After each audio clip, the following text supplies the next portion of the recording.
Welcome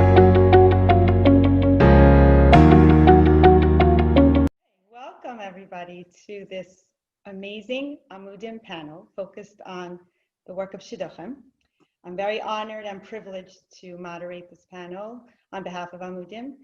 Amudim is an unbelievable organization that focuses on the mental health of our Jewish community. I know myself that I call upon them every so often for guidance when we need help in different Shidduchim that we're all involved in. So without further ado, we're going to jump into this exciting panel. I'm looking forward to learning from our esteemed panelists. I do have the honor of working with all of them in different capacities, but we don't usually have an opportunity to have an informal get-together and discussion about different challenges and issues and strengths and weaknesses that we're all going through in COVID and before and after COVID, God willing.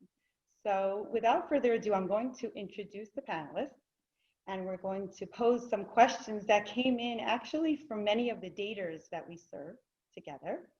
And then we're going to go around the room, in the virtual room, and try to get great answers for many of the questions. So first we have Rabbi Goldberger. Rabbi Goldberger is the executive director of the Shidduch Center in Baltimore. And he's a panelist, he's a social worker, and he's also a writer for the TED Weekly Shidduch Forum. We have Ilana Brown, who's a well-known shadchan in Toronto. And she's a dating coach and a psychotherapist in Toronto, and she's servicing people worldwide. It's not just limited to Toronto, but she has an out-of-town perspective, which we can all gain from, similar to Rabbi Goldberger. Then we have Lisa Elephant, who's the founder of Adopt a Shadchan. She makes dozens of shidduchim also, which we're all excited to see on her WhatsApp chat, which keeps blossoming and blossoming. She's the founder of Shul Share Initiative, very enthusiastic, and she propels all of us to just keep doing more and more. And then we have Aliza Ben Shalom, who is a dating and relationship coach. She's the author of a new book called Virtual Dating and also Get Real, Get Married. Aliza's trained over 60 shadchanim and dating mentors worldwide to help singles with the hurdles and any challenges that arise before arriving at the chuppah. So we're looking forward to hearing her from also.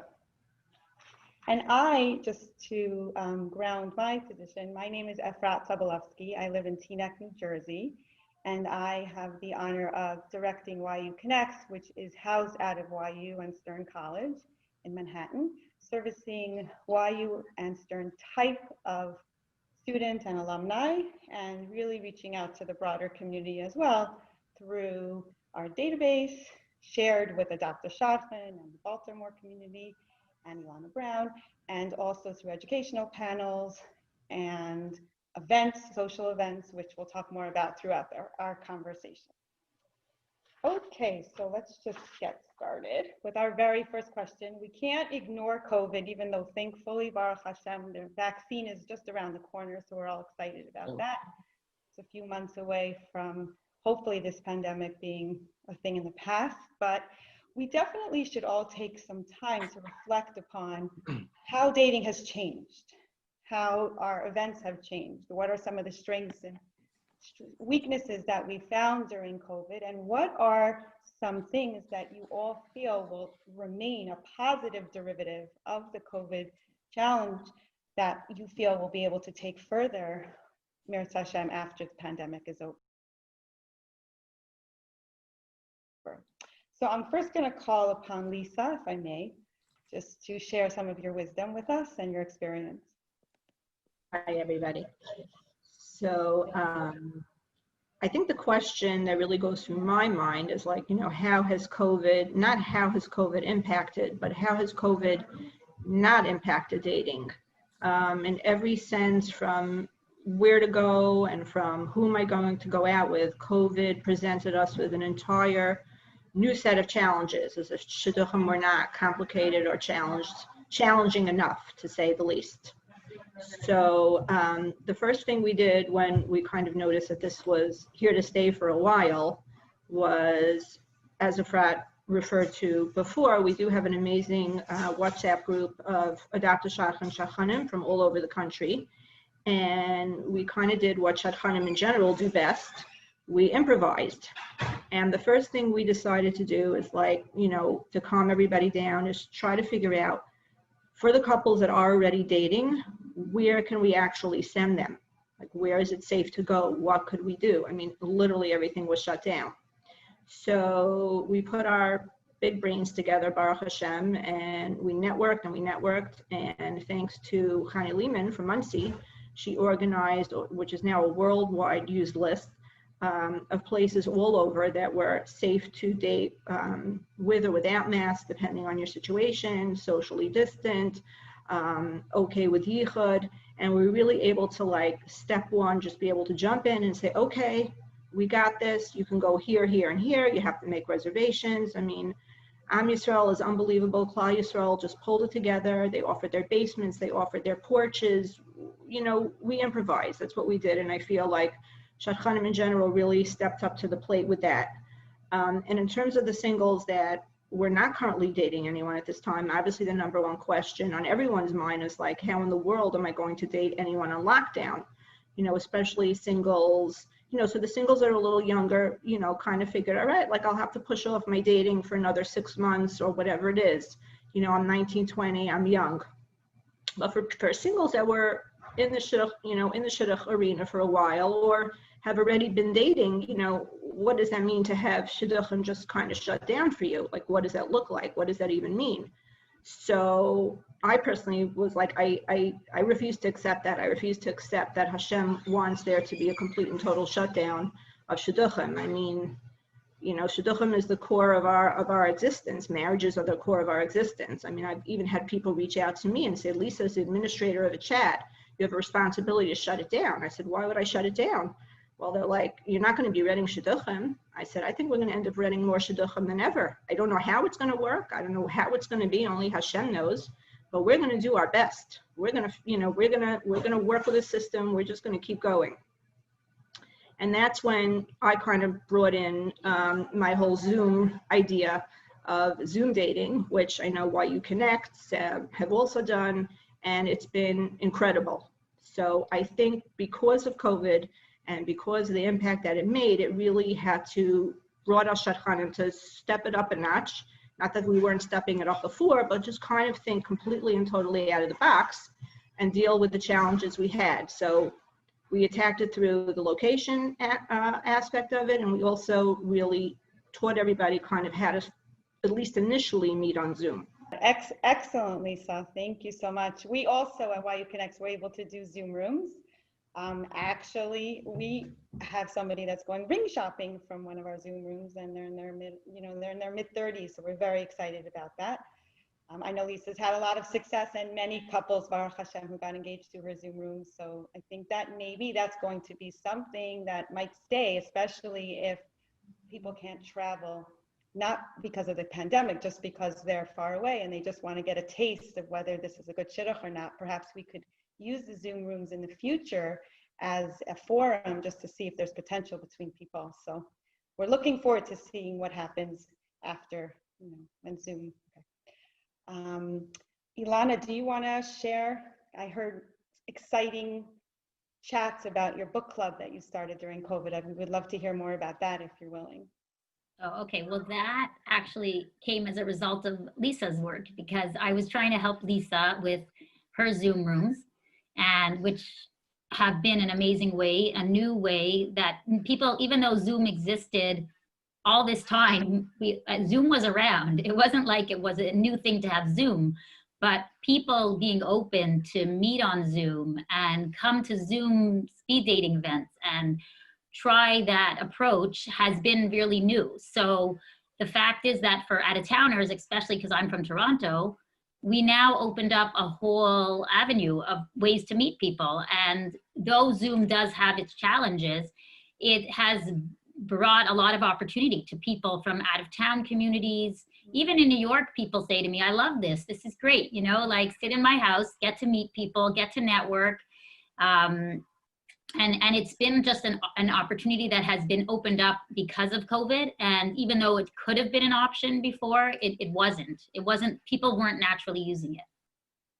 And so the book club came as a result of getting to know people from the Zooms and thinking, okay, let's try another avenue to use Zoom to help build relationships and help understand relationships. And we do all kinds of books that are related to relationships or working things out or kind of tools that you need to be in healthy relationships. And so we've started, and sometimes we have 12 people, sometimes we have 24 people, and we're always looking for new members to join and participate. So that was another thing that COVID brought to possibility. It's amazing. Aliza Ben Shalom, we would love to learn more about how you think the world is changing to online dating, virtual meeting. We know that you recently actually wrote a book about this topic, especially since people are more willing to meet online in some appropriate way. We'd love to hear tips or even a glimpse into your book of how you think that's evolving, or great tips you could give everyone involved. Great, thank you so much. So I am very excited about having produced and released a book on this topic, because I think that this is something that has been unprecedented and is extremely timely. A lot of people speak about online dating or long distance dating, but that's nothing compared to virtual dating. Virtual dating is something that's very different, because with virtual dating, we are virtual like this. We are through a computer, we are through a telephone, and we don't know when or how we might be able to meet. So long distance dating is, you live in this state or this country and I live here, and okay, so I'll see you in 3 weeks, right? Online dating is, okay, so I'll date online, I won't go to in-person events, I could be there. Virtual dating is the in-person component has been taken out of dating. I have to be virtual. It's not a choice anymore. It's either go virtual or don't date. And the component of meeting has been an extreme challenge. So I have clients who are in different states or different countries, and they're unable to get to each other. Either the state is red or the country is red, or one person can fly from one direction. So for example, from Toronto, I have a client, and she is able to leave, but she's not able to have anybody come in to see her. And every time she wants to leave, it's not just, oh, so I'll go on a date, I'll go for the weekend, I'll come back. It's a very big thought process. I'll go for the weekend, I'll come back, and I'll quarantine for 2 weeks. Now, how much do you want to leave the country and go see this person? So it's really up to the stakes in dating, where it has taken us from almost a casual interaction to, wow, I better virtually be fairly confident that I like you, because 2 weeks out of my month are spent in quarantine just because I came to see you. And so I think the seriousness of dating, as serious as we've always been about dating and relationships, I think that the stakes are a little bit higher right now, and that people are more focused, more motivated, and more serious. Also because we are in quarantine or lockdown, or depending on who you are and where you are, things happen so rapidly, and we are motivated to find somebody because we don't want to live alone. We don't want to be alone. For any singles that aren't living with family, and a lot have moved home or have moved in with friends, but if you're not doing that, then the loneliness factor is extremely high right now, and it's very difficult to even figure out how, when, where. Like, I'm never going to meet anybody. I'm here. I'm by myself. I'm alone. Every day I sit in the same chair and I'm on this video thing and I meet nobody and I do nothing, and I want and I need my partner. So I've seen a very strong increase in desire and in people's motivation to find somebody. And so I've seen a lot of people, as serious as everybody was, get even more serious and more tachlis, and really hyper focus on finding the right person. So it has opened many avenues in one way, because people are more likely to try online dating and meeting people, but it comes with its challenges in navigating it, and we have to delicately handle those as we go through the process. Beautiful, Aliza, beautiful. Yes, we found the same, that some of our singles are much more focused and really interested in forming relationships, no matter what it takes and what it entails these days. So true what you're saying. Rabbi Goldberger, do you want to add anything in terms of Baltimore? Of course. I can't say it's Baltimore specific. Okay. First and foremost, I do want to say that as a director of a shidduch organization, a shidduch initiative, I do have the privilege of observing shadchanim, observe a lot of things, but observe a lot of the things that shadchanim do, and they are a very impressive group of people. And I think that what has been shared so far really brings to the fore the dedication that shadchanim have to their craft. And like Lisa said before, while people may be saying, "Hey, let's stop dating," for some of the shadchanim, that's not an option. The idea of not building more Jewish homes, the idea of not perpetuating Klal Yisrael is not an option. And to see such tremendous dedication from our shadchanim and from people who are involved in shidduchim and mentors and finding creative and innovative ways to keep things forward it's very impressive. And I think it should bring a tremendous sense of pride to anyone in Klal Yisrael to see that we have such dedicated individuals. What I did want to add, and I can't say this is in any way scientifically backed or peer-reviewed, but I have noticed certainly within our organization and in speaking with many other people as well, a real uptick in the amount of engagements that we've had. So as soon as dating returned to, I would say, normal levels, which didn't take terribly long, a number of engagements per date within our organization really skyrocketed. And I've heard from many other individuals, people who reached out to say that they experienced a tremendous Yeshua that they were not expecting in any way, shape, or form. And it occurred to me, and not that I have any business saying so, but perhaps, min hashamayim, that HaKadosh Baruch Hu presented a tremendous challenge to Klal Yisrael, that it was only fair that a shefa of bracha would be released as well. And I can't speak to the veracity of that, but perhaps it's true. And then on perhaps a more practical level, what I might call the freedom of limited opportunity. It's very well known, Chazal say in Pirkei Avos, that the luchos were michtav elokim choros al haluchos, that it was engraved on the luchos. And Pirkei Avos says, al tikri choros el acheros, don't read it engraved, but freedom, that there's no freedom like the Torah. And the obvious question that's often asked is, what's the freedom of the Torah? If you look at it on the face of it, the Torah is extremely constricting. It's a very long book of rules and regulations, but the understanding that we're given over is that it gives us the freedom to pay attention and focus on what's important and not to be distracted by many other things. And in speaking with daters and speaking with parents, I think that people have been able to separate themselves from all the trappings of shidduchim, and you get 100 options and you're looking into all of them and you're putting them on this pedestal. Which one is exactly how so? And is it worth my time? Is it not worth my time? I think people have found a way to really exercise that freedom of limited opportunity and focus in on really only what's important to them. And when we do that, I think it's understandable and to be expected that more engagements will follow. And we see simpler weddings, we see simpler varts, we see a lot of simplicity being built into what has otherwise been a very complex and perhaps overcomplicated way of from life. So I would hope, Ezras Hashem, that these values continue to perpetuate even post-COVID, and people can stay focused really on only that which is most critical and most important. So true, and so true on so many levels, Rabbi Goldberger. Thank you for sharing your. Being that Rabbi Goldberger just mentioned how there's been an uptick in people reaching out and the work of shadchanim. I know myself, I haven't been at the YU office since March. I don't remember the exact date, but I don't believe anyone in the YU Connects office is working any less than they ever did, if not more. It's 24 hours a day. I speak to shadchanim midnight, 1 o'clock in the morning, 6 o'clock in the morning, beyond everyone's bedtime. Everyone is extremely busy trying to be responsive to as many calls, WhatsApp messages, and inquiries as possible.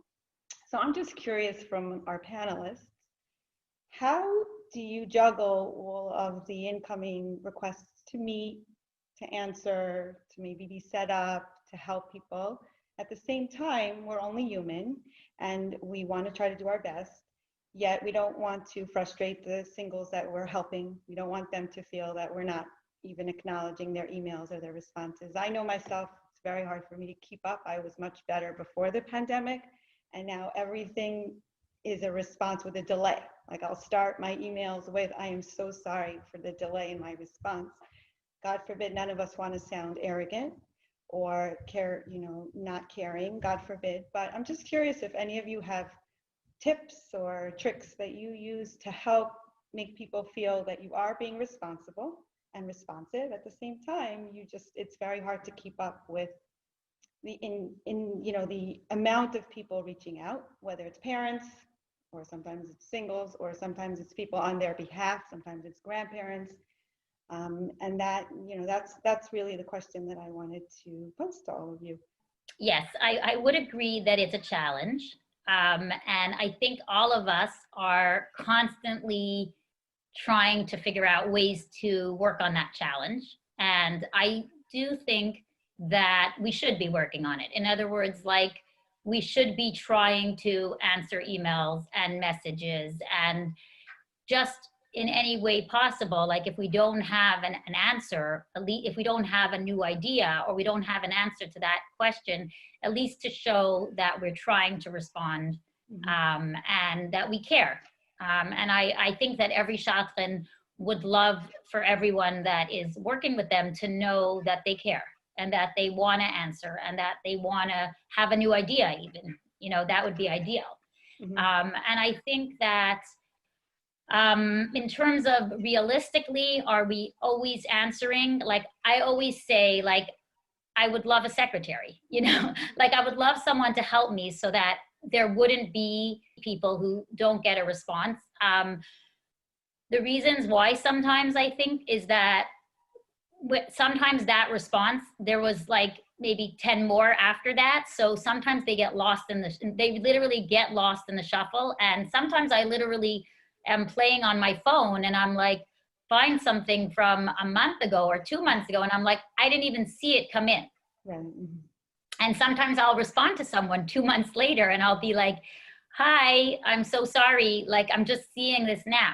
And, and I'm so sorry. And even I think on my email response, I have put in that, like, email me again, because I might miss it.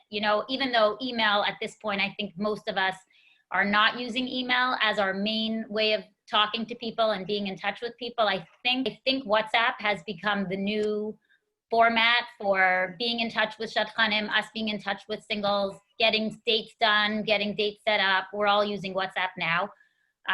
But it is a juggle that I think I would say, let's work on this together. Like, we will try to be better and better and more careful and more careful. And, even if we don't have an answer at that moment, like, we will attempt to keep working hard to try to answer. You deserve an answer. It's hard when you don't get an answer. You feel disappointed. It makes sense that someone would feel frustrated with us. So we will do our part. And I guess I would ask that, be gentle with us. Like, we are trying. You have a right to be answered, but it's a real juggle. I always tell people, like, try to make 1 or 2 shidduchim, just so you know what it's like on our end of things.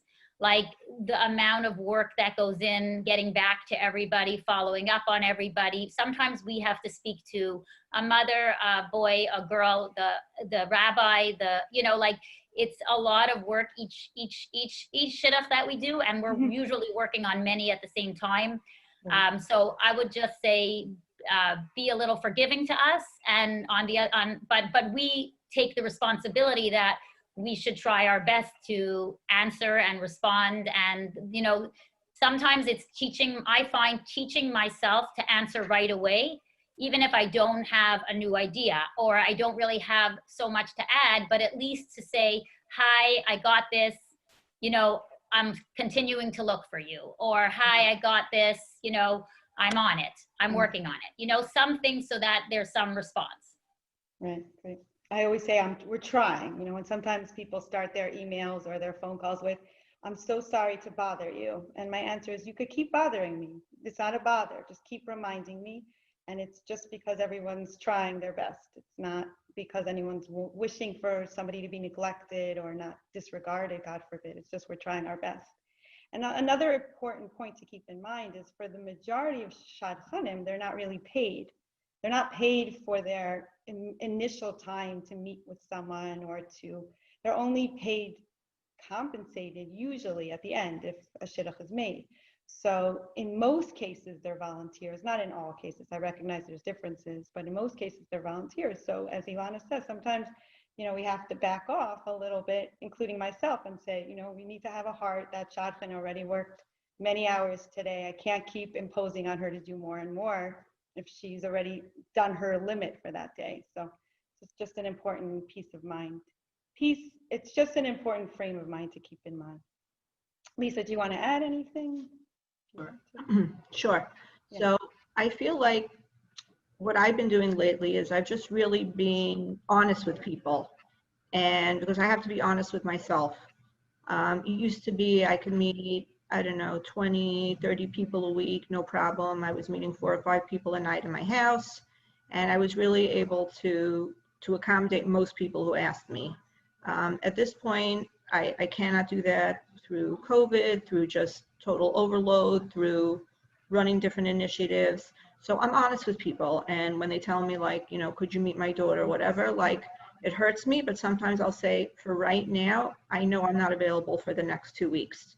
And even though initially they might be a little frustrated, at least you're giving some kind of response. And I agree with Alana, the best thing to do is try, which we can't always do. And I do find, I would love if we can figure out a solution for this, is sometimes you could miss an entire group of WhatsApp. So if I'm not looking at my phone for like 1 or 2 hours, which, okay, almost never happens, but if that does happen, you could miss an entire group of messages.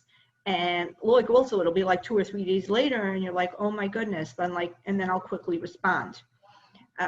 Part of one of the initiatives that I came up with through this Adopt a Shadchan chat has also been working beautifully. Like if I'll have somebody call me from Lakewood, I'll say, listen, I'm not available right now, but I have a friend who's part of my Adopt a Shadchan network who lives in Lakewood. Let me see if she's available. And I'll have the girl meet her, and she'll call me back, or she'll send me like a WhatsApp of her description, and she met her. So I think like shadchanim themselves, I think we're learning a lot more how to network with each other. It used to be like each shadchan on her own. She had her own girls, she had her own boys, and she worked with it. I think now like we're realizing that as a team, we can do so much more. And even with a lot of the Zoom groups that I created that Baruch Hashem have been so successful, I mean, Alana has helped me run a few, and through that, she's come up with her own ideas for these singles. Aliza has come on, because I have Zoom groups that I run that can have over 100, 150 people on them at a time. And Aliza has come on, and she's also taught them tips. So it's not just that even that we're setting them up with dates, we're teaching them how to date. And we're telling them, use this downtime that you have a little bit more time on your hands, you're working remotely, try to up it a little bit. Like if you're not getting the types of girls, or you're not getting the types of guys that you want to date, like why is that? Maybe you have to, jazz up your resume. Maybe you have to reach out to different shadchanim. Sometimes shadchanim just like have been setting up somebody and like they put you in a certain box. We're human, it happens. I tell people like, I love you and I hope I'm your shaliach, but I don't know, like just reach out to other people. If you're having a hard time reaching somebody, don't get mad or upset at that specific shadchan. Reach out to somebody else. There are a lot of us out there, and like, and then circle around again. I think like that has taught, through COVID also has taught everybody kind of like everyone's got responsibilities. We all have families, children, we all have lives also. And, shadchanim, anybody who's doing this and who's so involved in this is doing it for one simple reason, because we care about singles. And when we go to sleep at night, we cry for you. We do. And we cry and we daven. And when we daven, all of us say, I hope I can be a shaliach for as many people as I can. And that is why we do shidduchim. We do not do shidduchim to become wealthy, because if that's why you're going in it, I tell people, if you think you're going to make a living out of it, you're not. You're really not. Maybe you'll hit like a big payday or something. And that's also like a complete and total other conversation about maybe how people compensate shadchanim, but I don't know if we'll have time or we want to discuss that. But shadchanim, just know, parents, singles, we are in it for one simple reason, because we want to help Klal Yisrael. The end.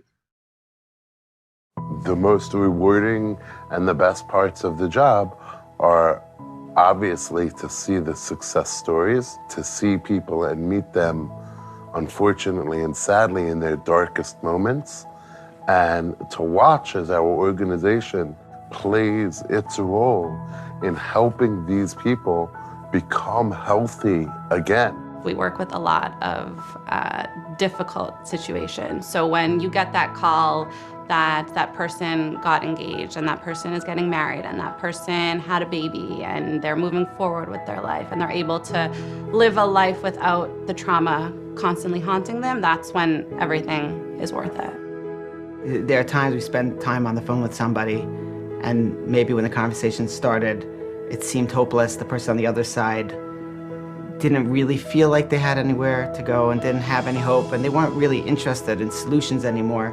Then you call them up maybe 2 months later, and it's a whole different person. They have a ring in their voice, they're happy, and they say thank you. And seeing these people that were broken at a time in their lowest place, and they're just so excited to come and introduce you to their wife, introduce you to their children. They want to take you to their home and show you, with your help, we made it. Every once in a while, when you receive an invitation to a chasana, an Erev Rosh Hashanah phone call, or to a bris or a bar mitzvah of a simcha in the family of a client that you've helped in some way bring to a healthy, happy, wholesome, and productive life is a wonderful and rewarding feeling.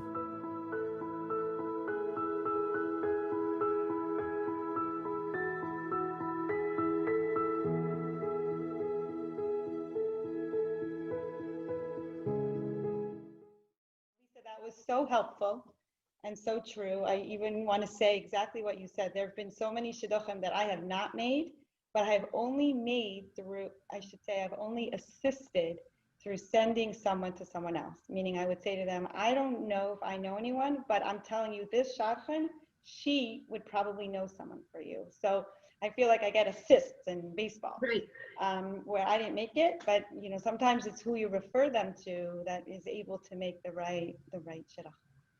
Okay, Rabbi Goldberger.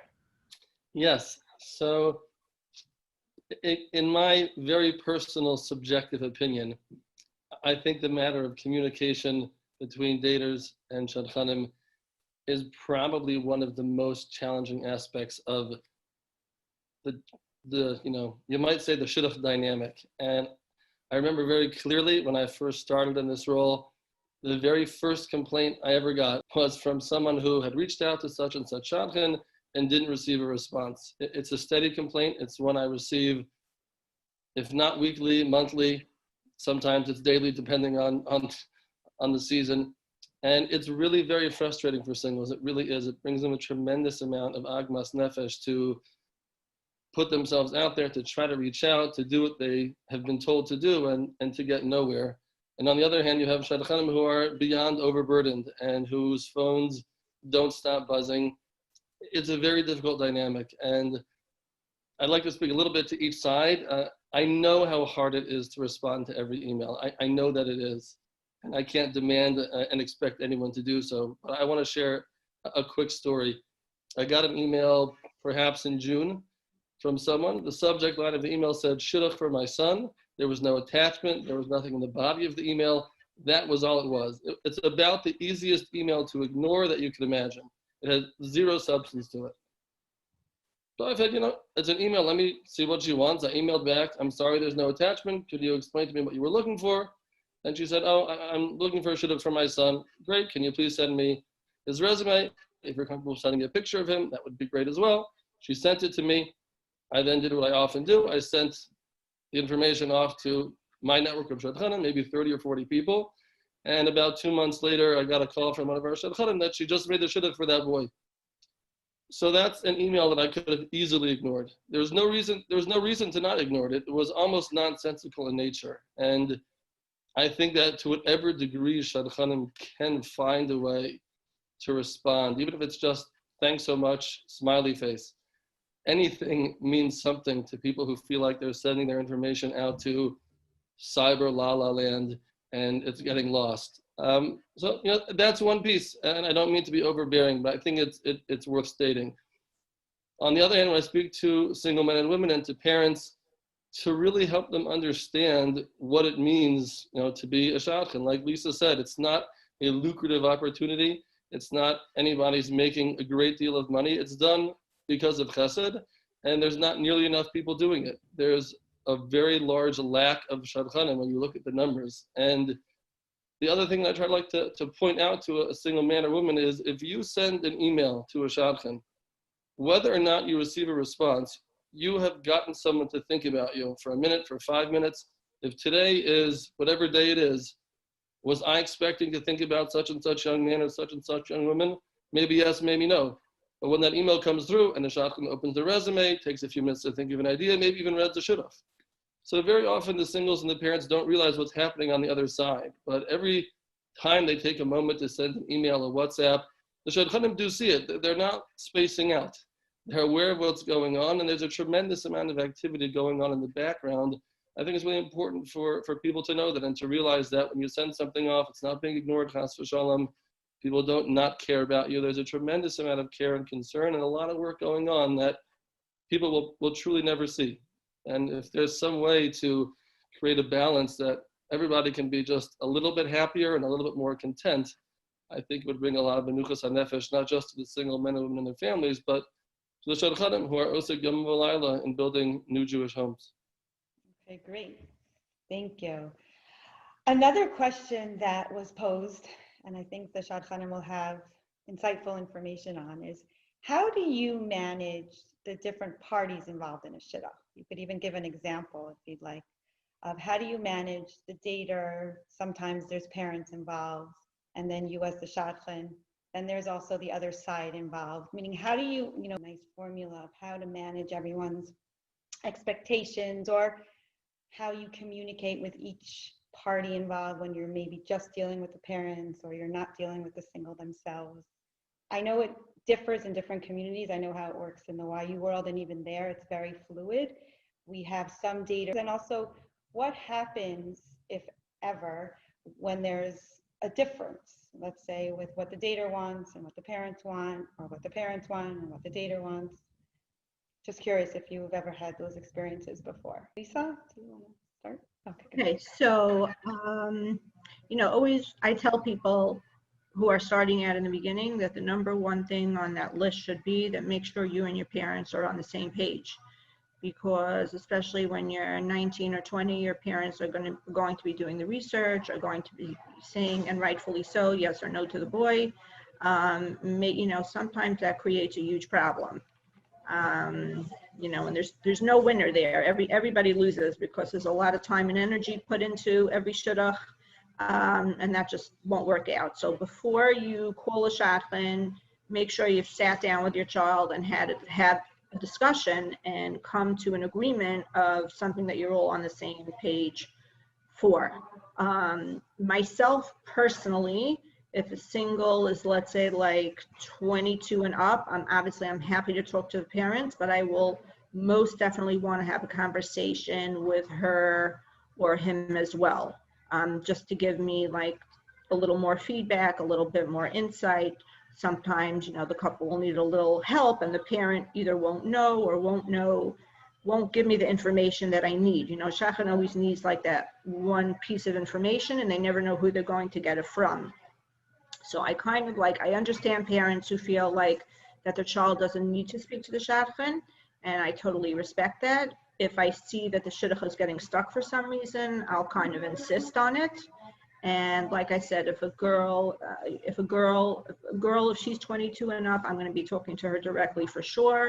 If a boy is 23, 24, I'm going to be talking to him directly as well. I think that that's been a big game changer in shidduchim in general, that it used to just be parents, shadchan, and single, and not so much contact with the shadchan and the single. And I think today, especially with all the different things going on, meaning like the dating is so different. Like there's no normal dating now, like going to a park, wearing a mask, dating in somebody's basement, it's not typical. Even when you get engaged and the wedding itself, it's just like a whole new set of things, which, hopefully will take away the good, from all that after all this is over. But right now it's you're taking a young couple and they're going out on these dates that are not typical. I mean, I don't know, Efrat or Alana, like I have to ask people if they have antibodies. Like it's so crazy. Like we need a new box for that. I have to check, does she have to wear a mask? Does he have to wear a mask? It's like a whole new set of rules here. So I think that the more access the shadchan has to the single, the better. And I just also want to add that I think because of all these new situations and all the new nuances, from the dating to the engagement to the marriage, I think it's very, very important also, because if a shadchan feels that like maybe a dating coach needs to be brought in, or a mentor, I think the earlier we suggest that, the better. Because I think also up until recently, there was a big stigma against, oh, my child doesn't need a coach, my child doesn't need a mentor. But now with so many of these new types of things going on and these new type of situations, very often it is warranted. Thank you, Lisa, 100%. It's better if we can speak to the single. I know that at YU Connects, when we interview the daters, we usually end the conversation with, let us know how you want to navigate shidduchim. Do you want us to speak to you directly? Would you like us to call a parent? If there is a parent involved, which parent would you like us to call, so that we can, like you said, try to get everybody on board at the same time. I would love to segue into what Lisa just mentioned by calling upon Aliza and asking her, Aliza, when do you advise people that a dating coach is helpful, is useful, is needed, a mentor? Because as you continue to train more people to be dating coaches and mentors, we would love for people to feel comfortable to use them. And I'm just wondering, where and when do you inject that type of advice to someone? I know, just as an example, I have a nephew who's a phenomenal athlete. He's in 11th grade and he's an excellent ball player. And to me, he's excellent, but I kind of marvel at the fact that my brother's family is spending money on coach for him all the time. And it's no stigma, even though he's the star player on the team, and he's always with the coach because he's just getting him to be better and better and better. And I heard from Dr. Chani Maybrook from the relationship couple, she gave that beautiful mashal. She said, just like an athlete has a coach, it's a great idea for people who are dating, who've never been dating before, and this is new to them, to have a coach. So what's harmful about that? So Aliza, what would you like to add? I think it's a great question about when to bring a dating coach in and how to bring a dating coach in. I recently had an influx of parents who were setting up like a 15-minute intro call with me, because I offer that so that I can get to know people before we work together. And I had the parents say, well, this is for my son, this is for my daughter. I said, do they know that you're on the phone with me? And they're like, not exactly. And I'm like, how do you want this relationship to work? And they're like, well, I'm hoping you'd have a good idea. So the one thing I can tell you that absolutely does not work is where I, the mentor or coach, chase the child or the person that wants mentoring. It can't work that way. You have to have somebody that comes willingly, that is either A, neutral, parv, open to it, just like, I don't know if it could help, but some people want me to get some help, so let me be open to it. Or where somebody says, yeah, you know what, I could use this support. This would really be good for me. In that way, it totally works, and it works very well. And I recently had a call with somebody, and I was in touch with family members because I had helped some of the siblings. And so they knew of me and they were trying to get the next sibling in line to come talk to me. And I was a little, hesitant. I got on the phone and I usually start out the call like this.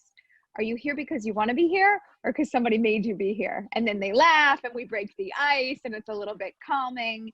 And often people tell me now, they're like, well, no, I heard of you, or I read your book, or I watched one of your webinars and I liked what you had to say. So somebody did suggest it, but I was open to it because I had some experience with you before I met you. So I think the best way to do it is to kind of drop a hint, right? So I have my new book, Virtual Dating. And if you want your child to read Virtual Dating, just purchase it for yourself. Leave it on the table, like as if, it's cracked open and you're reading it. Maybe leave it open to the page in the chapter that you want. One of the chapters talks about going from virtual dating to in real life. And a lot of people have this very weird experience. Virtual dating was okay to get in real life and they're starting all over from the beginning again. And you just leave it cracked open as if you're reading it, and then they walk down if they're living with you. It only works obviously if they live with you, but that it's something that's there so that it introduces them to the coach or the mentor that you want them to be in touch with. Or maybe you forward an email that has, check out this webinar or look at this article. This is so interesting. What do you think? where you can start a conversation with a piece of material that somebody has put out there, and then that opens doors to allowing people to build a relationship with the coach before they actually get on the call. So the main advice is not to shove somebody into it, but to kind of gently entice them and allure them to coming to it. I recently had somebody who said, I said, why, like, how did you find me and why are you calling? And they said, you're my birthday present. My mother wants me to get married and she offered me coaching. And so here I am. I need help. Can you support me? So if you make it enticing, I think that it is a much more appealing way to get into it rather than, you have a problem, you need to go talk to somebody because we don't know what to do with you anymore. That doesn't usually go over so well. It's true. So true. Very true. Ilana, do you want to add anything? Yeah, that sounds like a reasonable question. And a lot of Shadchanim actually have taken Eliza's course or, have taken some coaching courses. So they actually can play both roles or, play a light coaching role for the beginning, maybe, but not every Shadchan understands that aspect. And one of the things about a lot of us who have been in this business for a long time is that we have seen so many people go through this process. So it's not like limited to like, a few setups that they've done. Like we have, Eliza, we have seen many people go through many relationships. We've seen a lot of issues that have come up with many, many people. So having somebody who has the experience of understanding the larger picture is can be helpful. And so and sometimes Shadchanim, like it's better for them to play the role as Shadchan, and the other person needs like a separate person to be their person. So I've actually had people where I was the Shadchan and I said, you're making the biggest decision of your life. You need to trust the person.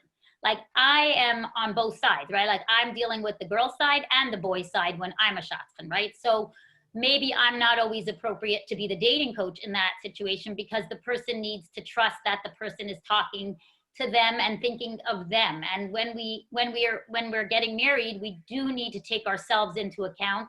We do need to be a bit even selfish, because we want to ensure that we're going to be happy long term. So sometimes having somebody who's kind of on both sides isn't always necessarily the best person to help, even though I think that most of us want the couple to be happy and we wouldn't want to convince people to get married if they wouldn't be long-term a good shidduch. But however, sometimes it's just easier to have, one person that's your person, that's the person who's perhaps seen you through many relationships, because that's another thing.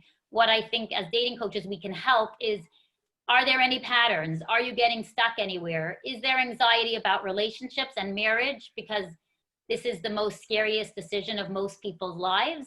Or is it this person specifically that I'm having a problem with? So having someone that is, experienced and can help look at the situation from an objective point of view and help talk it out. And also as a Shadchan, I know sometimes I could be juggling a lot of different things. As a dating coach, I'm in my office giving you private time. It's your time, you pay for it. So it's very different, right? So it's like you have somebody that's dedicating their time, their headspace to you and want to help you work through whatever it is that you're dealing with in that shidduch. If you could give the daters one or two at most, your favorite tips or your favorite advice, practical, intellectual, emotional, what would it be?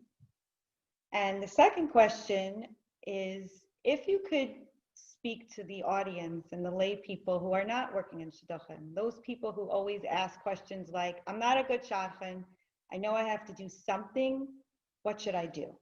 What would you say to those people who are not directly involved in shidduchim? They don't have the right time or energy or expertise, but they do want to make a difference and do something that they could feel that they're helping with the world of shidduchim.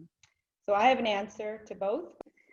Okay, so in terms of two tips, the first one is, before you start looking into the future, for your person, do what I like to call mystery in your history. Look in your past.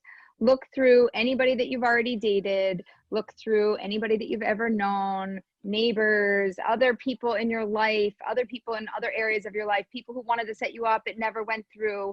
There's usually a lot of things that never came to fruition or could be revived that people just, they're like, oh, I don't want to deal with that. Like, that's old, that's like garbage, that's out of my life.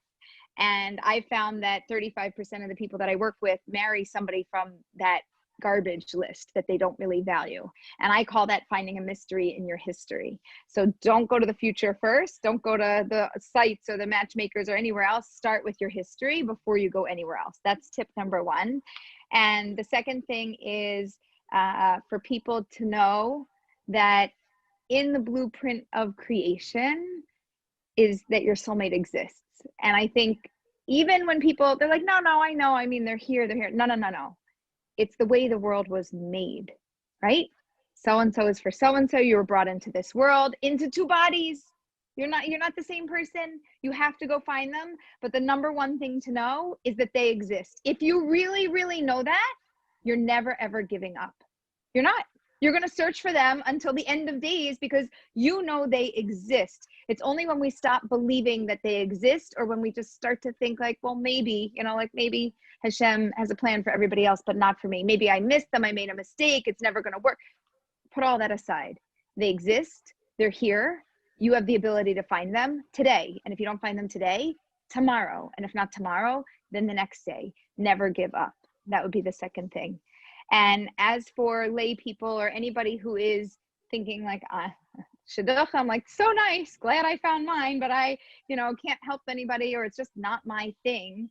Really, anybody has the potential to be a matchmaker. There's really three different parts to a matchmaker. There's the matchmaker in fact, the one that sets people up.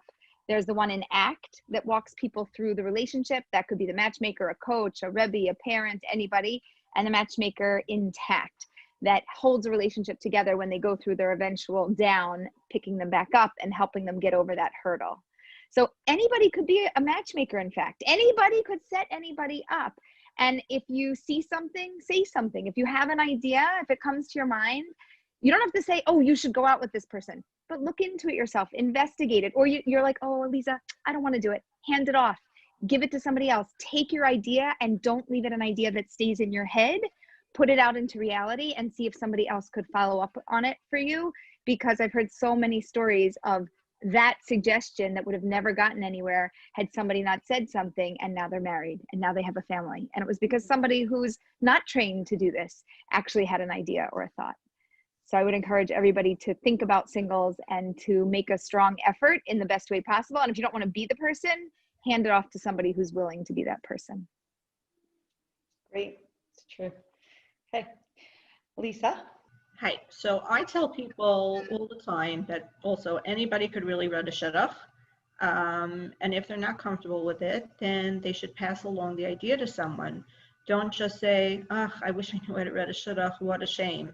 Okay, if you feel you don't want to do it, don't have the time to do it, or feel that you can't do it, so please pass it along to somebody who can do something with it. Because maybe the idea is right on the money and Hashem put it in your head, and maybe you're not supposed to be the one to put it into action, but somebody else should.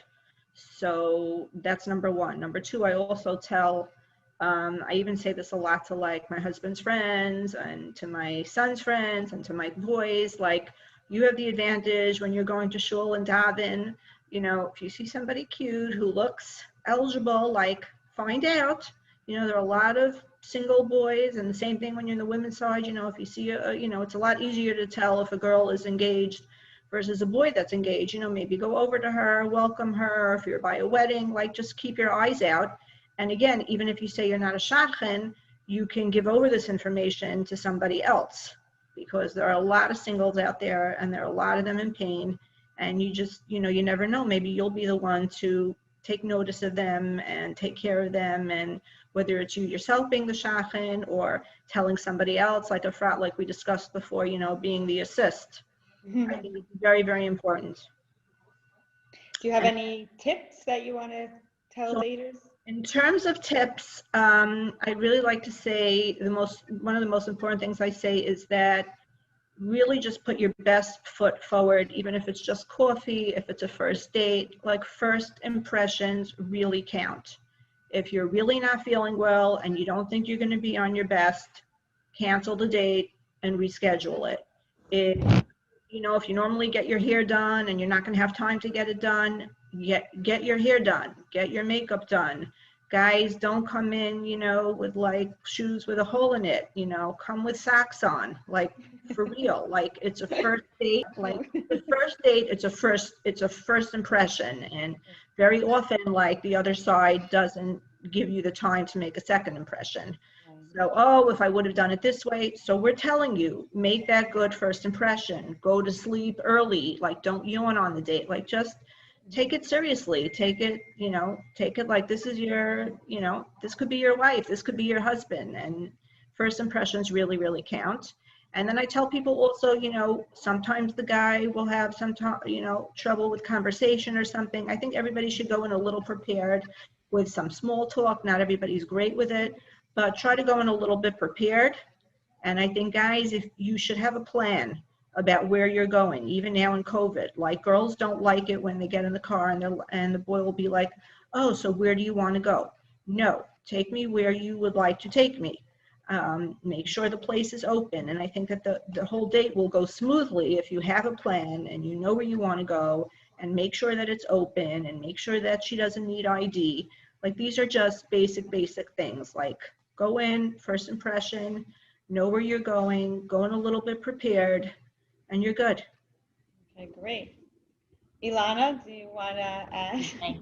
Well, I agree with Lisa and Lisa on everything they said, and especially that, like, if you have ideas, work on them. I get lots of calls with lots of people with ideas, and some of them I don't necessarily see, and I always tell them, like, I'm not Hashem, like, go try it anyways. But definitely, even if I do think it's a good idea, a lot of times I'll tell people, like, you start it off and I'll take over. So you're the one that thinks it's a great idea. You know them, you're excited about it. Go with your passion and read the shidduch. And call that mother and say, or the person themselves, and say, you know what, I think this is an amazing idea and here's why. And then if you need me to step in after that, then I'll step in after that and do the in-between.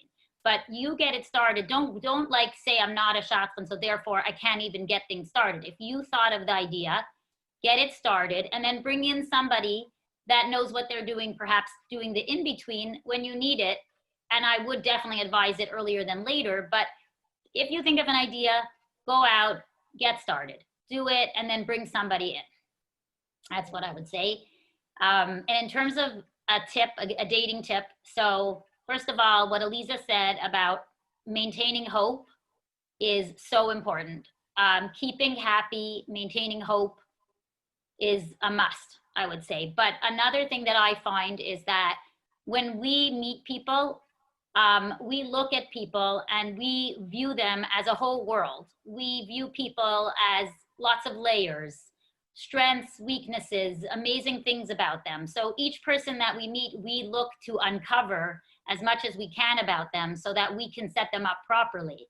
And if people go on dates and look for the beauty in people, look for what makes them a human being, what makes them the special person they are, rather than looking, why is this person not for me? Even if the end result is that you're not for each other, but if you go on that date, and even at the point when you're looking at resumes, looking at a resume not just as a piece of paper, but rather there's a human behind that person. There's a wonderful, interesting, special person that exists. And for sure, once you're on the date, but even when you see the resume, open up the possibility that there's a lot to uncover about this person, and there's a lot I don't know, and I don't know it on the first date and the second date, and there's more to know, and not to get stuck in your first opinion of somebody right after you meet them, but rather to always assume there must be more to this person. There must be wonderful things that there are to learn about this person, and let me get at it. Let me get to it. Beautiful, beautiful. Rabbi Goldberger, if you want to. Thank you. Yeah, of course. I do want to First, I want to dovetail a little bit on something that Aliza said, and it's something I try to share a lot lately, and that is the idea of your soulmate is out there somewhere. And I'm not sure this is exactly perceived as a practical tip, but I think that it really is. And that is for each dater, each single man, each single woman, their parents, to really value everything that they do in terms of shidduchim. You know, on the one hand, we are told that HaKadosh Baruch Hu has created our zivug, and that zivug is out there. On the other hand, we're told that we have to do the work to get it. So how do those two work? And I know somebody once asked my father's Rabbi, Rabbi Tursky Zatzal, if our parnasa is decided on Rosh Hashanah, why should I go to work? Like, let me kick back in a lawn chair and the parnasa will show up. And he said to him, no, it doesn't work like that. Your parnasa was determined contingent on you putting forth the hishtadlus that's expected of you. And when you do that, when your bucket of hishtadlus is full, then your parnasa comes along. That's the game, that's how it works. And I think the same is true of shidduchim, that everything that a person does, each effort, each activity is building towards that bucket of hishtadlus. And you know, you have a lot of stories where you might say the hashgacha is more bashert. So we once had an event, to meet the shadchan event. We had 50 or 60 young women come to meet 20 or so shadchanim. A young woman sat down next to another young woman. They were waiting in line. They had never met each other before. I think they went to different schools. They started chatting a little bit. And one of them said, you know, I think my sister would be perfect for you. My brother would be perfect for you, but he's not dating right now. She said, okay, that's nice information. Wasn't sure what to do with it. You know, 6 months later, in fact, that girl called back. She found who that other girl was. She called her back. She said, you know, my brother's dating now. Perhaps you'd like to go out. And they went out and they got married. So you hear those types of stories and someone says, oh, you see the hashgacha, I was meant to go to that event. Even the shadchanim didn't set me up, but that event brought me to this young woman, who brought me to her brother 6 months later. And we, so to speak, see the hashgacha that was involved there. The same is true of an email. When a person sends an email to a shadchan, when they call a shadchan, they meet with a shadchan, they go out on a date and it's terrible. All those things are part of the shalshelis. They're part of the train that leads to, ultimately, Bezras Hashem, somebody finding their bashert. So I send 20 emails today, and then tomorrow my neighbor calls me and says, hey, I have a great idea. The person shouldn't say, oh, those 20 emails were a waste of time because my neighbor came over. We have no idea. Perhaps HaKadosh Baruch Hu was waiting for you to click send on email number 20 and get voicemail number 33. And that's when it was determined to come about. So anything that a person does, every phone call, every WhatsApp, every date, whatever a person does is tremendously valuable. And we may never have the zechus of seeing what that value is or seeing the connection of item A to item B, but no one should ever, ever think that there's not a tremendous value to everything that they do. And I think that's an important thing for people to be aware of and not to chas v'shalom become despondent or think that they're wasting their time. Nothing's a waste of time. Everything is seen by HaKadosh Baruch Hu, and he ultimately will connect all those things. I just want to give one short story because everybody mentioned it before, but this was mamish just 2 weeks ago. A friend of mine came over to me in shul and he said, you know, I know there's a young woman in shul. I think she's back from seminary. I don't know anything about her. And I have a charusa who is in such and such yeshiva. They both seem like nice people. Maybe it's a good idea. And he just mentioned to me and he said, you know, I said, great, send me an email with the names to remind me. I called up the young woman's family and I said, hey, can you tell me a little about your daughter? They told me a little bit. And after I was said and done, it seemed like there was one point that wasn't really going to work just on paper. So I called the shadchan and I said, look, what do you think about such and such? And he said, well, you know, that girl Taka is looking for this and he was a bit different. I said, I hear that, but they seem to be good on a lot of other fronts. Maybe someone will be mevater. Why don't you call and see? And she called up that young woman's parents, and I think maybe she spoke to her directly. And she said, look, I have a great guy, and I think you match up in a lot of fantastic ways personality-wise. There's this one thing that I know you think you're looking for this, and he's a little bit different, but would you still be willing to give it a shot? And she said, you know, I would. And usually they call the young man's side first, but we felt in this case it was better to massage that and start with the young woman. And whether or not the young man will say yes, whether or not they'll go out, I don't know. But the point is that somebody took literally 30 seconds of their time to come over to me, and I'm not a shadchan, I just run an organization, just to say to me, what do you think about A for B? And all it took was a few phone calls and a few strategizing sessions, and who knows? So for anybody who thinks, oh, if I mention a shidduch, nothing's going to happen, it's not true. Like we said at the very beginning of the conversation, the shadchanim are extremely dedicated to their task, and if you mention an idea to a shadchan, they're going to probably do their best to help you see that to fruition, whether that means they read it, you read it, somebody else. All it takes is 30 seconds of your time to say, what do you think about him for her? And before you know it, someone might be married. Thank you. My only addition based on these wonderful answers, you all answered the same way that I would just say one of my tips would be to the daters is, like I say to myself every day, to be self-reflective and to see what's working, what's not working, and to say to yourself, the way I'm dating or the way my resume looks or the way I'm presenting myself may not be working, or I keep going out on dates and they're only one date instead of many dates. So to constantly reevaluate, whether it's every few months, to say to yourself, what could I be doing differently? It's not just about the singles. We say the same thing to shadchanim. I know I do the same thing at YU Connects, constantly challenging our shadchanim and our programs. And I'm sure that Lisa and Aliza and Rabbi Goldberger and Ilana do the same thing of what are we doing right? What events are we doing right? What events could be done better?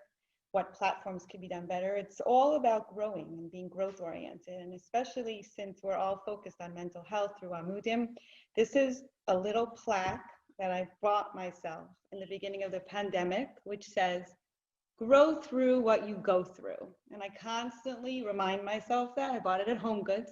I constantly remind myself that we all have to be lifelong learners. It's not about singles, it's not about parents, it's about all of us, even parents. Sometimes parents will call on behalf of their children. And if you listen to how the parent is presenting the person that they want to be dating, it's either too harsh or too soft or not with enough expression, or it's too forward. And even sometimes parents or mentors are calling on behalf of singles and they're not presenting them in the best way, or they're presenting them too forward, or they're too harsh, or they're not being grateful enough to the shadchanim who are really, really, really trying their best. So just constantly to evaluate how we are going about shidduchim, from events, dating to, the beginnings of dating is just going to be, I find, helpful in order to get maximum results for everybody.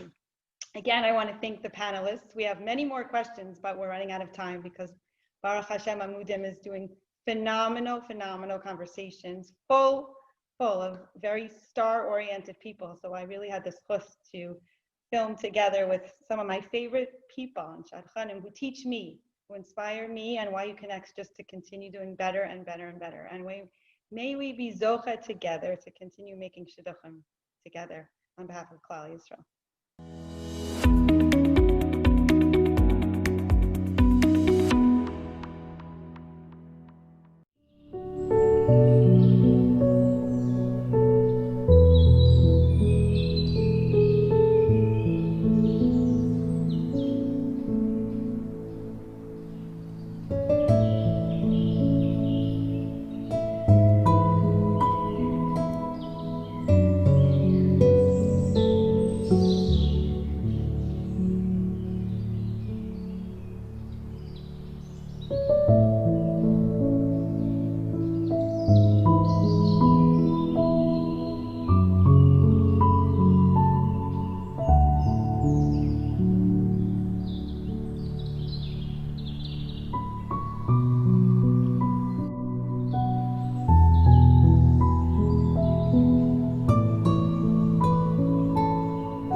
Good evening, ladies and gentlemen. Welcome to our panel discussion here for the organization Amudim, that we are all here to support this evening and their wonderful work in terms of providing community services for those in need.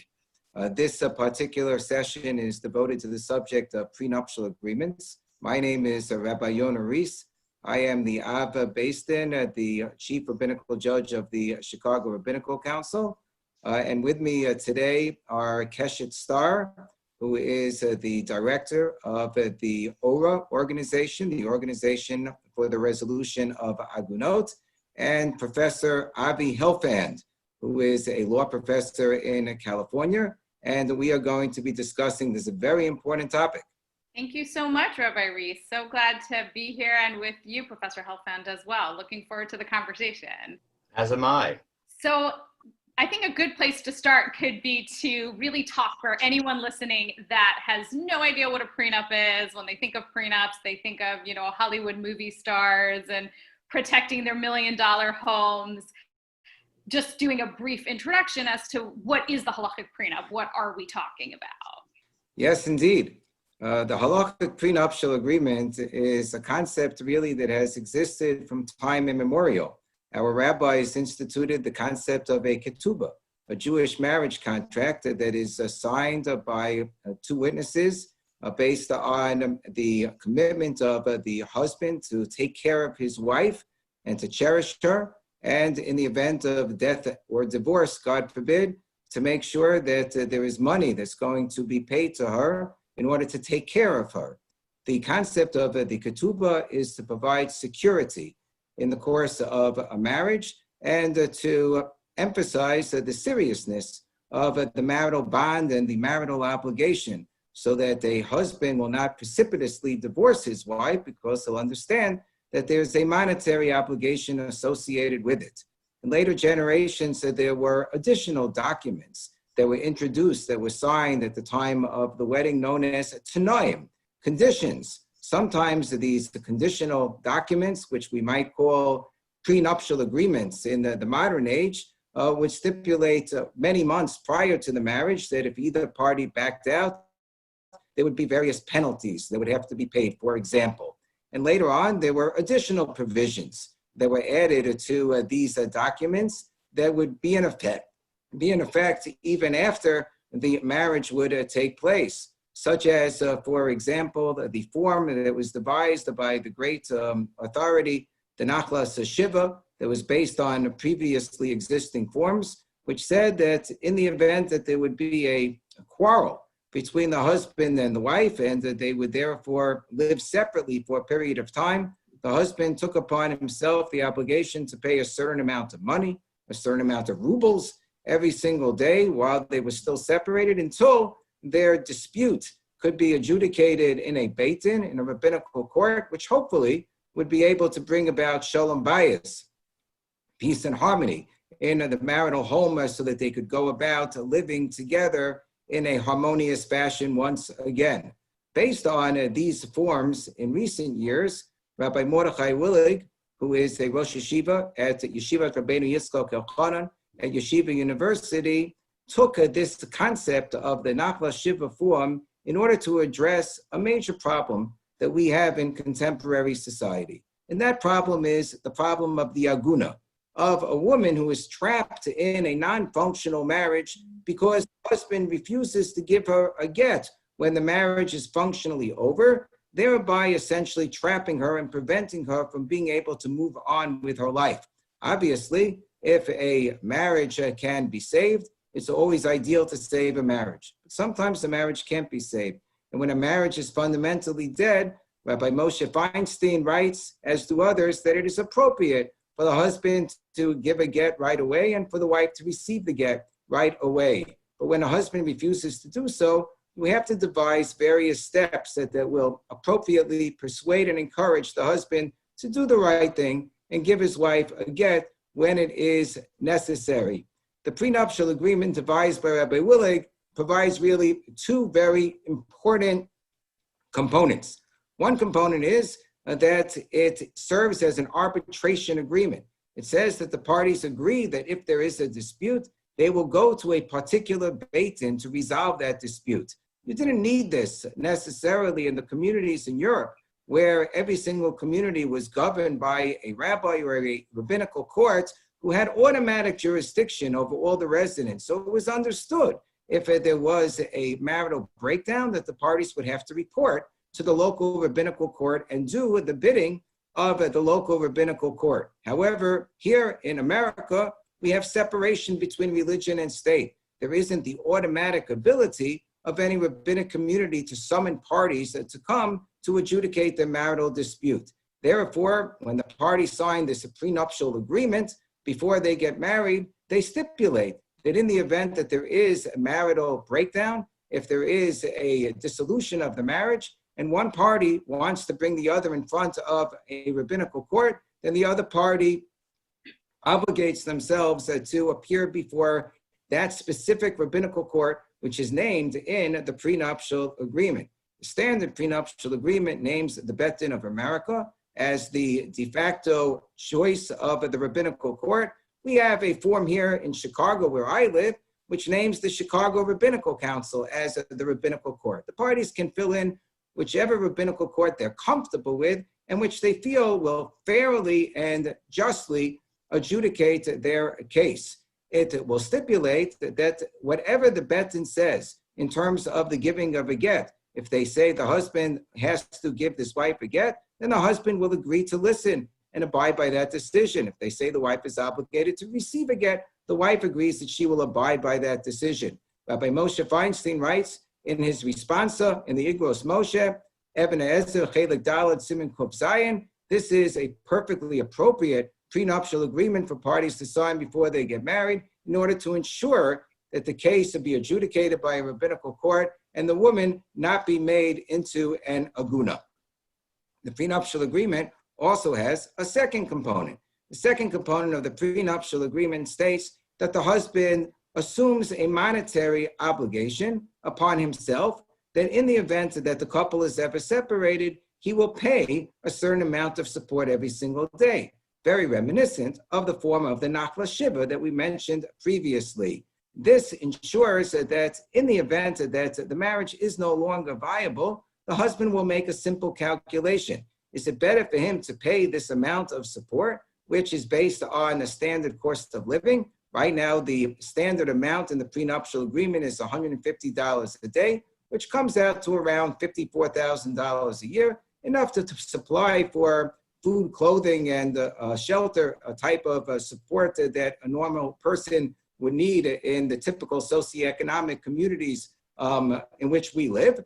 And it states that the husband has to pay this amount as long as the couple is still married according to Jewish law. So the husband has to make a calculation. Is it better for him to pay this amount forever for the foreseeable future, or is it better for him to give a get so that he and his wife will no longer be married according to Jewish law, and he will not have to continue to pay this amount indefinitely going on for the rest of his life? Now, this obviously provides a good motivation for a husband to give a get and not to make his wife into an aguna. The concern that some people have is that you can't have a penalty provision in a prenuptial agreement or any agreement between a husband and a wife, pursuant to which the husband says if he doesn't give a get, then he's going to be saddled with a major monetary penalty, because according to some authorities, that leads to a get which is considered to be a get me'usa, a coerced get, which would be invalid according to Jewish law because the get has to be given voluntarily. So the prenuptial agreement relies upon the fact that this is not a penalty. This is an amount which is reasonably calibrated to represent what a husband's support obligation would be anyway towards his wife, because a husband is obligated to support his wife. So with this combination of the monetary obligation and the arbitration agreement between the parties, it's a winning formula to ensure that whenever there is a breakdown in the marriage, a get is given in a prompt fashion. In fact, in virtually 100% of the cases where the halachic prenuptial agreement has been signed, a get has been given promptly upon the occurrence of a divorce. Therefore, we strongly recommend this document. It's been endorsed by the late Rav Ovadia Yosef, by the late Rav Zalman Nehemiah Goldberg, and it has been endorsed by Rav Gedalia Dov Schwartz. It's been endorsed by the vast majority of the Rosh Yeshiva at Yeshiva University. It's been endorsed by Rav Asher Weiss and others as well. So it is really a rock solid solution that we strongly recommend in order to prevent aguna situations. In short, that is the basic mechanism of the prenuptial agreement and why we think that it is a good thing. Keshet, I'm so curious to hear kind of in your experience at ORA, what the impact of the prenup has been, how's it worked, you know, what lessons you've learned over the years working with couples and working with cases where the prenup's in play. Definitely. And one of the really interesting things about our work is that we get phone calls from a range of people at different points along in the process. And now that the prenup has really been in very wide use in the community, we're getting phone calls from people who are getting divorced and have a prenup and want to know where to get started. So we're really seeing it in action. And as Rabbi Reese said, it's extremely effective. And just a few reasons why, because a lot of times people hear the concept and the theory is great, but what does it mean on the ground and how does it make a difference? And so one thing that I love about the prenup and that I think is actually very hard to do is that it gives us the best of both worlds. We get the enforcement power of the civil legal system, but we get the adjudicative power. We have the decisions being made by the halachic system. So for those of us that are halachic Jews, we get to go to a halachic authority, but also have the backing of the courts, which is a very hard combination to get in the United States, and we really have it here. Another major benefit of the prenup is that it really encourages a get early. And what we find is that the longer a divorce goes, the longer it's going to go, and the more anger and animosity really builds up. So if you can get the couple to deal with the get earlier on, as opposed to 5 years into a super nasty divorce, you get much, much better results. We also see a dynamic where when you've signed a prenup and you've committed to essentially going through this process like a mensch, we reassure people sometimes who are in our office signing one and a little nervous that the only thing you're giving up is the opportunity to be a jerk about the get later. So if you want to keep that opportunity, you guys can discuss that, but that's really the only thing you're leaving on the table. And it just makes sure that the get is given in a respectful and menschlichkeit way, and that it's not used in any sort of inappropriate negotiations or, oh, you want the get, well, I want the entire house. It really takes those conversations off the table. And I think actually the most important and effective part of the prenup is not even the impact it has on the individual couples who sign it, but on the community at large. That if you live in a neighborhood where everyone's signing the prenup, where your Masader Kedushin is not going to marry you if you don't sign it, where your mother-in-law will totally panic if you don't sign it, if that's the culture you're operating in, that is not a great environment to withhold a get in. So even if you didn't sign a prenup, it's almost like there's an osmosis element to it. If you're in a community where the prenup is in the air, that is not a community where you want to be a get refuser. And just speaking very broadly from what we've seen at ORA, as the prenup has become more and more normalized in certain communities, we're not getting cases from those communities. And we've really seen a huge shift in our case demographics because not only are people protected by this prenup, but it changes the culture in a really positive way. And it creates an environment where it's not worth it to withhold a get because there's gonna be so much pushback and you won't get the Shabbos invitations that you like. And it's not worth it to you because there's so much at stake. And I think that's the critical piece, that when, as frum Jews, as people who care about, Darchei Noam and doing things in a respectful way, that if someone makes the really difficult decision to divorce, that we do it respectfully and that we don't certainly create the Chol Hashem that we do create when we turn the get into an opportunity for abuse or a leverage to get what we want. So the prenup really takes us away from all of that and creates change not only for individual couples, but also on a broader communal level. The other great thing about the prenup is that it not only is valid from a halachic perspective, but it also is binding from a legal perspective.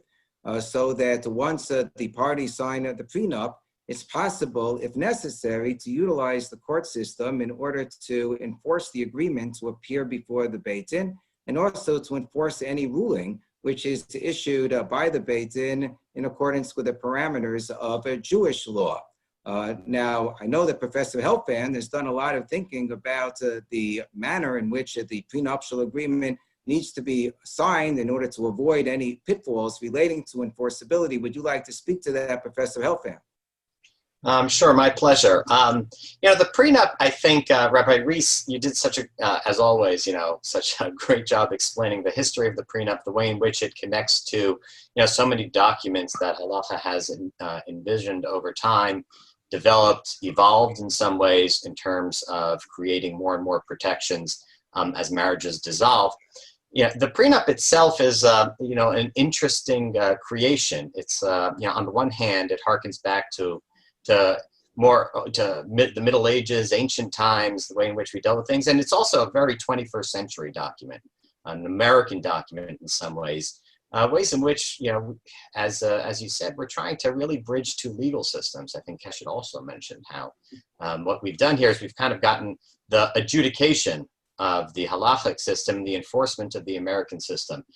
That's not like, like putting two Lego pieces together. It's actually kind of complicated to figure out exactly how it's going to work so that everyone's cool with it.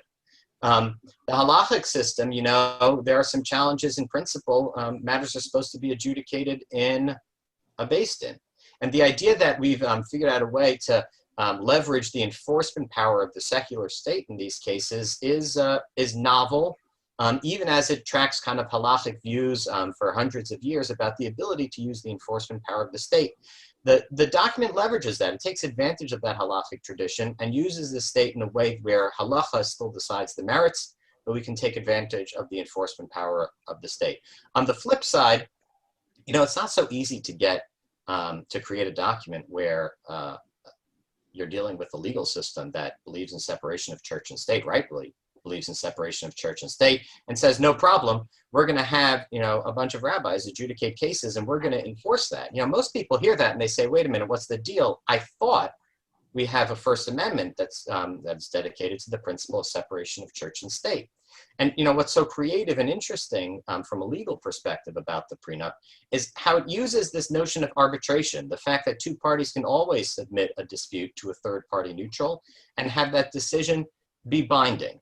Now, we should be clear about this. People have tried to challenge the prenup on constitutional grounds. They've said, wait, what's the deal? This can't be right. You can't have religion walk into court. That's not how our legal system is supposed to work. And courts over and over again have enforced it. This goes back to a case from the late 70s in front of the Supreme Court, Jones v. Wolf, where the Supreme Court recognized that faith communities live increasingly complex lives.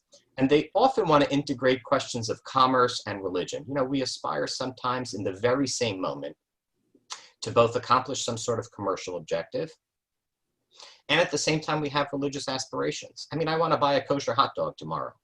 I want it to be kosher. I want to pay a certain price.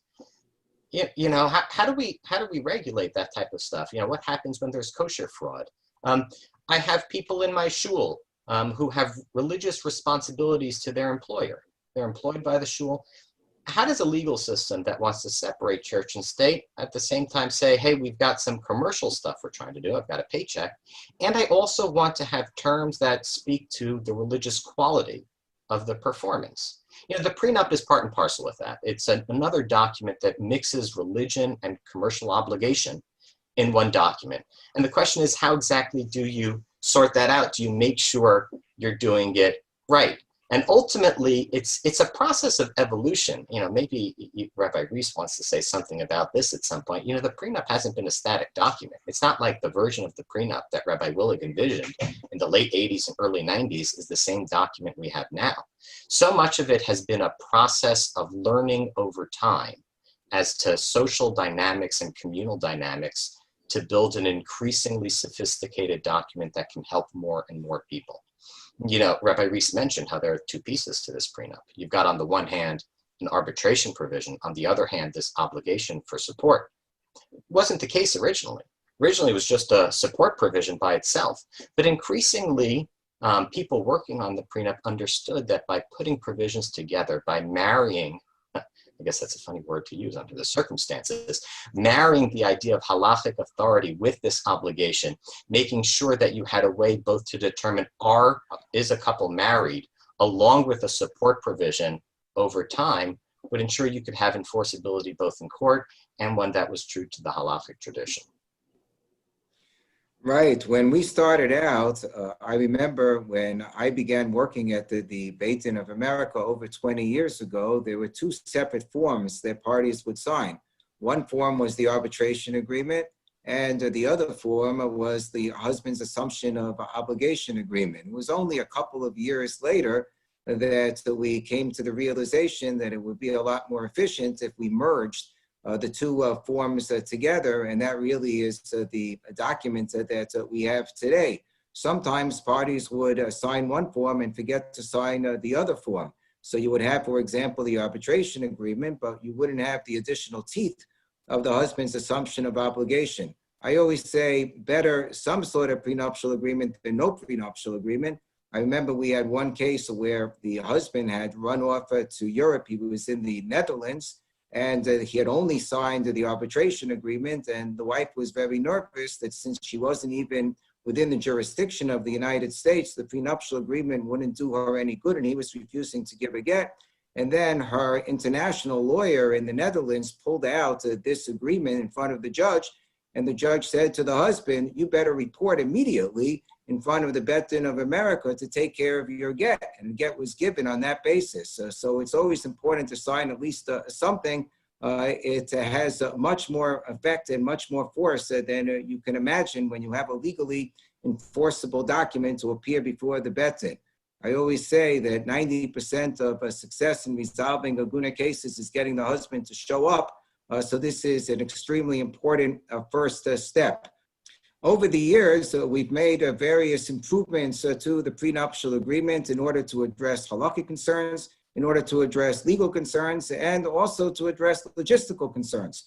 The original form of the agreement provided that as soon as the husband and wife would be separated, the husband would immediately have the obligation to pay a certain amount of support each day. Well, this created a little bit of a tension when you'd have a case where a husband and wife were separated and there was an understanding that they were going for marriage counseling and they were trying to achieve a reconciliation. And then after 6 months, the wife would request a get, and the husband had no intention of ever holding up a get or using it as a weapon or using it for leverage, and he would agree immediately to give the get. And the wife would say, that's nice, I'll accept the get. And by the way, you also owe me 6 months of back support based on the prenuptial agreement. So in order not to startle a husband who otherwise would be completely compliant and would give a get right away, the language was changed to state that the wife does not begin to collect the sum or have the right to petition for the collection of the sum until she has stated her intention to do so by sending a notarized letter to the husband indicating that she now wants to begin collecting the amount. So he's put on notice that he can either continue to pay that amount or he can terminate the Jewish marriage immediately by giving his wife a get so that he would not need to pay that continuing support amount.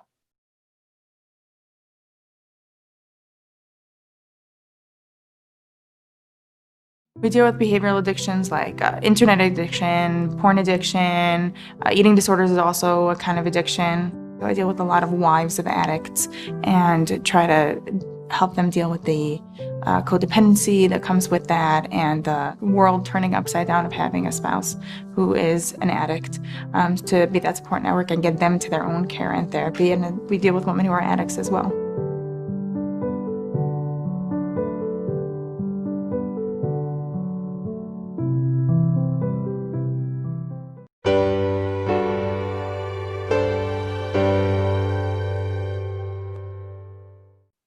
Keshet, I'm curious what this looks like on the ground. You know, I talk about this in the ether. Rabbi Reese talks about this in terms of halacha.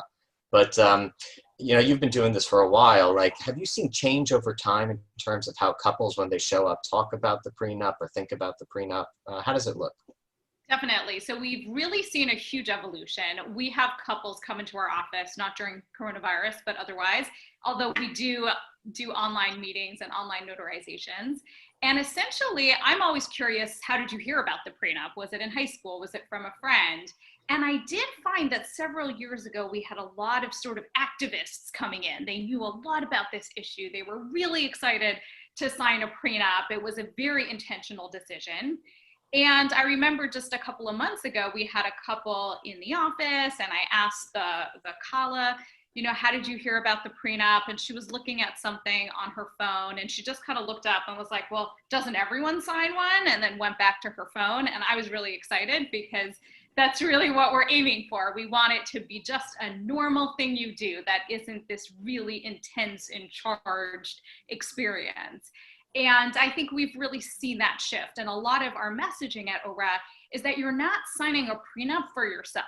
And if you are, if there's some real concerns about how healthy this relationship is, then we really encourage the couple to get some outside support and make sure that they're going into the marriage as healthy as possible, make sure it's the right choice for them. But really the reason you sign a prenup is because we're Klal Yisrael and we care about each other. And you can do this really quick and easy thing that can save somebody else out there a tremendous amount of suffering. And so in a way, it's a great deal. It's pretty quick and easy. It comes at no cost. And if we all do it, then the people who need it have it. And then we're all protected and we're all protecting each other. So we really try to frame it in a positive way. We have couples take pictures with their prenups. So it's sort of like a fun, light, not super intense experience. One thing I will add to the logistical piece, just because this is an easy thing to miss, but can be a problem if you do end up needing to use it, which is that a mysterious prenup that nobody has is not very helpful. So we have an online registry. The Beth-Din of America also maintains an online cloud registry. Definitely send us your prenups, scan them, send them to us. It's just good to have those copies out there. And we also recommend that people not sign the prenup at the wedding, A, because everything gets lost at a wedding, and B, because, and I'm sure you can speak to this as well, Professor Helfand, but legally there can be some more complications with signing it, especially without having had time to really read it or ask questions. So we try to do it a couple of weeks before the wedding where the couple can really take their time, look over the document. If they have any questions, they can ask them. And we are very much available to listen to people to help them work it out. We do sometimes get requests, can we just take this clause out, or can we just write these extra things in?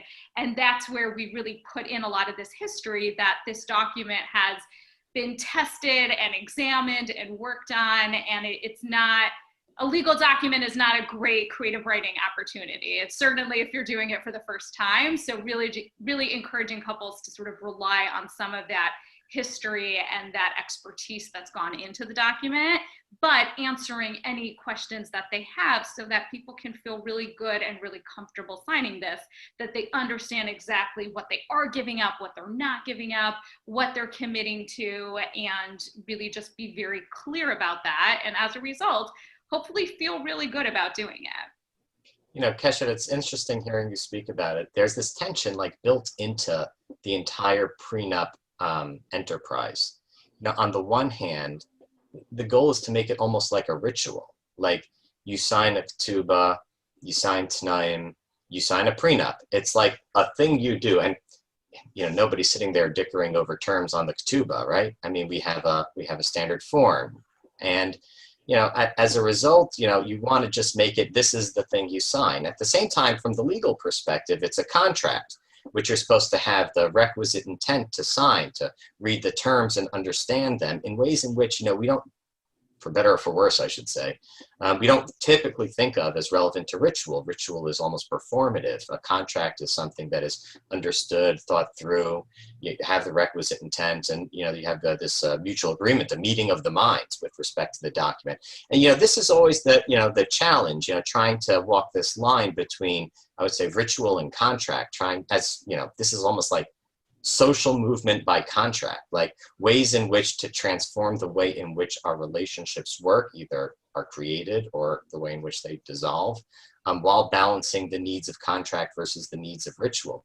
If you have people like dickering over terms all the time, you're not going to have a successful framework in order to make sure everyone signs the same kind of agreement, you have the same kind of impacts. But balancing between the two is certainly challenging, especially as law changes over time. Prenup is a matter of state law. There are 50 states in the United States, at least right now. And each state has different laws and different rules. You're trying to create a document that hits all the right notes for all the different jurisdictions, and those change. It's a challenging and ongoing enterprise. I mean, personally, that's why I find it exciting, like the fun questions that you get in terms of trying to think through what should like prenup 4.0 look like. How can we, did you hear what happened in Montana? Questions like that, and making sure that in many ways you have the Jewish community on the cutting edge, not only of halachic issues, but also legal issues, almost makes the document a paradigm of something even bigger than what we're talking about now, like a framework to think through 21st century problems. The way in which you take kind of halachic issues and think through deeply like what it was and how it worked in the past and what lessons do we have in our tradition and how you use those to meet evolving legal rules, just for an evolving environment in which we need our best halachic minds and our best legal minds or medical minds, whatever the issue you're dealing with, that they're always up to date with each other, that they're always in conversation so that our community is in the best place possible. Definitely. And I think there's also always an interesting tension in the law between the law in theory and the law in practice. So for example, one of the top concerns that I hear about the prenup is that a wealthy person is going to choose to just pay the money and not give a get. And people ask this all the time. And from the face of the document, that is an issue, because the person can say, sure, here's your support indefinitely. So glad we're still married. End of story.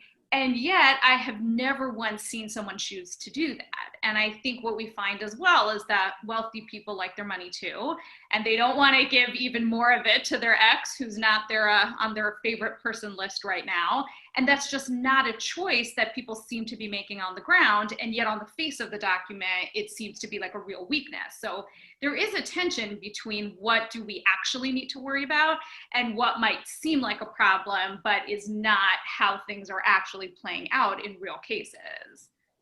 Rabbi Reese, what have you seen as like the biggest challenges as you've kind of worked through? I mean, you probably have the longest memory on this with respect to the prenup. Like, what are the big challenges you've seen, and how's that changed over time?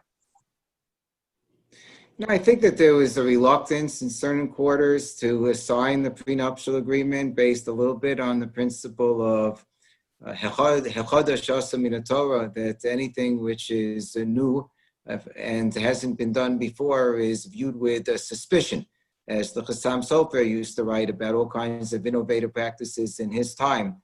I think we've been able to provide a lot more reassurance towards those who had that perspective by demonstrating this is not really so chadosh. This is really a very old practice. You hearken back to the old forms of Tanoim. It's really just another version of the type of thing that always has been signed. You look in the commentaries to the Shulchan Aruch at the Piskei Tshuva, who quotes the Baal Nesivos, the Torah's Gittin, that speaks about a husband signing a similar type of monetary obligation, even if the wife is not supplying various services and obligations in the marriage to him, that this would be a unilateral obligation, and specifically for the purpose of ensuring that there not be an aguna problem down the road.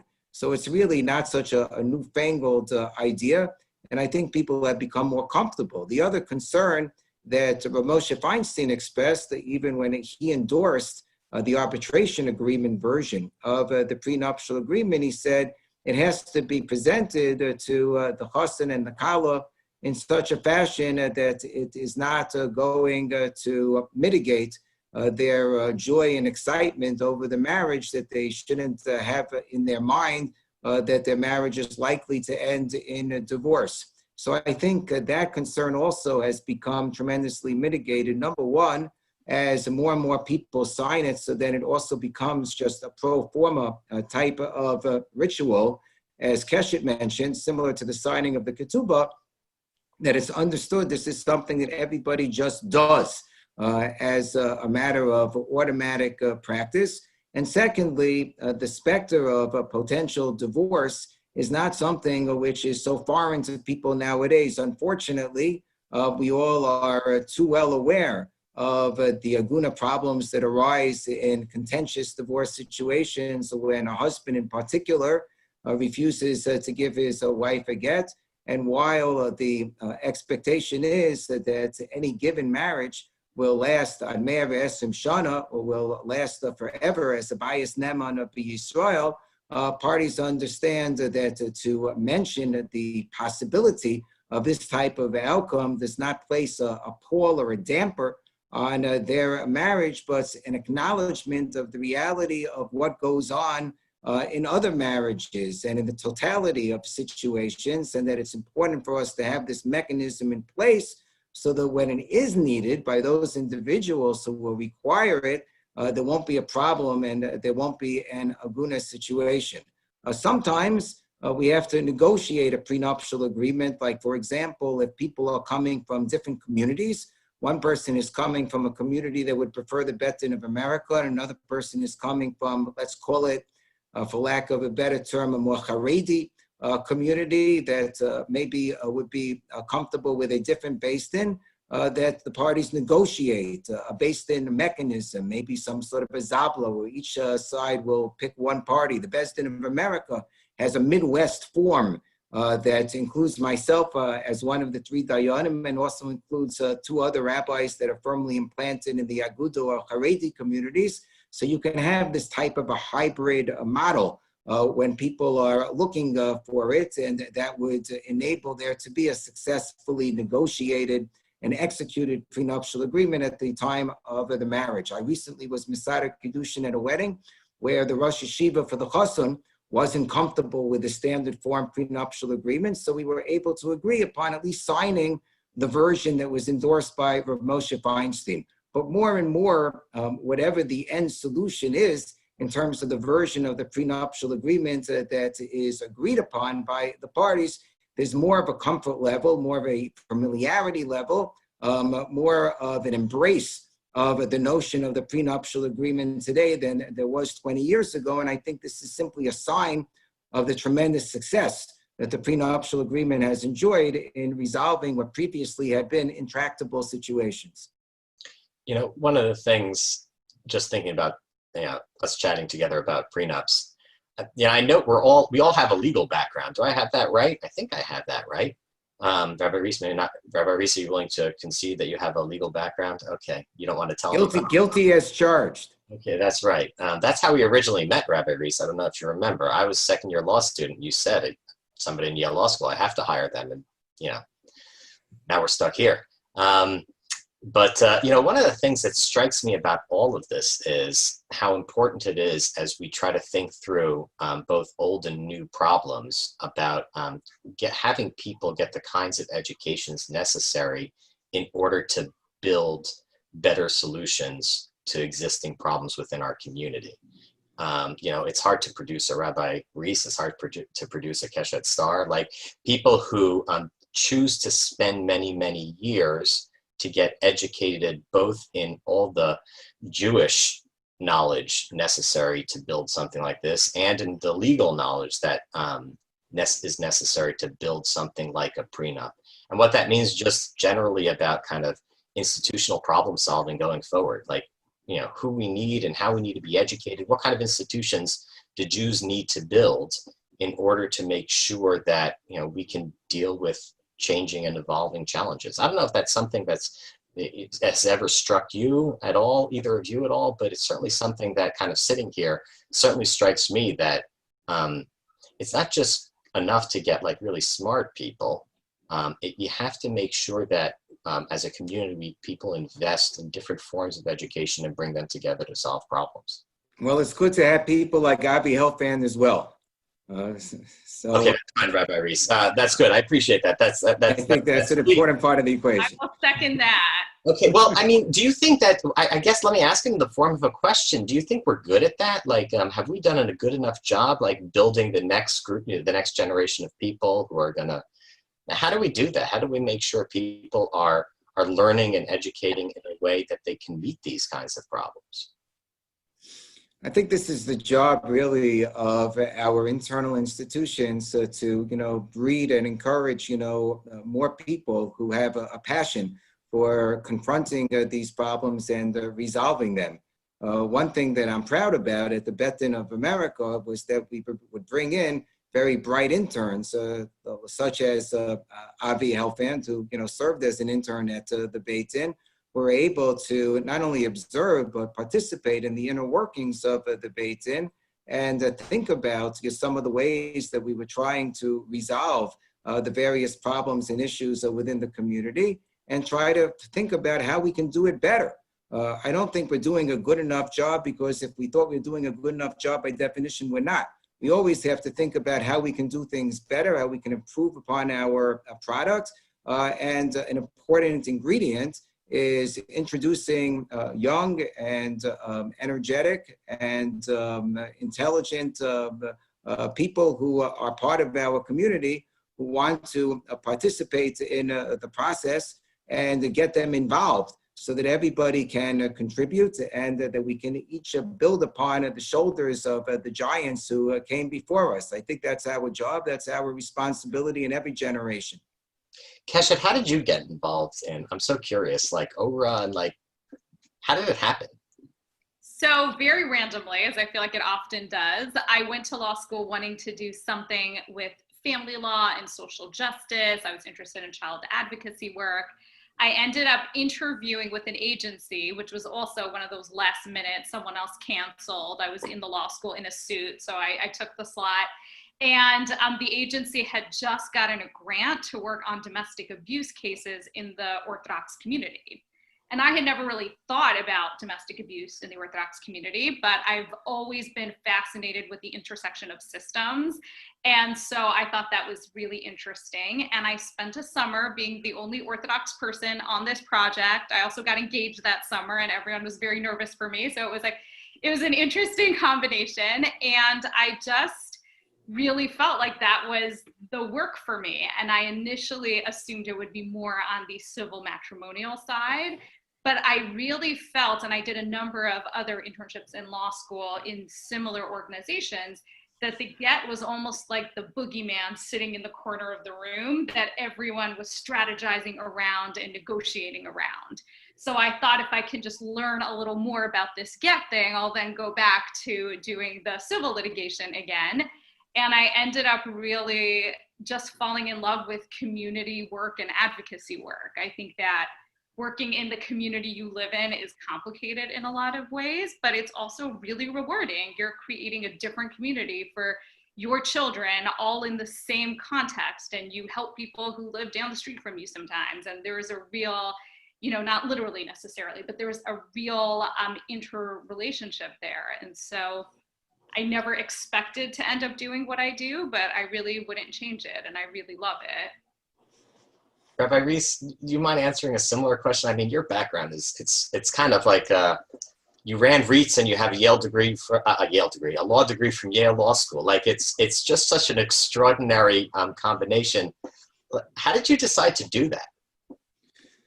I think that divine forces pulled me in this direction. That's my best explanation. When I was working as a lawyer, I never felt fully satisfied. I always felt like I wanted to do something that was more meaningful. I was always a little bit jealous of my friends who were still sitting and learning in the base medrash, that I wanted to be in a holy atmosphere. I wanted to be able to contribute my Torah background and education towards my professional life.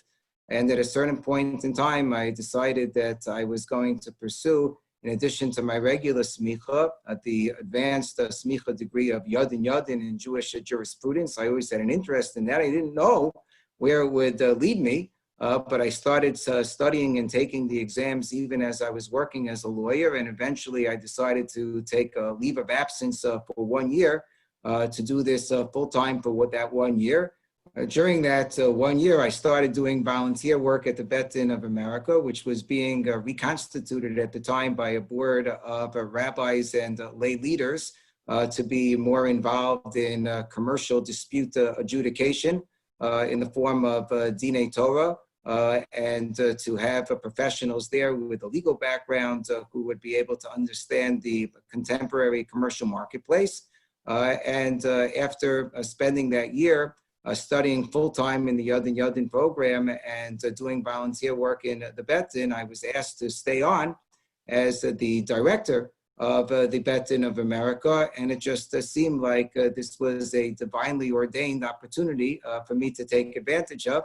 I actually continued doing part-time law work for my previous law firm for a period of time.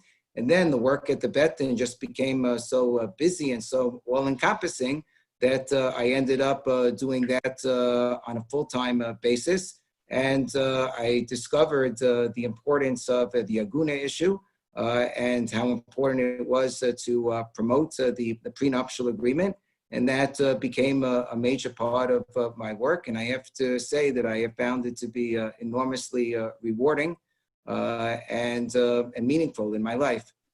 So Avi, how did you end up making the... Well, Rabbi Reese, you're to blame for why I'm in this. I mean, that's the bottom line. I was a law student. I lived in my wife went to NYU Law School and I was at Yale Law School. So of course we split the commute and lived in Manhattan. That's what's known as a joke. At least I thought it was a joke. My wife thought it was serious. So we lived there and I was still in the Smicha program and at Yeshiva University. And so I was looking for some sort of internship. And somebody said, you got to talk to Rabbi Reese. I said, okay, if I got to talk to Rabbi Reese, I got to talk to Rabbi Reese. I don't know who he is, but I got to talk to him. So I don't know if you remember, I showed up and we had a conversation. I'm like, you know, I got 2 days a week. I got to go to class at some point. So I think I worked on Tuesdays and Thursdays in my second year of law school. And I remember being in a class with Professor Daniel Markovitz, just a pearl of a human being. And I was writing a paper for him. And he said to me, like, you know, when you're talking to somebody and their eyes glaze over because you're just being super boring. So I started describing the paper I wanted, and he's an academic and he was bored. So like, that was bad. So I started telling him what I was doing on Tuesdays and Thursdays. And he's like he thought it was the most fascinating thing in the world. And I never forget this. It's probably like changed how I operate. He said to me, he calls me Michael. Most people call me Avi. He said, Michael, write me a paper about what you're doing on Tuesdays and Thursdays. That's what he said. And I ended up writing my first article about religious arbitration, how it works and how it's enforceable and the constitutional issues. Because Rabbi Reese said, how can I not hire somebody who's in Yale Law School? And my professor said, write me a paper about what's going on Tuesdays and Thursdays. That's really like what pulled me in. Like who knew that that's what it was going to be? And then, you know, from there I worked, I've litigated on behalf of the Beis Din, and, you know, now I get, you know, all the funny questions, or certain kinds of funny questions. I think Rabbi Reese gets lots of funny questions.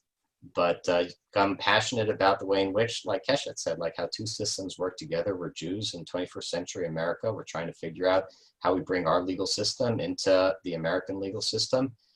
It's an exciting project, and it gets even, you know, obviously when the stakes get raised and you're dealing with agunot, people who want to move on with their lives, the most vulnerable in our community, being able to kind of think about systems and what we aspire to as American Jews. That's the very best of it. I'm just lucky I listened to somebody who told me you got to speak to Rabbi Reese. Turns out they were right. I want to just add one thing, and thank you. Thank you for that, Avi. I think that a large part of what the prenuptial agreement provides is a kindness, compassion, and dignity for all of the couples who enter into the prenuptial agreement. And we should remember that those are the major pillars upon which the organization Amudim was founded, and we urge everybody to pledge your support to Amudim.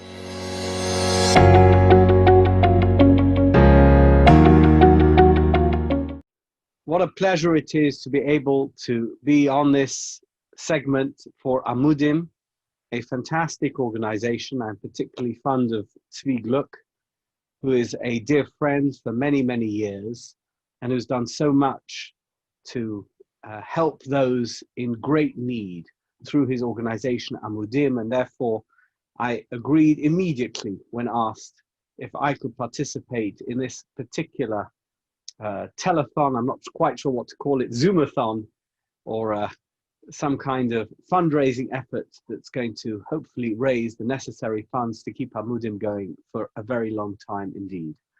And I'm together today with Rabbi Goldstein, Rabbi Warren Goldstein, who is the Chief Rabbi of South Africa. And we're just going to be having a conversation. We're going to be shooting the breeze. We're going to be talking about the things that have been affecting the Jewish world over the past several months. I don't need to remind you that we have experienced some of the most difficult things that any human society has ever experienced in the history of humanity over the past few months. And it's affected the Jewish community. And, you know, universally it's affected the world, but in particular it's affected the Jewish community. And we'll be talking about that. And we're also going to be talking about the recent loss to the Jewish world of former Chief Rabbi of the UK, Rabbi Lord Jonathan Sacks, Zichrono Livracha, a very great man whom I knew personally, and I know Rabbi Goldstein knew well as well. So let's begin, Rabbi Goldstein, by saying hello. Just tell us a little bit about the South African Jewish community, because many of those watching this won't know much about the South African Jewish community. Tell us about your role as the Chief Rabbi, and then we can take it from there. How about that? Okay, great.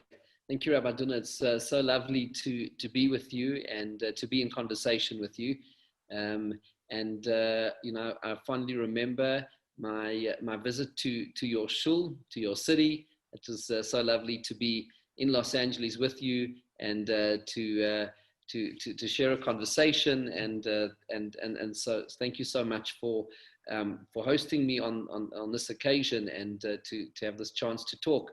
And I think that that you're right, that really the world has really been through a very traumatic phase at this point, and something that we went through and continue to go through as the South African Jewish community, together with all human beings, every part of the world. I mean, I think that's been the most remarkable dimension of this experience, is that it has been truly a global experience, because we often talk about globalization, but really people's experiences from one country to another are so vastly different. And yet here, the entire world was thrown into exactly the same experience, with the same traumas, with the same challenges, perhaps with the same opportunities as well. And so it's been an experience which has been a profound one, which has brought a profound equality and unity to all of humanity, because of the fact that we've all been so affected by it. And you know, in South Africa, our journey was, I mean, we have in South Africa about 60,000 Jews, 85% of whom, or 80% of whom are in Johannesburg, the rest in Cape Town, most of the rest in Cape Town, and the rest sprinkled across the country, Durban and other places. And you know, the country went into a relatively early lockdown, a little bit behind the rest of the world in terms of the progression of the disease. But really from the beginning of March went into a hard lockdown. We actually closed our shuls a week before the country went into lockdown, and we worked together with the Rabbonim, and you know, felt that it was the appropriate thing to do as it was starting to gain momentum, the disease. And we felt it was, you know, in terms of pikuach nefesh, and I met with, you know, with our Beis Din, and we came to that conclusion. And then the president reopened the country at the beginning of June, and allowed places of worship to reopen. And then we had, you know, a big debate raged in our community at the time. And we actually, based on the medical advice, because at that point the infection numbers were surging dramatically, and I put together a medical panel, top doctors in our community, from our community, but nationally respected doctors, you know, in areas of virology, in areas of hospital care, etc. And the medical panel advised me that we should keep our shuls closed, which we did. In fact, for all of June and July, all into August, and we reopened at an agreed medical criteria of when the rate of transmission dropped below 1, and we reopened our shuls at Rosh Chodesh Elul, and they've remained open ever since then, but with social distancing, wearing of masks, and the experience has been remarkable in the sense that the community remained cohesive and unified. And the shuls have been very disciplined, which I'm so proud of our community in that sense. That you go into our shuls today, everyone is wearing masks, everyone is social distancing. There's a real sense of taking this matter very, very seriously. And I think from a community point of view, but I think globally as well, there's a lot to learn from this experience and a lot to go forward with. And I have some thoughts, but I want to make sure that we're having a conversation here. But I have some thoughts on that, which I'm very happy to share.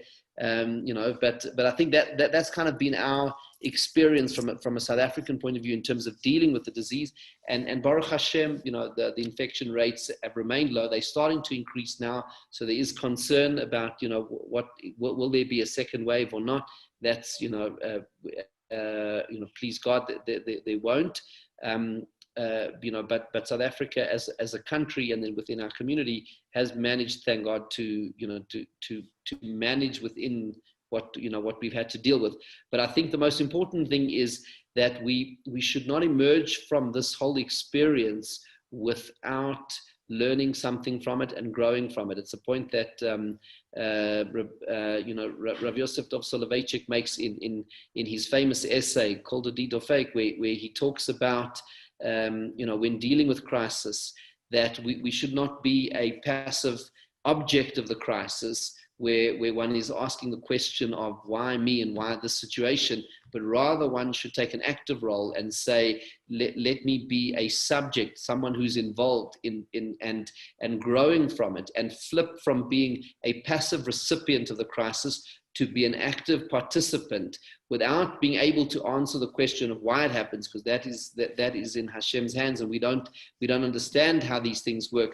Even Moses, when he was on Mount Sinai, the Talmud famously says he asked God, Tzadik Baralo, about the problem of human suffering, and God said, Lo Yirani Adam B'chai, no man can see me and live. So we can't know that, but what we can respond is, how can I grow from this? And that the halakha requires, based on the Gemara in Tanit and the Rambam, saying that in times of crisis we need to become better, we need to do tshuva, we need to repent, not, says Rabbi Soloveitchik, because we're saying that the crisis comes because of sin, but rather that it is a causal connection. There is a sense, not a causal connection, but there is a sense of, in the same way that if there's a garment of 4 corners you put on tzitzit, if there's a situation of crisis, God is, the halakha says we need to improve to become better. We never play God. We never say something happens for this reason or that reason. We can never know that. But our mission is to respond and to become better people from it, so that we're not just the passive recipients of it. And then when we become empowered and say, actually, we've been through this trauma, how can we emerge from the trauma better, stronger, more inspired, wiser from it? And I think, that would be a great question, for our chavrusa here, and I would be interested in your thoughts as to, what do you think we can learn from this experience? And, perhaps what have you learned? What, from your community point of view, I'm happy to share what I've learned. And I think that, I think there's an important conversation that needs to be had as the vaccine starts to become available, and as the world starts to see this crisis not coming to an end yet, but there's light at the end of the tunnel. You know that we read in the Sefer Bereshit, the book of Genesis, the stories about Noach, and then Abraham, Yitzchak, and Yaakov, etc. And the Mefarshim struggle to understand why Noach was so unsuccessful, while Abraham, Yitzchak, and Yaakov were so successful. And one of the differentiations between them was that Noach, in a time of crisis, did nothing to help humanity. All he did is he followed the directions of God, of Hashem, to build a teva, saved himself and his family, and of course it was important for the future of mankind that he was saved, but in the event he never made any efforts to see how he could help others, while Abraham, Yitzhak and Yaakov did everything that they could to foster a message of let's call it world monotheism, of recognizing God. Avram had his tent open in all four directions, and Yitzchak was somebody who prayed for the world. Yaakov Avinu went out into the world, both when he went to Lavan and when he went to Mitzrayim. His family carried the message and wanted to make sure that the world would not just know of God's existence, but thrive because of it. And I think that in a time of great crisis, this is a time when we need to make sure that those people who are in need, who are in the greatest of need, recognize that it's a point of contact with them. Korev Hashem l'chol korev l'chol asher yikra'uhu be'emes. That Hashem is close to you, particularly if you call out to him in a proper way. And Chazal say that you don't just call out to God in a time of need, but call out to God when you're not in need. But it's in times of need when you recognize how much you need God, even when you're not in need. So I think that we live in Abrahamic times. We've just seen the Abraham Accords being signed between Israel and its former enemies in the Gulf states. And this concept of Abraham is something that we want to spring onto the world, particularly in a time of great crisis. Avraham Avinu, where we can echo his message, which is one of knowing God and of having a relationship with Hashem in the closest possible way in times of need. But of course, when the light at the end of the tunnel becomes the light that envelops us all, that we can embrace God even in good times, not just in bad. I think that that somehow dovetails with your message, Rabbi Goldstein. Yes, and certainly, and I think that part of what I think that people have learned, that I've learned, from this time, has been that it's been a time of looking to deepen faith and connection to God, because in a world of uncertainty, we realize that ultimately we are not masters of our own destiny. We are in God's hands, and the world has been so unpredictable this year. Who would have ever predicted that we would be scurrying around in masks at at this stage of the 21st century, when we thought that modern medicine would be able to conquer anything, and yet on the one hand, we've been, as humanity, been humbled by it, but also we've seen the greatness of humanity in producing a vaccine in record time, which has never been done in the history of medicine at this time.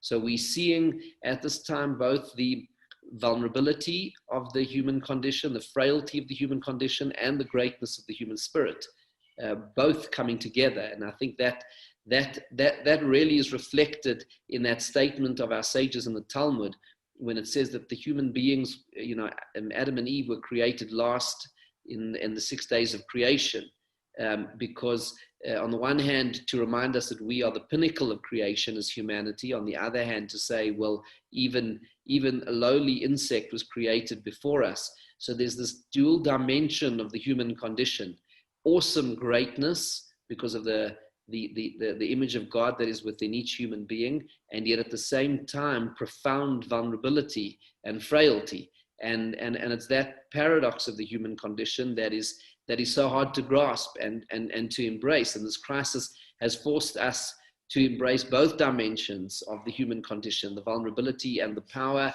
the sense of brilliance and achievement, as well as humble submission. And there is both of those two elements, and I think that it's part of learning to live with paradox that is so important, and that reflects truth, because truth is always complex. It's never going to be something which is simple and one-dimensional, because God is the creator of existence, and his wisdom and depth is infinite, and we can never probe it. And so therefore, whatever we encounter in reality is going to have all of these different disparate elements. But it is that dimension of the vulnerability of the human condition which calls upon a response of kindness and chesed, and looking after people and showing compassion and supporting one another. And it's that dimension of the greatness of the human spirit that brings out the importance of dignity and respect for all human beings. So we have all of these dimensions that come together, and that ultimately, I think the lesson is, the Torah is a blueprint. It is the blueprint that God used to create the universe, and therefore it is the blueprint to give us direction in all of these times. And I know that one of the great traumas in recent times, not related to the COVID situation, but a big trauma for the Jewish world, has been the passing of Rabbi Lord Jonathan Sachs of blessed memory. And I think, to me, this concept of a blueprint is something that he taught the world, he taught all of us, that the Torah has within it the wisdom to give direction to every dimension of human existence. And he was a prolific author and a brilliant orator, and in his writings and in his teachings, he showed the breadth and the depth of Torah to confront every aspect of society and to give it guidance. So to me, what part of his legacy is this concept of the blueprint, that Torah is in fact the blueprint. God looked into the Torah and created the world. And so if we're trying to navigate our way through this current crisis, the blueprint for the navigation through this crisis is going to come from the Torah itself. And in his books and in his life, he showed Torah to be the eternal fountain of wisdom, of divine wisdom, of godly wisdom that Hashem gave to us when he revealed his Torah at Mount Sinai, and that we have been learning for all of these generations. And through the eloquence of his pen and his mouth, he was able to show and give us all a glimpse of the tremendous brilliance of the Torah as a blueprint. And so I miss him personally as a friend. He was always so kind and gracious to me. From the moment that I was appointed as chief rabbi, he was one of the very first people, and in fact it was this week 17 years ago that my appointment was announced. He was one of the very first people who called me to congratulate me and to offer words of support and advice. And so grateful to him for his kindness to me personally, but I know that he shared that kindness with so many different people. And so personally, I feel a great sense of loss, but as the Jewish world, we've lost someone of such incredible greatness.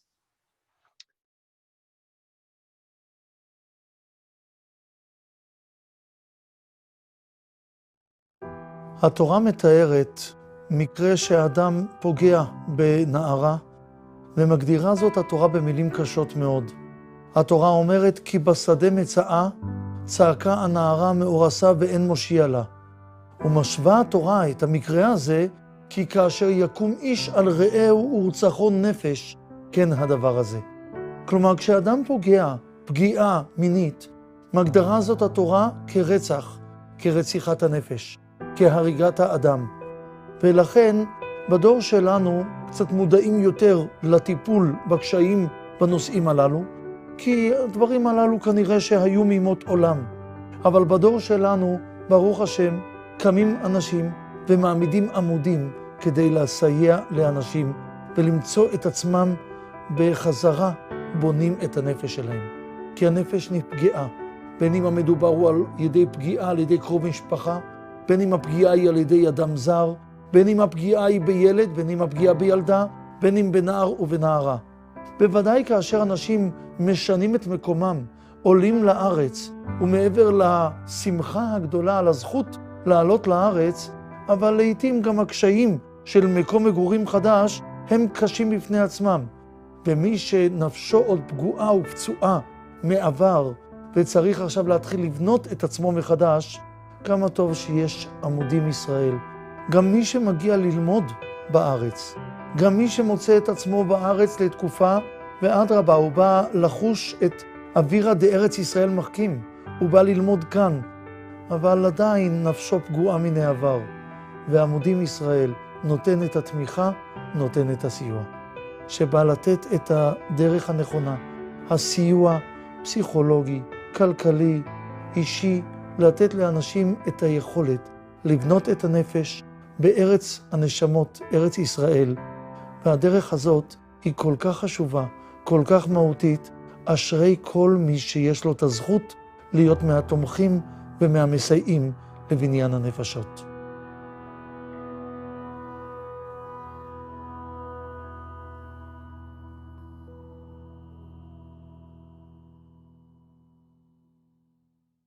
You know that a lot of people have been speaking about Rabbi Sachs, and I myself gave a hesped within a few days of his passing, and it's been such a tragic loss for the world. Perhaps if you can tell us the extent to which Rabbi Sachs was involved in Jewish community life outside of the UK and your own personal experiences with him. You've said that he called you when you were chief rabbi, but you obviously knew him. Perhaps tell us a story or two about your encounters with him and how he affected you and those around you. No, I think that his impact is on the South African Jewish community was a very profound impact, which through he visited the community a number of times over the years. I hosted him on a number of occasions. His speeches were always very well attended. People drew so much from it. But what I've heard in the last number of weeks since his passing, both within South Africa and globally, so many people telling me the same thing, is that they read his parasha article each week. They read his books, and people who never met him felt that they had lost their teacher and lost their rabbi. And that it was a real sense of that personal connection, that our sages talk about, Talmidim harem kabanim, that students are like one's children, and there was that element of him having an impact that people felt bereft, even if they never ever met him. What I was struck by in his visits to South Africa was also his warmth and also his excitement for life and zest for life, and the sense of really living with an urgency. I learned from him he was so prolific, not only in his writing, but also in his speeches and his actions and his work as chief rabbi when he was the chief rabbi of the UK.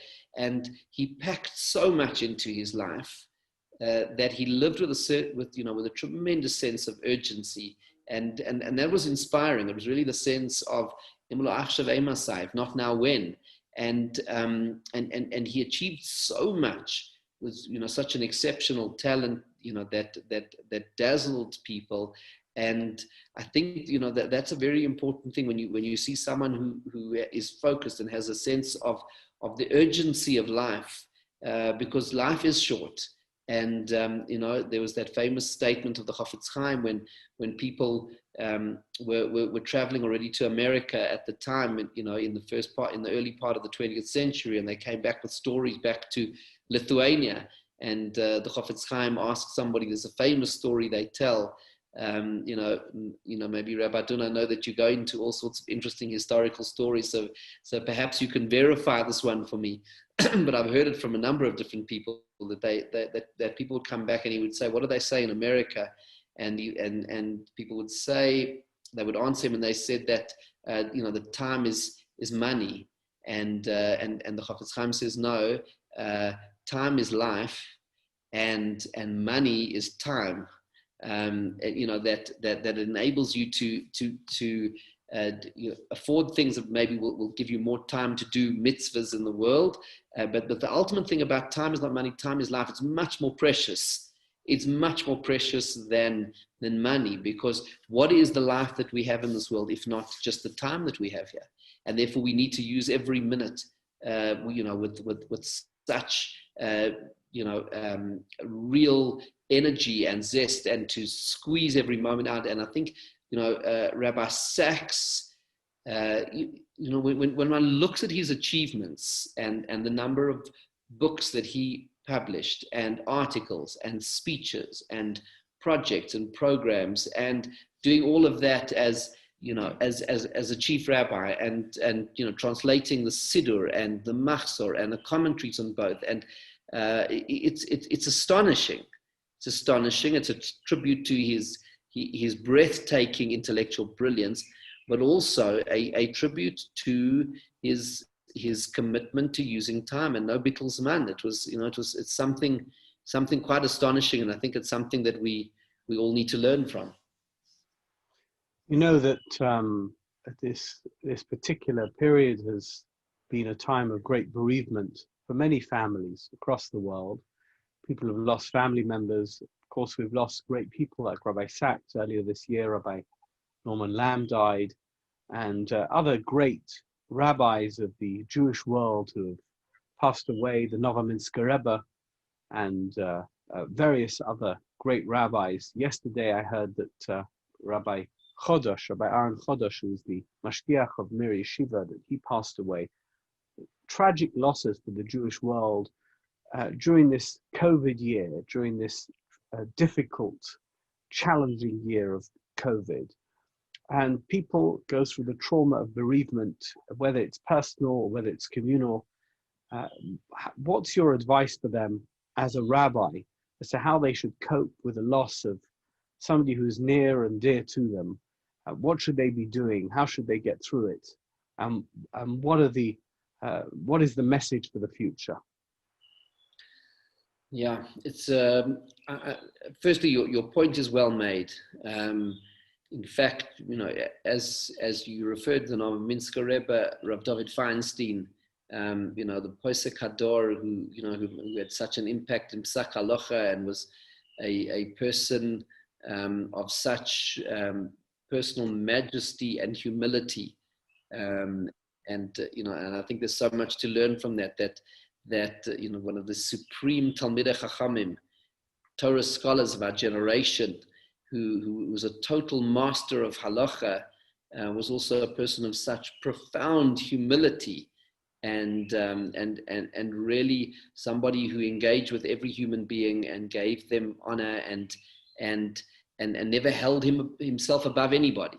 You know, this profound equality which the Ramban, Rav Moshe ben Nachman, writes about in his letter to his son, where he says that humility is also about equality. It's about acknowledging that Hashem is the ultimate master of this universe and that we are all equals, you know, before Hashem.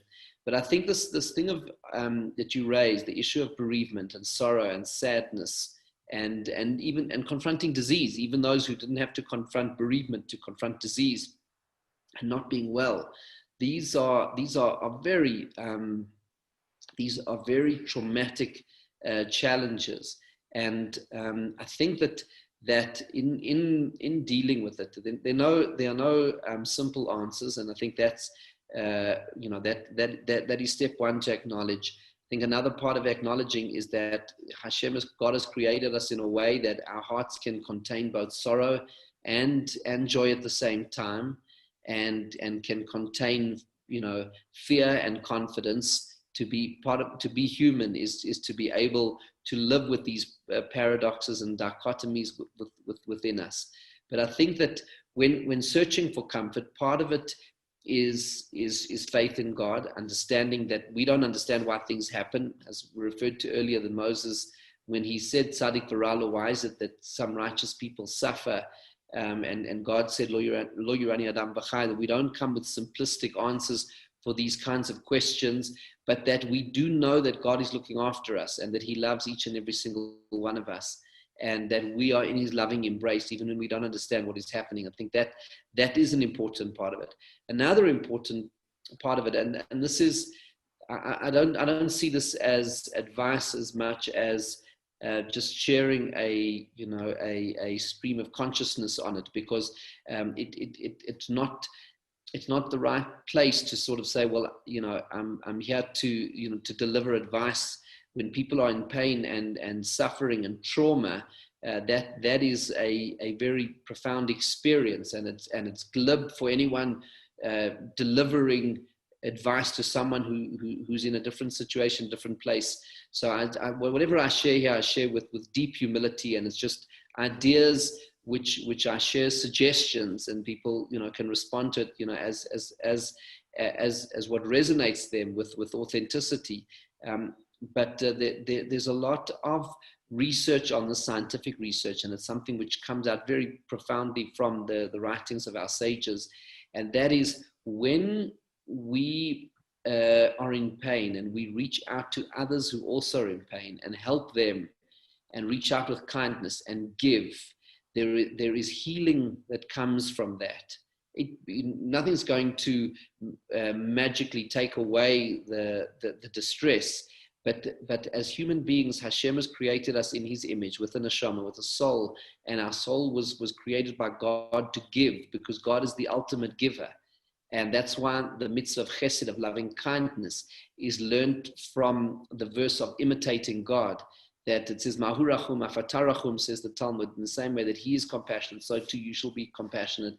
And the source for all the mitzvahs of kindness, of visiting the sick, of comforting the mourners, these mitzvahs are learned from the conduct of God Himself.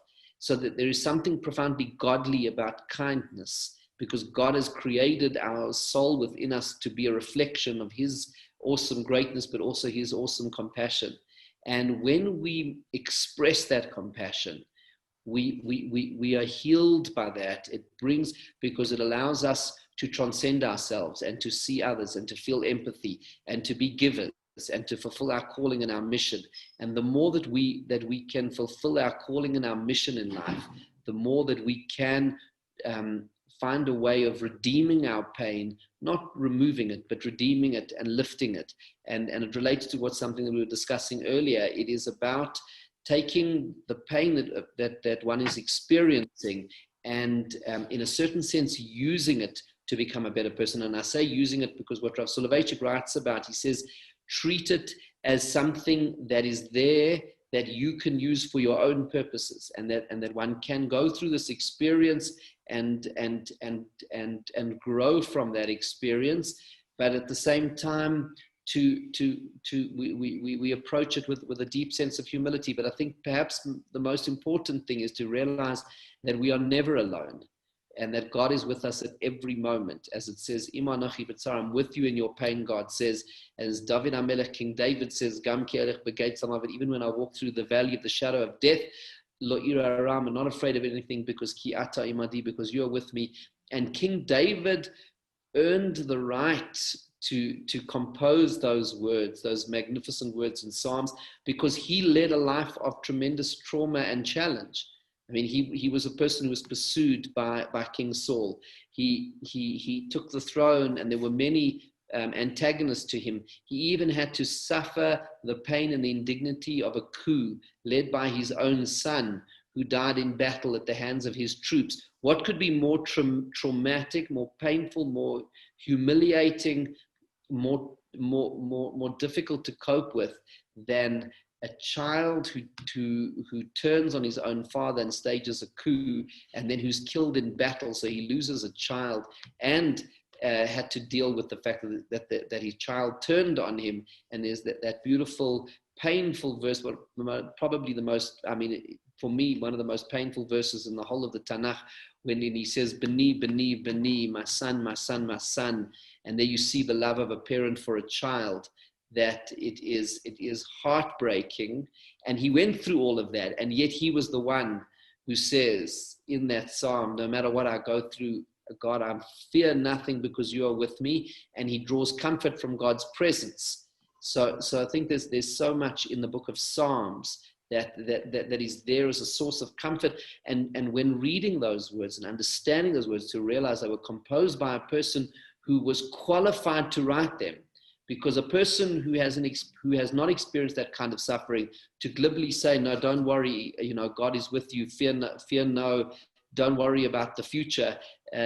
Only someone like King David, was qualified to be able to write that, because he wrote that from personal experience, but he also wrote that with divine prophecy. He was a tremendous political leader, but he also had divine prophecy. Rabbi Dun, I've really enjoyed this conversation. Thank you so much. Yeah, we must draw to a conclusion just to say how appreciative we are for your time, Rabbi Goldstein. And of course, we're doing all this for Amudim because we know that particularly in this time, people with mental health issues and other traumatic problems in their lives, that we want to do everything that we can to assist them, to help them, to keep them going and to support them. And Amudim is the perfect vehicle for that. And Rabbi Goldstein, we appreciate very much that you have participated in this broadcast, and we appreciate your time and we appreciate your support. Thank you. Absolutely. Thank you so much.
welcome. My name is Rabbi Efrem Goldberg, and I have a true privilege and an honor to share this conversation with Mori Rabbi, Harav Shechter Shlita.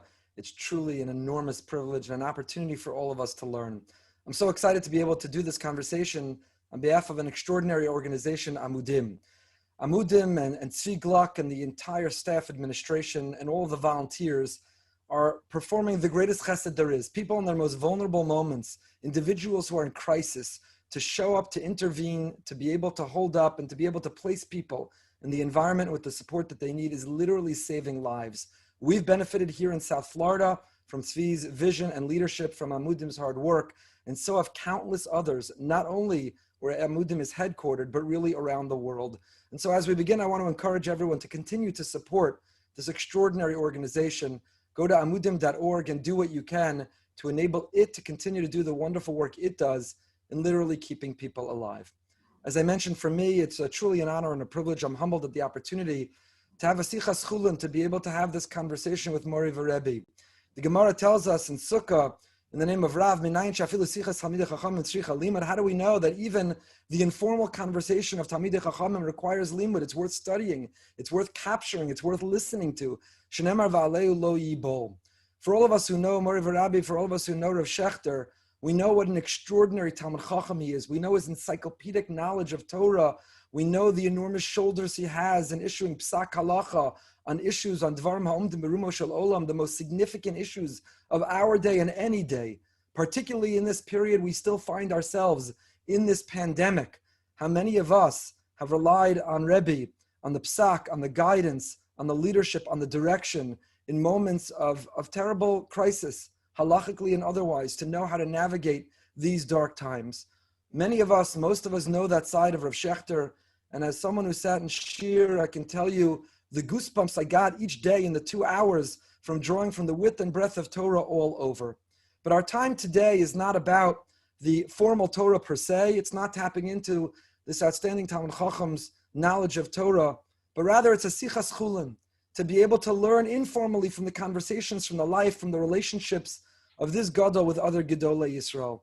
And so, Rebbe, I can't thank you enough from the bottom of my heart for giving me and us this opportunity to be able to have this conversation. And I want to begin by asking Rebbe, how important is Shimush Talmidei Chachamim, the experiences and the stories that we're going to hopefully, please God, draw from, of the opportunities Rebbe has had to meet and spend time with Gedolei Yisrael? How important for an aspiring Talmid Chacham, for a Ben Torah, to be Meshamesh Talmidei Chachamim, to engage that sichas chulin, to not only learn in the Beis Medrash and in Shir, but to learn from leaders outside of it as well. Attitudes are also part of the Masorah. You don't just have a dry Masorah on the dinim, and in this case it's mutter, this case is aser. You have to see what are the attitudes of the Rabbeim. It's important to pick up from the earlier generation what their attitudes were on many different things. You have to know how to weigh. You have different, in Shulchan Aruch, there are always different opinions. You have to know how to navigate, which is the accepted opinion, which is the generally accepted opinion. You have to see the halacha chayim that these Gedolim had. Very important. What is Rebbe's, we all know Rebbe as one of the Talmidim of Hakim, of the Rav, of Rabbi Soloveitchik, and the continuation of his Mesorah, of his legacy. What are some of Rebbe's earliest memories of Rabbi Soloveitchik? What drew Rebbe to be a Talmid of Rav Soloveitchik? What happened was, I think 2 years before my bar mitzvah, my father took me to hear Rav Soloveitchik's Yortzeit Drasha. He had Yortzeit every year on Gimel Shvat for his father, at which time he would deliver a talk for 4 hours. First 2 hours would be a shir and halacha and gemara. Next 2 hours would be a drasha, hashkafa, on that halacha topic that he had just given the shir on. And he had to prepare me in advance. I was before bar mitzvah. He prepared all the gemaras with me. And Rabbi Soloveitchik was such a good Bal Masber. The shir was in Yiddish, but I understood Yiddish because my father used to give drashas in Yiddish. So I understood the shir. So my father took me before my bar mitzvah. And then when I was in third year high school, the Rebbe recommended to the principal of MTA that for the next year, my senior year in high school, they should put me in Rabbi Soloveitchik's shir. But because I was so young, so they said I should be in another shir, Rabbi Gerelik's shir, the other days of the week. So it should be tied down every day. I should have a shiur. That time Rabbi Soloveitchik only gave a shiur twice a week, on Tuesday and Wednesday. So they felt I should go. They were both learning the same Gemara, Sanhedrin. Rabbi Soloveitchik and Rabbi Gerelik. The whole yeshiva was learning the Gemara, Sanhedrin. So I was fortunate. I was in Rabbi Soloveitchik's shiur when I was still in high school. And I learned by Rabbi Soloveitchik for 10 years. My impression is that those were the best 10 years of his life. They were the best 10 years of my life.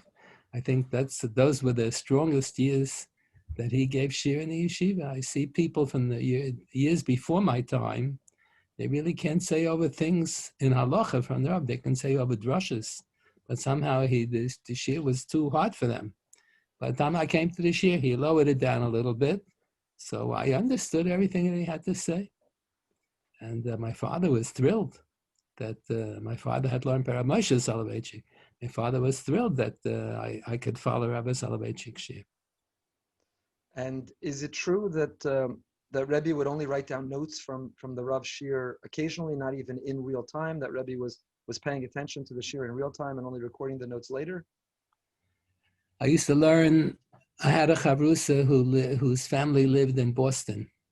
He lives now in Boca Raton, Herbie Millen, Henoch Millen. Sure. Rabbi Millen, he's retired now. Rabbi Millen's told me that when Aaron Lichtenstein learned by the Rav, he used to write the notes on Motzei Shabbos. So I thought, why did he do that? The shiur was on Tuesday and Wednesday. Why did he write the notes on Motzei Shabbos? He must have had a good reason. So I assumed he probably thought over the shiur. And then he realized you have to rearrange certain ideas. The Rav worked it out. So that's what I did for quite a few years. Then, after a few years of doing that, I wouldn't write any notes at all during the shiur. The shiur was Tuesday and Wednesday. I would write the notes on Motzei Shabbos. Then I found out that Rabbi Millen meant when Aaron Lichtenstein was going to Harvard and he was staying in his parents' home and he learned with the Rav on Shabbos afternoon, then he wrote the notes on Motzei Shabbos. But I was already so used to my system, so I continued like that till I started to go on dates. When I started to date, so sometimes I needed Motzei Shabbos or Sunday night to write the notes. So then I started writing the notes during the shiur. But in the early years, the first 7-8 years, maybe even more, of the 10 years that I learned by the Rav, I only wrote the notes down on Motzei Shabbos and on Sunday night, yeah. And we're so fortunate and blessed to have those notes because they form the basis of many of the svarim that we have of the Rav on Gemara, on halacha, on lamdas itself are derived from Rebbe's notes, right? Sure. So it's a great bracha. Did Rebbe have an opportunity to have a relationship outside of shiur with the Rav? Was the Rav approachable? What kind of time was spent or what opportunities were there for Rebbe to develop a relationship and to be mishamish the Rav outside of shiur itself? When I was in the shiur, Abba Brunspiegel was a roommate of mine in the dormitory, Rabbi Brunspiegel. He spoke Yiddish because he was a European. So he was very close with the Rav. He would go to the Rav's apartment and talk to him a lot. I was younger, much younger than Abba Brunspiegel, and I never had that, I never went to his. In later years, after my time, the younger boys always went to the Rav's apartment. They would walk him home to the dormitory, from the shiur to the dormitory. Then they would sit in Shua Zira for a whole afternoon. I never did that. The only time outside of shiur was when I would visit in Boston. So then I would be in Maimonides. I would stay every so often, either by the Millens or stay. My aunt and uncle lived for a while in Boston, and my grandmother lived for a while in Boston. So I would stay with relatives or with friends and daven by the Rav and Rosh Hashanah, Yom Kippur, to see how he davens on Yom Tov. So that there, everything was informal. Then he was very friendly with all the balabatim in the shul. And the opportunity to observe him and to learn from that in that setting. And I know Rebbe used to emphasize in shiur from the Haftorah we just read, to look for a Rebbe who's Dama L'Malach Hashem Tzavakos. And one sees that, I guess, in the everyday life. Rabbi Soloveitchik had a practice. Whenever he would do something, he would explain to the people why he's doing it. So I remember on Motzei Yom Kippur, he would, on Leil Yom Kippur, he would fold up his talis. He said, the whole Issa of folding a talis today is only hachana, but Leil Yom Kippur, you're permitted to make a hachana for the morning of Yom Kippur. Or someone just called me last night from Eretz Yisrael, Mendy Gopin. So he tells me that he used to sit near the Rav of Maimonides. So whenever it would be, Yontif would be on Erev Shabbos, so he would make an Erev Tavshilin. So the Rav would always fold his talis after Musaf on Yontif and explain to the people that since we made an Erev Tavshilin, so we're permitted to fold the talis today for tomorrow. If we wouldn't make an Erev Tavshilin, it would be mutter. Remember, Amatzah Yom Kippur, if the weather permitted, he would always go say Kiddush Levana, and he would always explain, but on Amatzah Tisha B'Av you can't. So Tisha B'Av you have to wait till you put your shoes on until you eat. So Yom Kippur, we're in a happy mood, so you can say Kiddush Levana right away, even though you don't have shoes on, even though you didn't eat any food. Whenever he would do something, he would always explain to the people around him. So those who didn't spend time in Boston are missing all of these explanations. He always explained everything. And many of those explanations are recorded, obviously, in Nefesh Harav and the further volumes that gives us, those who didn't have the privilege of learning by or spending time with the Rav, access to those minhagim. We're not going to go in chronological order, but really going on a tour with Rebbe of the Gedolim that Rebbe met. So again, not going in order, but going back in Rebbe's life to being an MTA. There was a time in MTA where some of the Talmidim were sent to Lakewood to learn with Rav Aaron Kotler and to spend some time there. Rebbe was among them. I was the only one from high school. The others were older than me. The others were in college or in smicha already. Rabbi Moshe David Tendler was my Rebbe in first year high school. And this was the summer that I was going to turn 14. I was still only 13. I wasn't even 14 yet. So Rabbi Tendler sent a group of 10, 15 boys to learn in Lakewood. It was a very tiny yeshiva at that time. They didn't have thousands of students. They had maybe 100, I don't know. Rabbi Tendler's middle brother, Yossi Tendler, who passed away a few years ago from Baltimore, he was then learning, he was single then, he was learning, so he was looking after us. And so Rabbi Tendler, I'm not sure, I think he wanted to give chizuk to Lakewood, so he sent another 10, 15 boys there. The others were older than me, I was the youngest one. And when Rebbe was there interaction with Rav Aaron Kotler? Did Rebbe have an opportunity to meet him? There wasn't too much interaction because Rabbi Aaron Kotler wasn't there the whole week. He just came Shabbos and he gave the shiur. That's why they don't have any tapes of his shiur, because he wasn't there in the weekdays. On Shabbos you can't tape it. And then there was a Knessia Gdola, which the Aguda was having in Eretz Yisrael, so he was going to leave. So I remember that Shabbos he gave his shiur. We learned there, I was there for a short period of time. So we learned Gittin Daf Yud Gimel, the while that I was there. Rabbi Aaron Kotler gave a shiur not on the daf. It was something on Bava Basra, and I didn't understand one word. So right after the shiur, everybody ran into the back room. I didn't know where's everybody running. They said, Yankel Schiff, says the Chazar shiur. Yankel Schiff was the star student. I think he prepared the shiur with Rabbi Aaron Kotler in advance. Later, he married the daughter of Soloveitchik. So I ran to the back room also to hear the Chazar shiur. I didn't understand one word that he said either. So then we had Shalosh Udas, Shabbos afternoon. So I wanted to hear this person, Yankel Schiff. So I sat down next to him, and he was talking and learning. I still say over some of the things that he told me about a Minchas Chinuch, about Eidish at Yochel Azima, that I remember. And then on Motzei Shabbos, I remember that Motzei Shabbos, they said Kiddush Levana must have been Tammuz. I don't think it was Av yet, it was Tammuz. Middle of Kiddush Levana, someone taps me on the shoulder. The Rosh Yeshiva wants to talk to me in his office. I went to his office, and he says to me, Yingala, little boy, tell me over the shiur.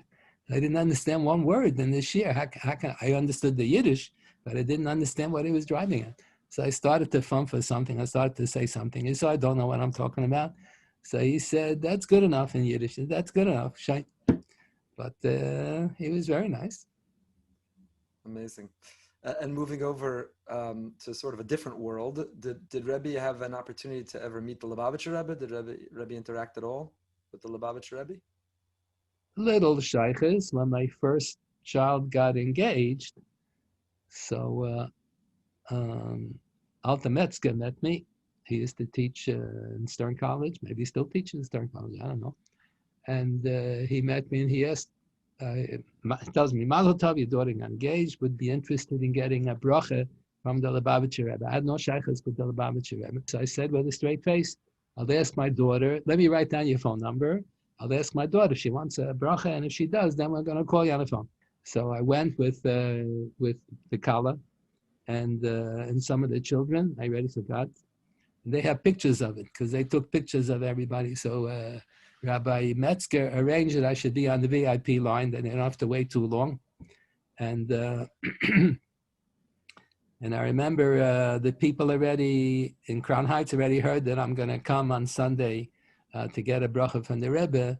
So one of the people called me up on the phone. He knew that I had published a Dvar Torah about Land for Peace, and the Rebbe was opposed to Land for Peace. That's what I wrote. It's against the din. So he said, when he heard I was going to go visit the Rebbe, he said, give the Rebbe a copy of your Dvar Torah. So I said, that's a chutzpah. The Rebbe does need my approval. The Rebbe says his opinion. He says, no, mark my words, the Rebbe will appreciate it. So I felt so uncomfortable. So I made a Xerox copy and I brought it in a manila envelope.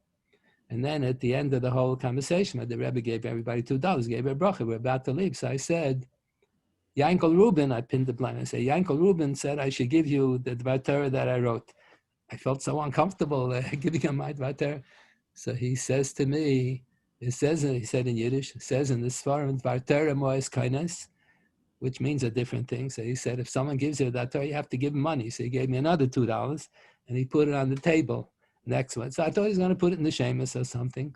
So years later, years go by, and we're on vacation in the summertime, and our next door neighbor and the next cottage is a Lubavitcher Chassid. And on Motzei Shabbos, they watch the movies of the Rebbe, greeting all the people on Sunday morning. So who's there online? Rabbi Herschel Shechter Zichron Livracha, the one who just passed away a few years ago. So he's online, and he meets the Rebbe, and he says, the Rebbe says, what's your name? He says, Rabbi Herschel Shechter. So he says, oh, the Rosh HaKolah from Yitzchak Chana, you're the one who gave me the Torah on Land for Peace? So he says, no, he was my father's age.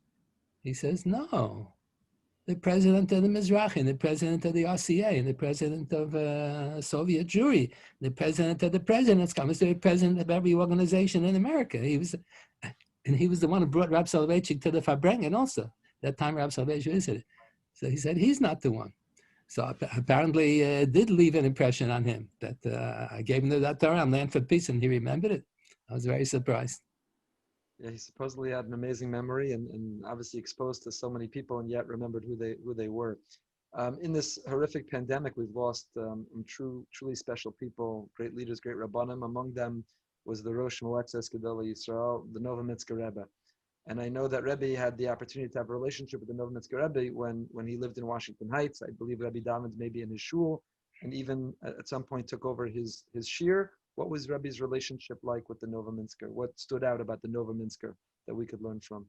When the Novominsker Rebbe came from Chicago to Washington Heights, they appointed him the Rosh Yeshiva and Broy's Beis Medrash.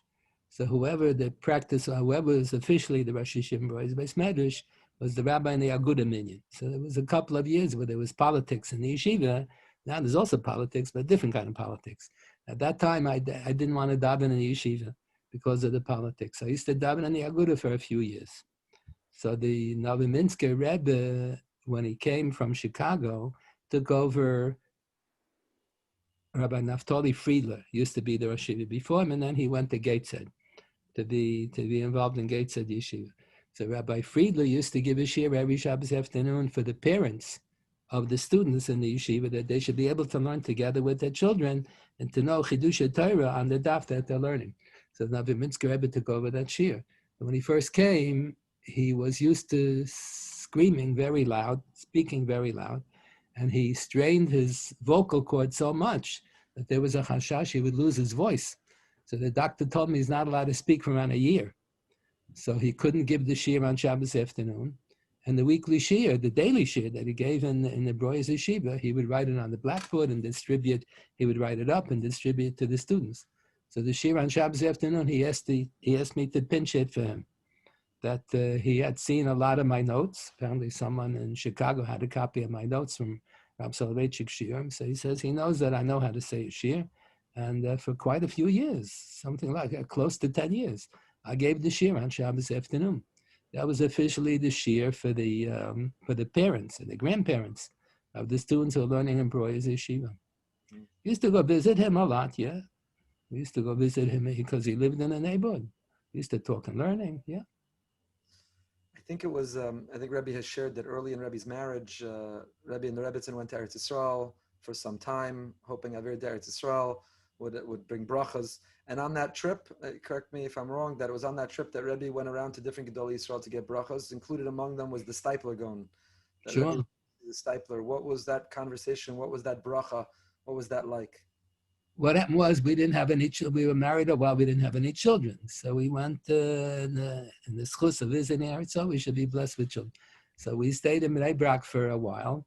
So someone said I should go to the Stipler. I had never heard of the Stipler before. His form were not yet available in America. They weren't available in Eretz either. He didn't sell it in the stores. You had to go to his home. So they told me, go to the Stipler and you ask for a bracha. So I said, what do you do? Well, how do you ask for a bracha? So he said, first buy a copy of it. First buy some svarim. After you buy Sefer, then you. So I came. They didn't tell me the whole story. He was hard of hearing. He had a pad of paper in front of him. So he screams out in Yiddish, what can I do for you? So he gives me the pad of paper. I should write it down. So I wrote down, I want to buy his Sefer on Kiddushin, because that was in the middle of the summer, and the yeshiva was going to learn Kiddushin after Labor Day, that September. So he climbs up on a ladder, he gets to Kiddushin, I give him the money, he starts giving me the nickel change or the quarter change. I said, you can keep the change, a big deal. So he says, no, business is business. He's not a poor man, he doesn't need donations. So he gives me the quarter change. Then he screams out in Yiddish, what else can I do for you? So I wrote down on a piece of paper that I'm married and we don't have any children. Can he bless me with children? So he gave a bracha, I should be blessed with children. Then he screams out in Yiddish, what else can I do for you? So I wrote down on the pad of paper. I was embarrassed to say I was a Rebbe in the yeshiva at that time. I was already a Rebbe because I didn't have a beard. So I thought it'd give me a hard time. So I said, I learned in the kollel. I learned in America in the kollel. Can he give me a bracha to have? It was true also. I was learning in the kollel also. So I said, can you give me a bracha for hatzlach and learning? So he screamed back at me and he says in Yiddish, all the brachas in the world are not going to help. Sit and learn, you have to be matzliach and learning. Doesn't help to get brachas to be matzliach. You sit and learn, you'll be matzliach. Yes, that remains with me. It's such a different image of today. We're going to Rav Chaim Kanievsky, going to his son, and the chutzner and the lines and the access, and one is lucky if they get a bracha v'hatzlacha, as opposed to the what else do you need? What else can I do for you? The world has changed so radically in that way, I guess, and in that time. Was it also on that trip that Rebbe met Rav Shach, went to Rav Shach, and Rav Shach served some chocolate bars, some special treats? Sure. What happened was Rav Shach gave a shir in the yeshiva, and I listened to the shir. So after the shir, he walked over to me and he says, Shalom Aleichem, he says in Yiddish, from wann kommt a Gast? Where do I come from? He knows that I'm a guest. So I asked my wife later on, how did he know I was a guest? And she said, of course, you're the only one who was wearing a straw hat. Everybody else was wearing a black felt hat. I was wearing a dark straw hat. So he came up to me, he says, where do you come? I said, I come from America. I learned in yeshiva. So he said, I should come visit him. So I didn't know, whenever I went to visit people in Eretz, I always went with my wife. I didn't realize his wife was an invalid. She was bedridden for many, many years. So I came with my wife. So when we came, so he apologized that his wife is not well now. He didn't tell me she was bedridden for years. He tells me the wife is not well. She can't come out of the bedroom. But he didn't, so he wanted to talk to me in learning, but he felt that it's improper to talk to me in learning. My wife would just be sitting there. He was giving a shir on the sugya in Kiddushin Daf Yud Gimel about Shibura Deraisa, Lav Deraisa. He told me over Ramban in the end of Baba Basra on the topic. So he felt uncomfortable. How can he talk in learning and keep my wife sitting there? So he gave her a chocolate bar, and he said she should eat the chocolate bar. So she felt uncomfortable eating a chocolate bar. So he said, no, it's kosher, it's kosher. You see, if it has, he says in Yiddish, if it has this emblem from the Badatz, that means that it's kosher. You came around, it's a kosher, it's kosher. She felt uncomfortable eating in his presence. So Kolzman, she was eating the chocolate bar, he was talking learning. The second that she finished the chocolate bar, he felt it's not proper, so he stopped talking and learning. It wasn't their heretz to talk and learning when she's sitting and waiting there. That was interesting. Such a different time. And again, the Rebbe had access to these Gedolim because they were so much more accessible. They were so much more available than the world that we live in today.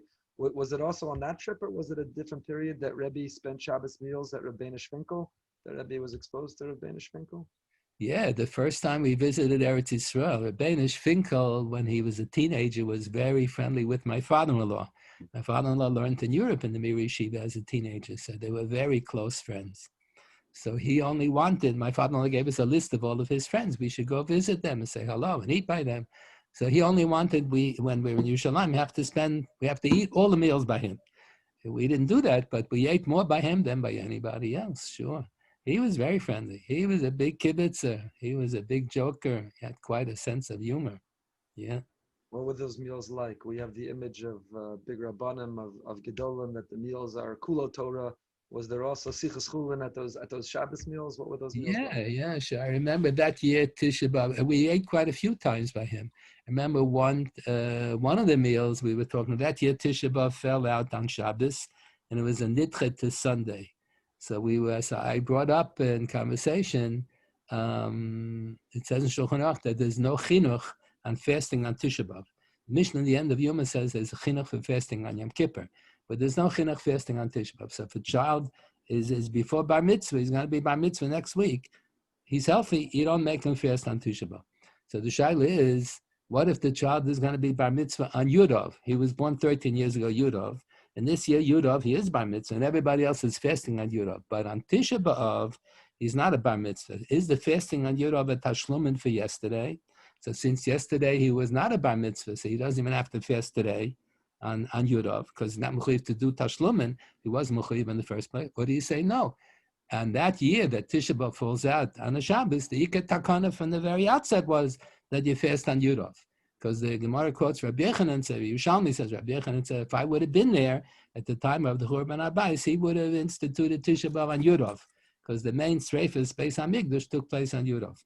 So I was talking to Rabbi Finkel about that diun in the Yerushalmi. Maybe the cotton shehigdal on Yudov doesn't have to fast because it's tashlumin for yesterday. So at that time, all of his daughters were married except for one. The one is now married to Rabbi Lapyansky. So she was sitting and listening, and she was giving a running commentary on everything. So she thought that was humorous. Is that rayon? That the kid doesn't have to fast, even though he is bar mitzvah today on Yudov, because yesterday he wasn't. Whoop. She was interesting. She was giving a running commentary whenever we would speak. Yeah. It's amazing. I find it very instructive and inspiring that Rebbe's associations with each of these visits, and they were more than a few years ago, is by the Chidushei Torah, or the Torah that was shared.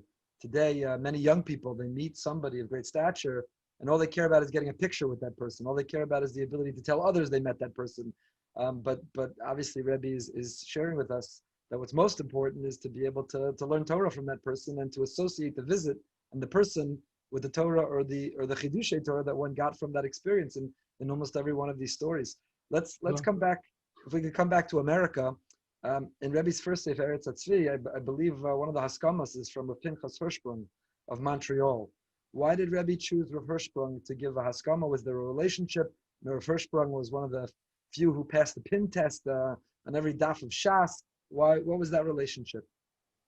It wasn't my choice. I had a boy in my shiur, Abi Schmidman, whose parents lived in Montreal. His father, Shia Schmidman, was a rabbi in Montreal. When the Schmidmans used to live in Riverdale, we used to lemach harusa once a week on Thursday nights, unless he was busy with something in the shul. So this boy, Abi Schmidman, is now a rabbi in Philadelphia.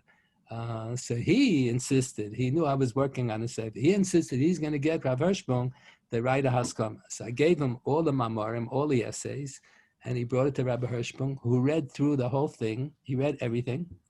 And then he wrote a haskama. He wrote the haskama on Motzei Shabbos, and he looked on the calendar, and he wrote the date for Shabbos. So if you check in the calendar, it sounds like he wrote the haskama on Shabbos, because he wrote the day of the month with the Shabbos the good date.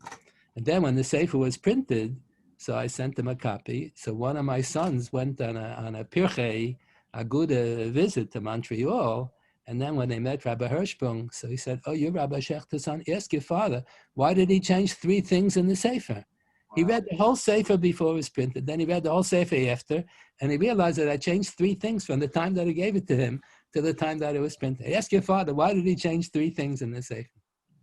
He had big respect for Rabbi Soloveitchik. He heard the return from Rabbi Soloveitchik. That's why he was very nice to me, because he knew that I was a student of Rabbi Soloveitchik, so he was very nice to me. That is extraordinary. We just lost Rav David Feinstein, Zatzal, and the world is still in mourning from that loss. I believe Rabbi consulted him with shilas and had a relationship. I know even Mishpacha magazine in their article that talked about Rav David talked about the other great Rabbanim who would consult with him, and Rebbe's name was listed in the article in the magazine among those. What was that relationship with Rav David? What was Rav David like? What kinds of issues did Rebbe consult halachically with him about? I really didn't have with Rav David Feinstein. Every so often when people would discuss a shaila with me, the Rav Moshe had a tshuva. So a lot of Rav Moshe's tshuvas are not written so clearly. See, every so often he has a heter because there was one condition in that case that he forgot to write, and the whole heter rested on that condition. So the Rabbi David Feinstein was there when his father was writing all these tshuvas. I think Rabbi Ruma Feinstein, I was told, was learning in Cleveland, in the Telze Yeshiva at the time. But Rabbi David was there with his father. So he knew all of these tshuvas, and he knew under which conditions they applied, which conditions didn't. Every so often there's a contradiction between different tshuvas, and he's the only one who knows what the answer is. He knows what's missing in the tshuva, what conditions. So every so often, people had serious shilas, and I was not in a position to give them an answer. I would recommend they better go to Rabbi David, because he can't take the Igros Moshe at face value. A lot of times there's information missing. And obviously in Washington Heights, Rav Schwab was a Rav in Washington Heights, and there was a relationship and overlap. And what were some of the lessons or insights from the relationship or from conversations with Rav Schwab that Rebbe can share with us? For quite a few years, maybe 5 years or so, I was officially the rabbi in the shul Kahal Adas Yeshurun in Paramus. At that time, it was a branch of Broyas. So issues came up, and I had to usually discuss the issues with Rabbi Schwab, because they're supposed to follow the psukim of the Kehillah. So once a year, every year, I would go with my wife, with all of our children. We would visit Rabbi Schwab on Chalamoid Sukkos, usually Shabbos Chalamoid Sukkos, and we would stay for a long time. He would tell us stories. He would talk about his visit to the Chazon Ish. He knew my wife's uncle, who was killed by the Nazis. He knew him from Europe. Aryeh Stam, his name was Aryeh Stam. He said when he learned and tells, that was the Elter Rabbacha that he looked up to. He wanted to be like Aryeh Stam. So he would tell us about members of the family, my wife's family. He would tell us stories. He would talk halacha. I remember on one occasion, he was giving me an instruction. Look here, young man. When you're in the rabbinate, you can't always be machmir on everything. Sometimes you have to adopt sometimes you're forced into adopting a lenient position, otherwise he's going to lose everything. He was talking about wearing a sheitel, that a Lubavitcher young man wrote a whole sefer that the women shouldn't wear sheitel and everyone should wear a tichel. No one should be makel to wear a sheitel. And he said he can't give a haskama. He was asking me, do I know who it is? The young man wanted him to give a haskama on the sefer. He had given a haskama on the previous sefer that he wrote, encouraging the men not to shave with an electric shaver. You shouldn't use shavers. So he gave a haskama on that sefer. So he wanted him the young man wanted him to give a haskama on this sefer. So he says he can't give a haskama on that sefer. He says you have to learn to live with certain kulas, otherwise you just lose all the people. That's an important lesson in life and in the rabbinate, sure. How does one know, and in the rabbinate, how does one know what to learn to live with and what to pose the fight for? You got to work hard. That's the magic question. And a Rebbe and through the Mishpacha had a close relationship with Rav Gifter. What was it like spending Yom Tovim and a relationship with Rav Gifter? What can we learn about Rav Gifter? Usually Rabbi Gifter was on Shabbosim, not on Yom Tovim. My brother-in-law is Rabbi Gifter's son, one of my brothers-in-law. And whenever there would be a bar mitzvah or an oifruf or a sheva brachas, Rabbi Gifter would come. And we would spend time talking and learning. It was very pleasant. We spoke and learning. I remember, and then Rabbi Gifter, where he lived in Cleveland. So then he went to Eretz Yisrael for a few years, then he came back. So I remember speaking to him after he came back. So he makes a comment. He changed, while he was in Eretz Yisrael, he changed his derech halimud.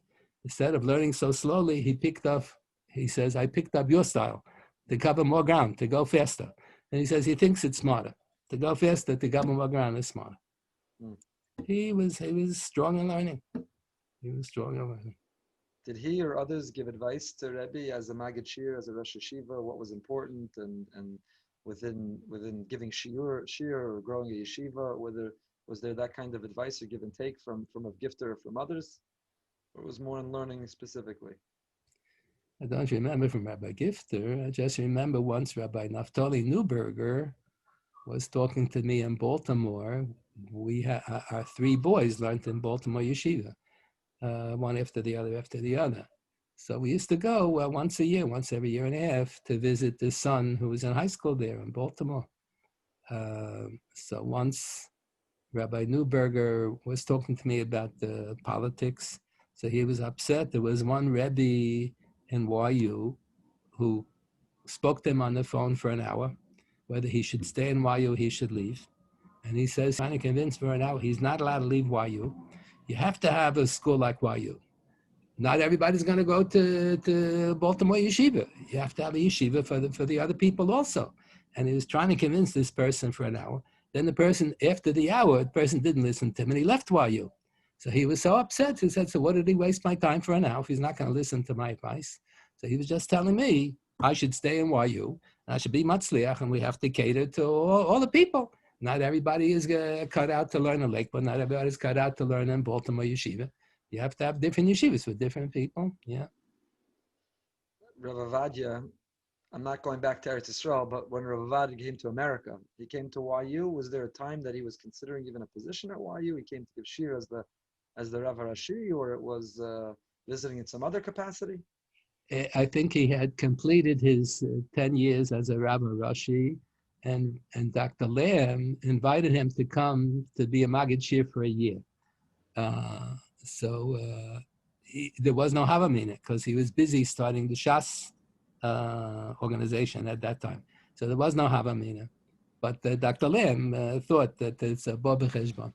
So the minute he stepped on the plane, they already attacked him in the Israeli newspapers that he's selling his soul for money. The YU is paying him a fortune of money to come teach in YU, and he's going to take. He would never even look at YU, but he's selling his soul for money.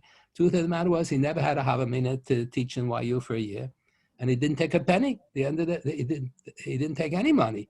They were negotiating how much you're going to give him if he comes for a year. He said he can't come for a year. He's busy forming the Shas party. So I think he came for a week.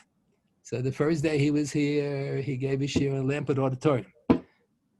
Second day he was here, gave a shir in the Old Beis Medrash. Then the third day, they didn't know what to do with him already. What were they going to do for a year? They didn't know what to do the third day. So I always used to daven in the yeshiva, and I used to sit and learn after Shachris till 10:30. 11 o'clock, I would go home to have a late breakfast. So Rabbi Chalap came into the base manager, says, quickly, I should take off my talis and tefillin. Hacham Avadia is coming to his office. You have to get people to entertain him. We have to ask him shilas. So I went to the office. Rabbi Tendler was there. I was there. And we were asking him different shilas, what he would paskin. But it's a different style. It's a different style of psak that he had. Then the next day we met together with him in Dr. Lamb's office. He said we should ask him shilas, and Dr. Lamb, we were asking him shilas. But it's a different style of psak. Different style. Remember at that time, Dr. Lamb was trying to convince me I should take off for half a year to get shimush by Chacham Avadia. So I told him I wasn't interested. It's a different style of psak. I have a different style from Rabbi Soloveitchik, not his style. Very different style of psak. His svarim are beautiful. It's very pleasant talking to him and learning, but we don't always come to the same maskana. His memory his ability to draw was extraordinary. I'm sure that was amazing to be exposed to. Rebbe's close with. I know Rebbe more appreciates Rosh Shlomo Amar as a Rishon LeZion when he was the Rishon LeZion. How does Rav Amar's style compare to Rav Avadia's? What does Rebbe appreciate so much more about Rav Amar's style? He's a very friendly person. He's very respectful to other people. He was always very kind. I was going to come to Eretz Yisrael. My son, Rabbi Shai, was going to have what they call a Yarchikala. It was around Thanksgiving season of the year, this season. He was going to have a Yarchikala for Balabatim who were coming from America. So someone contacted my son that Chacham, Rabbi Amar is marrying off a grandson. We would make him very happy if we would come to the wedding. So he said, fine. So before the whole Yarchikala began, we were there a day early. So before it all began, we both went to the wedding. He was so thrilled that I came. He insisted I have to sit next to him.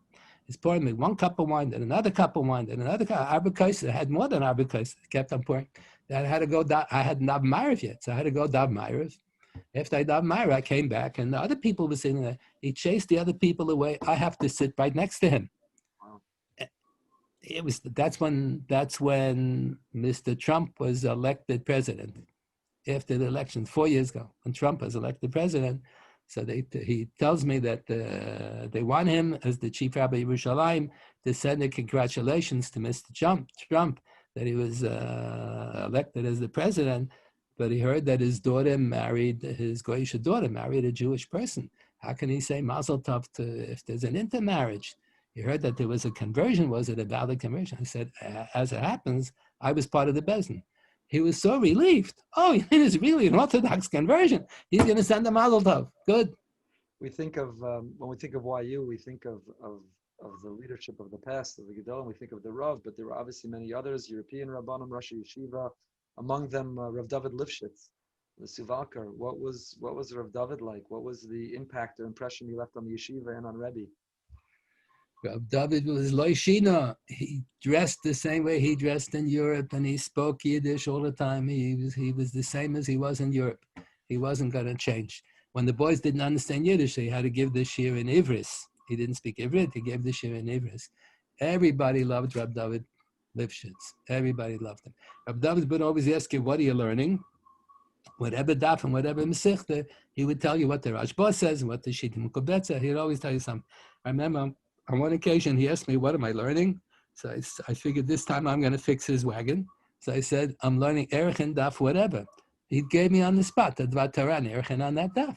He knew all over. He knew Kotchim. He knew everything.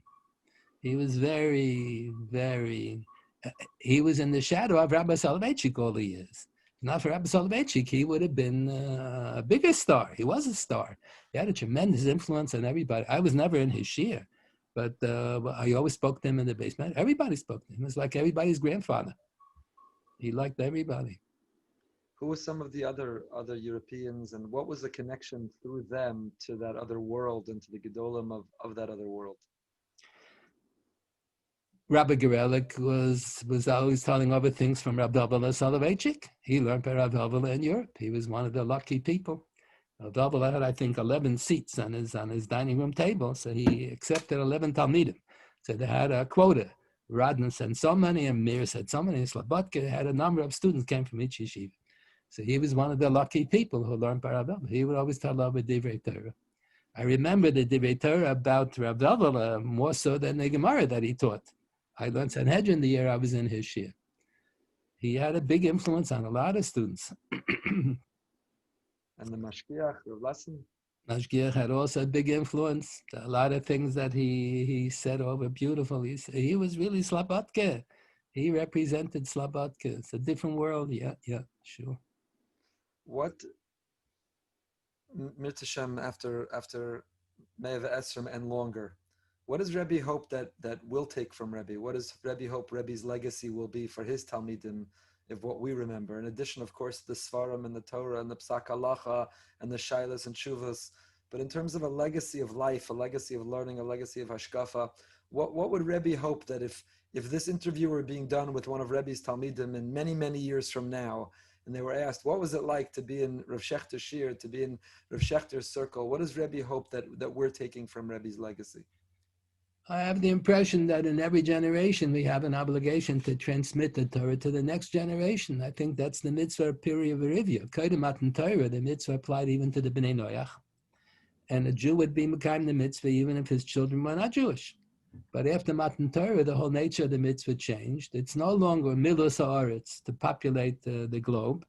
The mitzvah only applies to Bnei Yisrael, and the nature of the mitzvah is you only yotz in the mitzvah if you have Jewish children. That's how the Maggid Mishnah learns in the Rambam. And the mitzvah is, and if you have children, you don't transmit Torah to them, you're also not yotzif. And the Gemara would appear, you're only yotzif if you transmit Torah to the children. The Gemara says, and all the poskim say if a person, Chafetz Chaim says, and many others say, and Eben Ezra, on the first page they say, if a couple is unable to have their own children, so they should adopt a child and they should teach Torah to the others, or they should support yeshivas. Machazikim bevrisi. The Chavetz Chaim said they support yeshivas. Machazikim bevrisi. So the whole mitzvah of Peruv after Matan Torah is to transmit Torah and Yiddishkeit to the next generation. Every generation, people think differently, they dress differently, everything is a little bit different, but there has to be a hemshech, you have to have a continuation. So I think I'm doing not a bad job of transmitting a lot of things that I heard from my Rabbeim, and I hope that my students will also do the same. They should succeed in transmitting everything in Yiddishkeit that they picked up to the next generation. How does Rebbe see the Talmidim of today as different than when Rebbe was younger? What's it like to be in yeshiva, the derech halimud, the challenges that Talmidim have? Does Rebbe feel things are easier or harder? Are they similar or are they very different than they used to be? The challenges are greater, but I think there's more learning going on now. In our times, we didn't have so many svarim. Svarim are not so available. Even the Beis Medrash didn't have so many svarim. Now there are 25 sets of Mishnah Brura and there are 20 sets of Shas. Every table has a Shas on it. Yeah, there are more svarim now. I think there's more learning now than in my time. For sure, more learning now. More svarim, more learning, and more distraction, more technology. Yeah. It's also and more distraction, yes. It's also harder. Just going back, we mentioned several of the chief rabbis that Rebbe was privileged to have relationships with. Included among them was Chief Rabbi Shapiro, and the time that was spent there. What are Rebbe's impressions of stories? Did Rabbi Shapiro share with Rebbe recollections of his exposure to his gedolim, like the Chavetz Chaim and Rav Shimon Shkop and others? He told over different stories. He told over. I remember when he was a chief rabbi, so he visited the OU because he's in charge of the hashgacha of kashrus in Eretz Yisrael. So he came. He's very surprised at the system that we have here. It's much better than his system. And I remember once he was upset why I wrote that different piskei halacha for the OU. So one of them I quoted the Minchas Yitzchak. Minchas Yitzchak was dying wise from the Eirach Haredis. That's in a certain sense, that's in competition with the hashgachas of the Rabbanut, the Badat's hashgachas. So I quoted, Dayan Weiss wrote so many volumes of Chuvas, Minchas Yitzchak. So I quoted something, Akula Babishalakim, if you have two tzdadim lahakil, you make them. So he was upset at me, why do you have to quote Dayan Weiss? That was the Psak HaMekubal in Europe.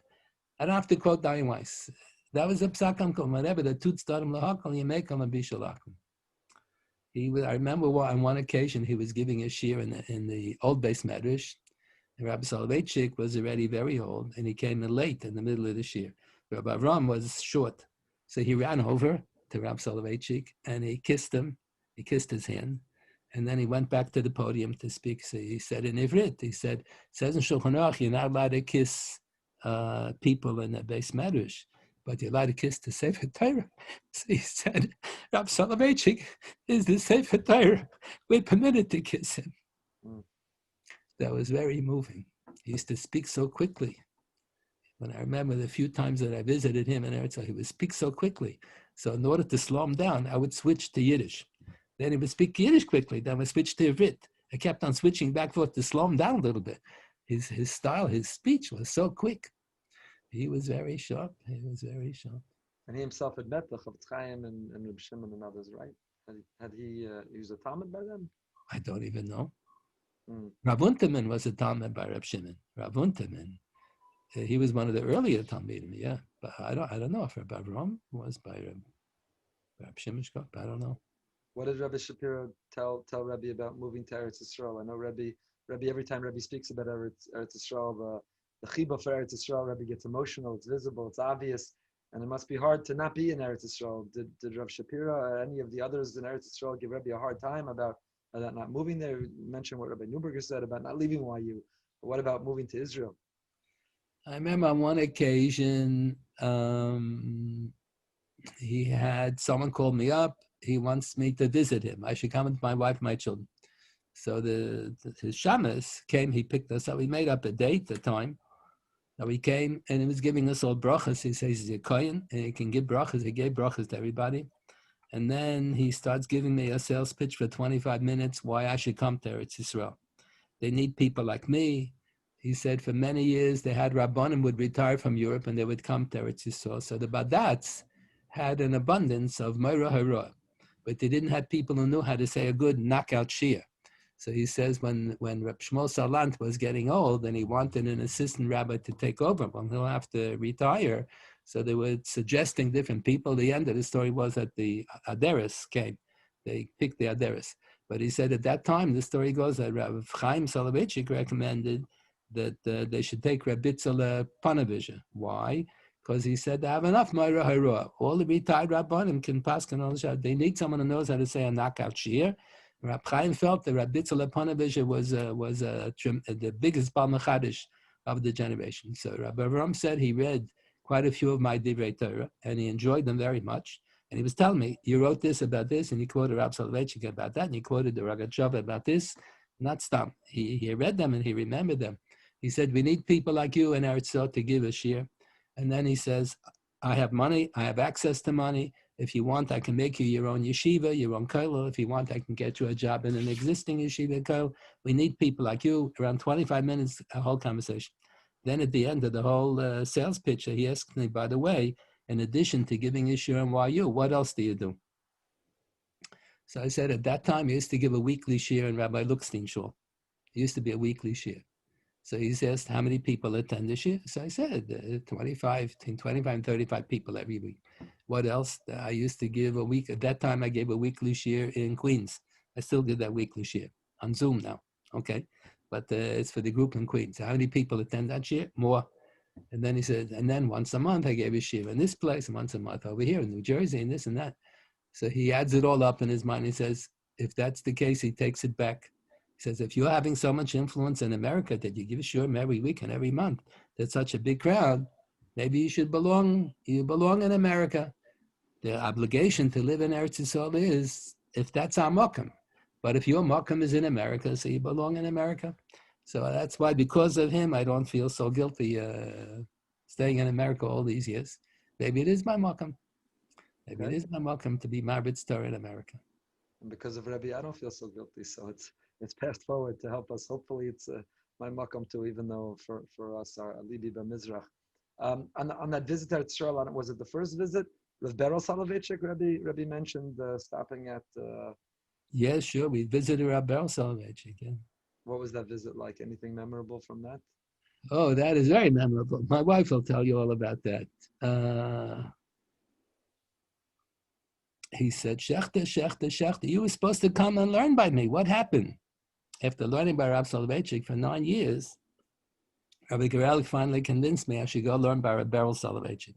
Other people were telling me, people who knew Rabbi Beryl Soloveitchik and knew me, they thought I wouldn't be happy, I wouldn't like it, but Rabbi Geralik convinced me. So that summer before I went to Eretz Yisrael, I already had my passport stamped Toshav Aroy, temporary visitor, because I was going to be in Eretz Yisrael for a year. But I hadn't yet bought the plane ticket to leave.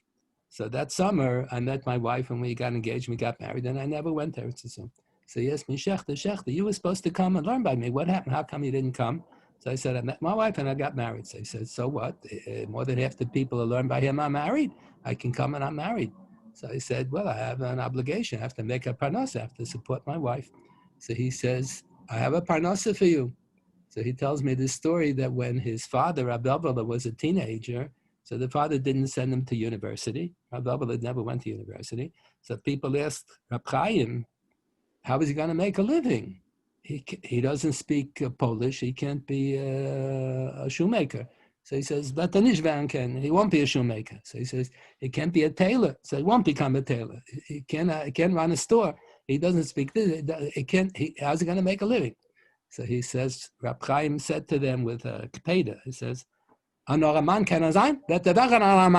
can become a poor man. That's the parnasa. So he said, I have a parnasa for you. You can become a poor man. Come and learn by me, and you'll become an oraman. So my wife said to him on the spot, who's going to bring the money from America?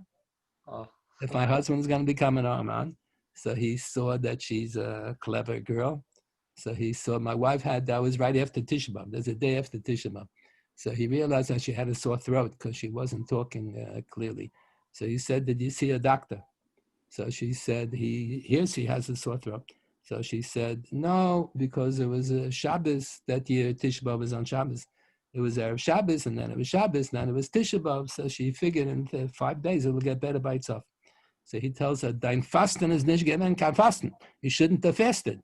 You should have eaten on Tisha B'Av. If you're sick, you should have eaten. So she says, I didn't ask you. Yeah, she says in Yiddish, I asked my husband. I didn't ask you the show. What do you want? So from that point on, he stopped talking to me. The whole conversation was with her. He was a colorful character. I remember he said he can't give me any fruit to eat. We were sitting in his home. He can't give me anything to eat because everybody has a din of Am Haaretz. And Am Haaretz is ein anem and ala ma'aser. So if he's going to give me fruits, I'm not allowed to trust him on Hafrashas Trumas and Ma'aser. So he's going to give me a drink of a bira. There was a beer company. He shows me on the bottle, it says Totzeret Chutzlaretz. It's made from oats or whatever, grain that grew in England, I think. So that doesn't need, they don't need any namanis on Afchashas Trumas and Ma'aser. Totzeret Chutzlaretz. The next day we went to Rabbi Soloveitchik. He gave me grapes to eat. I was relying on he assumed that he's not an Amartz. That's why it says the Aruch HaShulchan HaAsid writes, the whole system of Chaver and Amartz, the whole system collapsed. So we revert back to the Ikar Adin. If a person is a religious Jew, you trust them. Yeah. Amazing. I learned in Bereavement for 2 years. And my first year was the last year of Reb Chaim Yaakov Goldvich, that he was the Rosh Yeshiva, that he was at the yeshiva itself. But I believe Rabbi went several times, and Rabbi has a relationship with Bereavement still out of Yom Hazeh, but had a relationship with Reb Goldvich himself. What was some impressions of Reb Goldvich as a Talmud of the Chazon Ish? Sure, he was always interested in hearing Hanhagas from Rabbi Soloveitchik. So I remember when I would visit, he said, tell me some Hanhagas. I would tell him, he said, yeah, Daddy knows from Rabbi Elvela. He did the same. Tell me some new Hanhagas. You want to hear Hanhagas from Rabbi Soloveitchik. He had someone pay a fortune of money to make a Xerox copy of all of my notes from the Shurim. He wanted to hear what Rabbi Soloveitchik said on the Gemara. He was very strong in Drush. He was a fantastic darshan. Yeah, and he would tell all the stories from Rabbi Elvela. He felt guilty. He said when he was offered the position to be the Rosh Yeshiva in Kerem Yavneh, so he consulted Rabbi Elvela. So he said he was offered a position by the Mizrahi. So Rabbi Elvela said, what, to be a Rabbanus? So he says, Erger, worse. So he said, what's worse? A Dayanis? So he says, Erger, worse. What can be worse? A Rosh Yeshiva? So he said, yeah, Rosh Yeshiva and a Mizrahi Yeshiva. So Rabbi Goldvich said, Mistama, if they want Torah, so Mistama, we should give them Torah. So he said, Rabbi said, who says? Just because who says you should give Torah? No, he's not convinced. So he said, Rabbi did not give him his blessings. He went to the Chazon Ish. Chazon Ish was more down to earth. He was more of a Rabbius. So he said, Chazon Ish was right at the end of his life. So he said, you take the position and you come back in a half a year and we'll discuss it and we'll decide whether you should continue. In the half a year, he passed away. The Chazon Ish passed away. So he never went back to get the approval of the Chazon Ish. All of his life, he felt a little guilty. Rabbi Elvela never gave his blessings, and the Chazon Ish gave his blessings on the condition that he comes back in half a year. So maybe he's doing the wrong thing. He never came back. But everybody knows that he did a beautiful job and he set up a beautiful yeshiva. Yeah. I think there were several yeshivas in Eretz Yisrael that really tried hard to recruit Rebbe to come. I know Rav Goldvich was also a big admirer of Rebbe and wanted Rebbe to come to Kerem Yavneh to be Maggid Shir. And I believe maybe Yeshiva Dakota, other yeshivas have tried through the years to get Rebbe to come as well. Does Rebbe struggle with that decision? A little bit, not too much, but I feel that I'm having a certain degree of success here in YU. So I don't have to look for trouble. I'm succeeding here, so I stay here. Was it on that first trip also that Rebbe met Rabbi Brzezowski from Panovich? Yes. Yes, my father-in-law gave us a list of all of his friends. So we called Reb Shmuel Brzezowski. So he invited us to eat by him on Shabbos morning. On Friday night, we ate by Reb David Pavarski, who was a good friend of my father-in-law. On Shabbos morning, we ate by Reb Shmuel Brzezowski. NACHUM. I remember his wife, he had divorced his first wife. His first wife was the daughter of Reb Tzvi Pesach Frank. There's a whole story. He got divorced and he married this woman Viennese woman. She was a tremendous chef, a tremendous cook. She was a very good cook. So we ate by him on Shabbos morning. So she gave one course, another course, another course. We were full. Then she gives the main course. So we said, we can't eat so much food. So he says to us in Yiddish, you're not going to insult my wife? There's a legitimate Erev in Bnei Brak. You're going to take the food home today on Shabbos, and you're going to eat it at home. So we had to take the food home. Yeah. And I remember we came back on Sunday morning. My wife wanted to take photographs of them. So his wife said, 1 minute. She went to the next room. She put on the fanciest shaitel that she had. And then she came out for the picture. Yeah. They were all very lovely people. David Parvarsky, and we ate, when we were in Yerushalayim, we ate one Friday night by Chaim Shmulevitz, was also still alive at that time. Wow. Also friendly with my father-in-law. Wow. That relationship opened a lot of doors. Sounds Sure. like it's really amazing. What was Reb Chaim like in person, Reb Chaim Shmulevitz? My generation, we know him through Sichas Musar. Yeah. Time with him. No, he was very friendly. He had already had a stroke, so he wasn't able to speak. He wasn't healthy anymore, but he was carrying on a conversation. He was talking to us about how he deals with the American students who come to the Mirisha. You have to deal with them differently. They have a different psychology. Their mind works differently. And did Rebbe ever overlap with Rav Nosson Zwiefenkel when any of Rebbe's sons were learning in the Mir or any of those trips to Eretz Yisrael? I always used to go visit him in the summertime with the NCSY. Right. So I would always go visit. He was always very mechabed me, I think because my father-in-law was friendly with his father-in-law. Fathers-in-law were friendly, so we're the next generation. So we're like first cousins. So he was always very nice to me. In fact, once he was visiting for fundraising purposes when he was already not well at all. He was visiting in Baltimore, and people were coming in all day long greeting him. So my son made a bar mitzvah, one of his children. So we were in Baltimore, and then they said, Rav Nosson Tzvi is there, we should go visit him. So I went in to visit him, so he stood up. I came to know him. The people couldn't believe it. They said the whole day he was sitting, he wasn't able to stand up at all. And then because I came in, out of respect for me, he stood up. He was very friendly with me. In the schus of my father-in-law, yeah. What was his advice to Shai? Shai was learning in the Mir and had some decisions about where to go learn. Yeah. He called in my son Shai on Matzoi Shabbos, and he said, I understand you're going back to America this week. Where do you plan to learn? So he said he's going to go learn at Lakewood. So he said, why Lakewood? So he said, because all of his chaverim from the yeshiva, they're all going to Lakewood. So he said, no, you're not going to Lakewood. You're going to YU. You're going to learn by your father. And you're going to have an influence on those people who I will never succeed in having any influence on them. They're so far away from the yeshiva. You're going to have a hashpah on them. So that he is very successful. He has a big influence on a lot of people. Absolutely. Baruch Hashem, we've benefited here as well. And Rabbi Yisrael Rabbi Lau, the former chief rabbi, also Rabbi's had a relationship with. Sure, he was always very friendly. He was always, even before he became chief rabbi, he would come a lot of times to the OU conventions. The OU used to have a convention every other year on Thanksgiving weekend. So I knew him from the conventions. He was a fantastic speaker. He still is. Still a very good speaker. He used to be outstanding. He used to be knockout speaker. Tremendously good speaker. Sure. Amazing. Where our time is winding down, but this has been extraordinary, and I'm so deeply grateful to Rebbe for dedicating the time, but also dedicating the stories and letting us into this Sichas Chul. And if we have time for just a couple more questions, I know that Rebbe's life is immersed among the Tanaim and Amoraim, the Rishonim and Achronim in the world of Shas and Poskim. But when Rebbe's nose is out of the Gemara, what are the Sfarim excite Rebbe? If Rebbe's looking to be inspired, to find passion or to be enthused hashkafically in learning and Amunah, what are the other Sfarim that Rebbe turns to? I love the Mesilas Yesharim.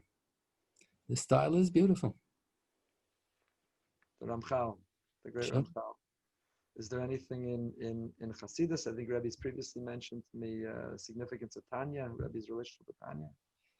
Yeah, a little bit. My father had a Tanya in the house when I was growing up, so I looked a little in a Tanya. Yeah, my father never had a Sfas Emes, but because Rabbi Goldvich used to quote the Sfas Emes so much, I got a Sfas Emes. But it's hard to understand. Rabbi Goldvich was brought up with this Fasam. So he understands the terminologies. I was not brought up with this, so it's hard to break through. It's hard to figure out what he's talking about. Did Rabbi Soloveitchik, who in his youth had learned Tanya and Chaslavich and had that relationship, did the Rav ever communicate or transmit Tanya or those teachings as well? Did he instill that within his Talmidim? He tried to. He used to say in public, he doesn't understand how a rabbi can give a sermon on Rosh Hashanah Yom Kippur without looking into the Likutei Torah, without looking in the Balatanya's collection of drushes. Because that's the way he always prepared a drasha. He always would look in the Likutei Torah and the Tanya. He always quoted from the Zohars or the Tanyas. The Zohars that the Tanya would quote, sure. What would Rabbi say is the most important thing for somebody who's trying to succeed in learning, for somebody who's trying to grow? What are the keys? What are the key tools? What does a young Ben Torah, aspiring Ben Torah Talmid Chacham need to do in order to succeed in learning? You have to cover ground the way they learn now in the yeshivas. They only learn the first 5 blot, the first 10 blot in the Mesichta. That's a prescription for Amaratzis, as one of the Rabbanim says. You have to cover ground. You have to know. Not all the Yesodis will appear in the first 5 blot. On every daf, there's something important. You have to know all the Gemaras. And once you know all the Gemaras, everything fits into place automatically. When you first learn Gemaras, it's the loose ends hanging out. When you learn more Gemara, everything fits into place automatically. So that's important. That's how Rabbi Soloveitchik always gave the shir. He wouldn't give an ingenious interpretation. He would show another Gemara sheds light on this Gemara. Based on that Gemara, you see that's the pshat over here. He would put everything into proper perspective. Whenever we learn a Gemara, every daf in Gemara, there's a machlokes. So he would say the fact that they have a machlokes on one point probably indicates that they agree on 99 other points. So what are the 99 points that they agree upon? And then we'll try to understand, placing everything into proper perspective, what is the one point that they disagree on? So he would first give the background, what are the 99 points that they agree, then you would understand automatically what the one point of dispute is. He would always word everything so sharply that based on context, he would understand what the Nekudas HaMachlokes is. But he used to cover ground. Covering ground. Yeah. The key is covering ground. I think Rabbi shared a story in Volozhin, the instruction they gave over Ben Azmanim one year after Elul. Did Rabbi share that story? About that they were going to be learning Baba Basra the next month, so they should see it once during Ben Azmanim. Yeah. For Rabbi sharing that story. So Bekiyas, covering ground, not getting bogged down. What about in terms of tools for remembering? Rabbi seems to remember everything. Kol Tarakula. So how does somebody who's trying to work on memory? What are the tools for memory? I think the Rabbanim in Europe used to review a lot. They used to chazer, like Rabbi Hirschsprung would chazer Masechah Shabbos every Shabbos. Masechah Shabbos is a big Masechta, but he knew it by heart. The Rabbanim would go through Rosh Hashanah every year, Rosh Hashanah time. They would go through Yuma every year. So they would go through Pesachim every year. So every year they would be reviewing. And then they would review all the Gemaras. So if you keep on reviewing, so you're not going to forget. Is there a mila to when reviewing to try to remember dafka, which daf, which sin, and which sif? Is that part of Talmud Torah to be able to remember the makor, or is the most important thing to be able to remember the concepts and aliba de hilchasa? You have to remember both, but I think more important is to remember the concepts. Rabbi Soloveitchik wouldn't remember the daf, he wouldn't remember which amud. Usually we remember, is it Amud Aleph or Amud Beis? Is it a big tais? Is it a little tais? He wouldn't remember that. He would say, it's somewhere in the end of Gittin. So what do you have there? What topic? So you tell him what topic. No, it's before that. No, it's after that. He would remember what the order is, but he wouldn't remember what the page looked like. He wouldn't remember what the page looked like. He would always ask Aaron Lichtenstein, Velcha daf Aaron, what daf is? And he'd say, daf mem gimel Amud Beis. He would always say, what daf? That was Yodua. Velcha daf Aaron, he would always scream out what daf. But Rabbi Soloveitchik wouldn't remember. He would remember the ideas, because he would always explain this Gemara in light of the other Gemara. The other Gemara sheds light, explains what the concepts are. You have to put everything all together, then you get a proper picture of what's going on.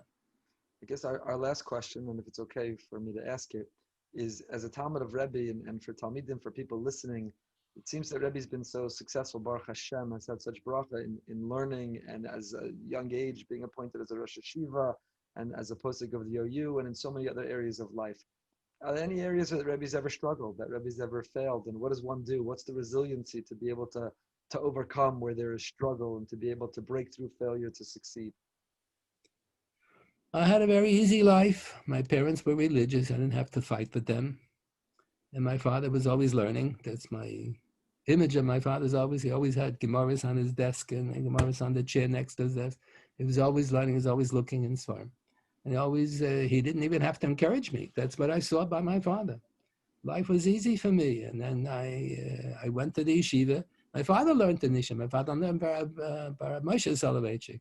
My uncles learned in YU. So everything came easy to me. And then I had good Rabbeim. I had Rabbi that I had was a star. The first year in high school, I had Rabbi Moshe David Tendler. We covered 40 blot in Bava Kama, almost all the Tosfos. 40 blot in Bava Kama, almost all the Tosfos. He wasn't going to tell us all the Shittim Kubetzes. We were too young children. Just Gemara, Rashi, and Tosfos, that's all. Then I had Rabbi Weiss, was fantastic. We learned Meruba and Achayvo. Then I had Rabbi Fishman, Zachan Levracha. Then I had Rabbi Gerela. They were all stars. All the rabbis were stars. I had the easy influence from everybody. I had a very easy life. Baruch Hashem.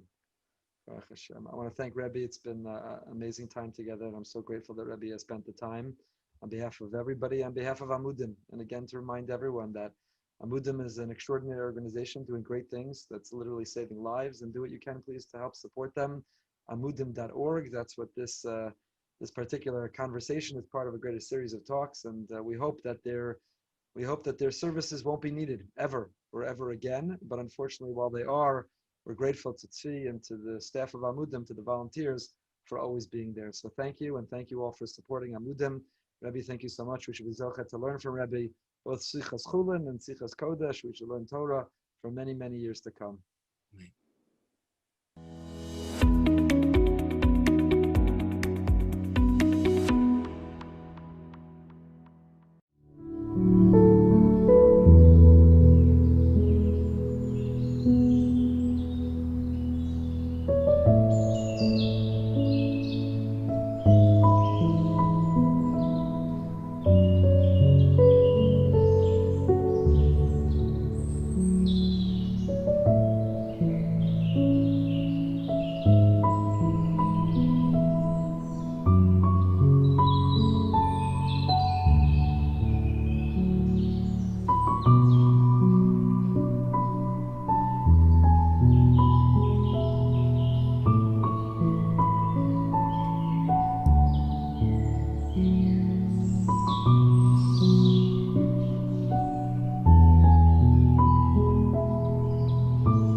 Hello, everyone, and welcome to a Charity Bids presentation on behalf of Amudim from the beautiful and spacious Flow Motion Studios in Brooklyn, New York.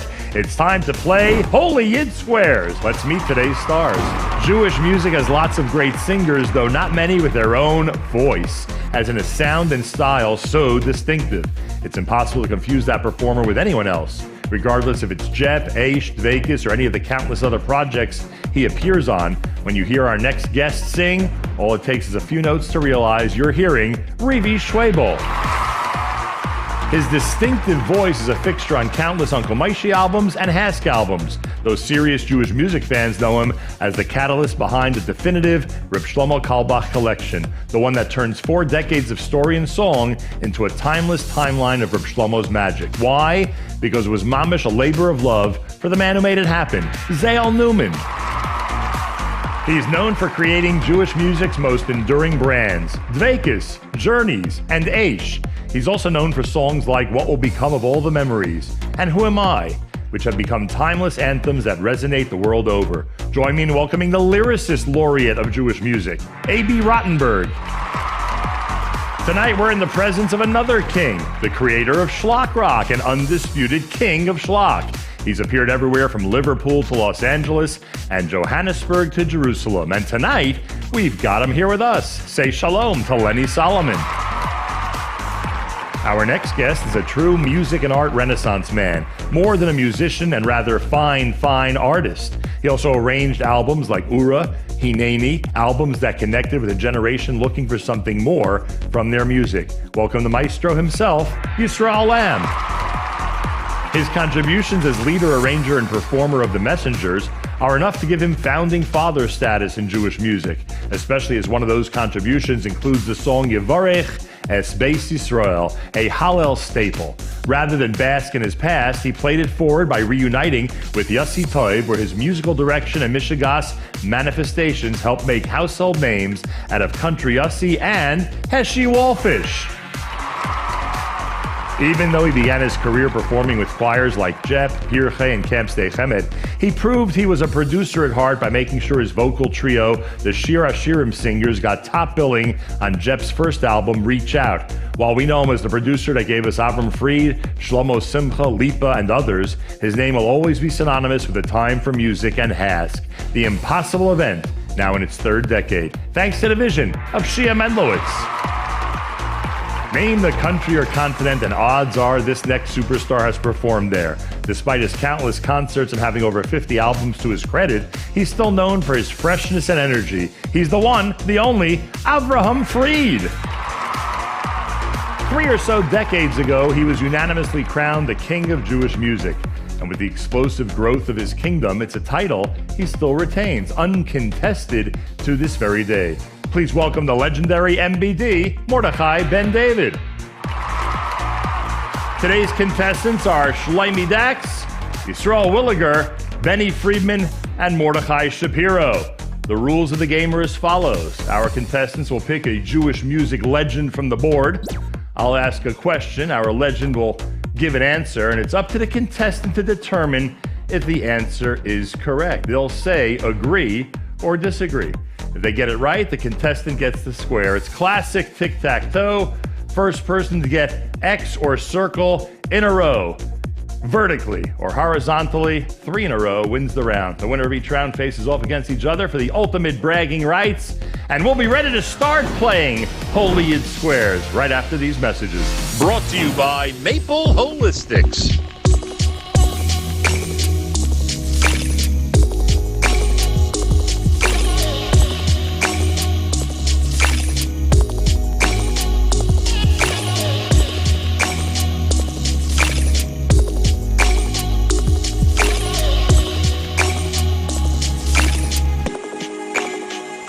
Hi, my name is Chaim Tzvi Center. I'm in Yerushalayim Ir HaKodesh, though I have Talmidim all around the world. If I ever need help with anything, anywhere, I call Amudim. Amudim, which is a national organization, helps many people in our Baltimore community all the time. Whether it's someone who's abused, whether it's someone that sees issues with government, whether it's someone that needs a place to go, Amudim is there. somebody who helps sustain one person is as if they saved the whole world. Therefore, Amudim is there saving worlds every day of the year with people who rely on them, sometimes very urgently, for their support. And now Amudim is relying on you for yours. So please help support them as generously as you can and have a part in this great organization of mitzvah.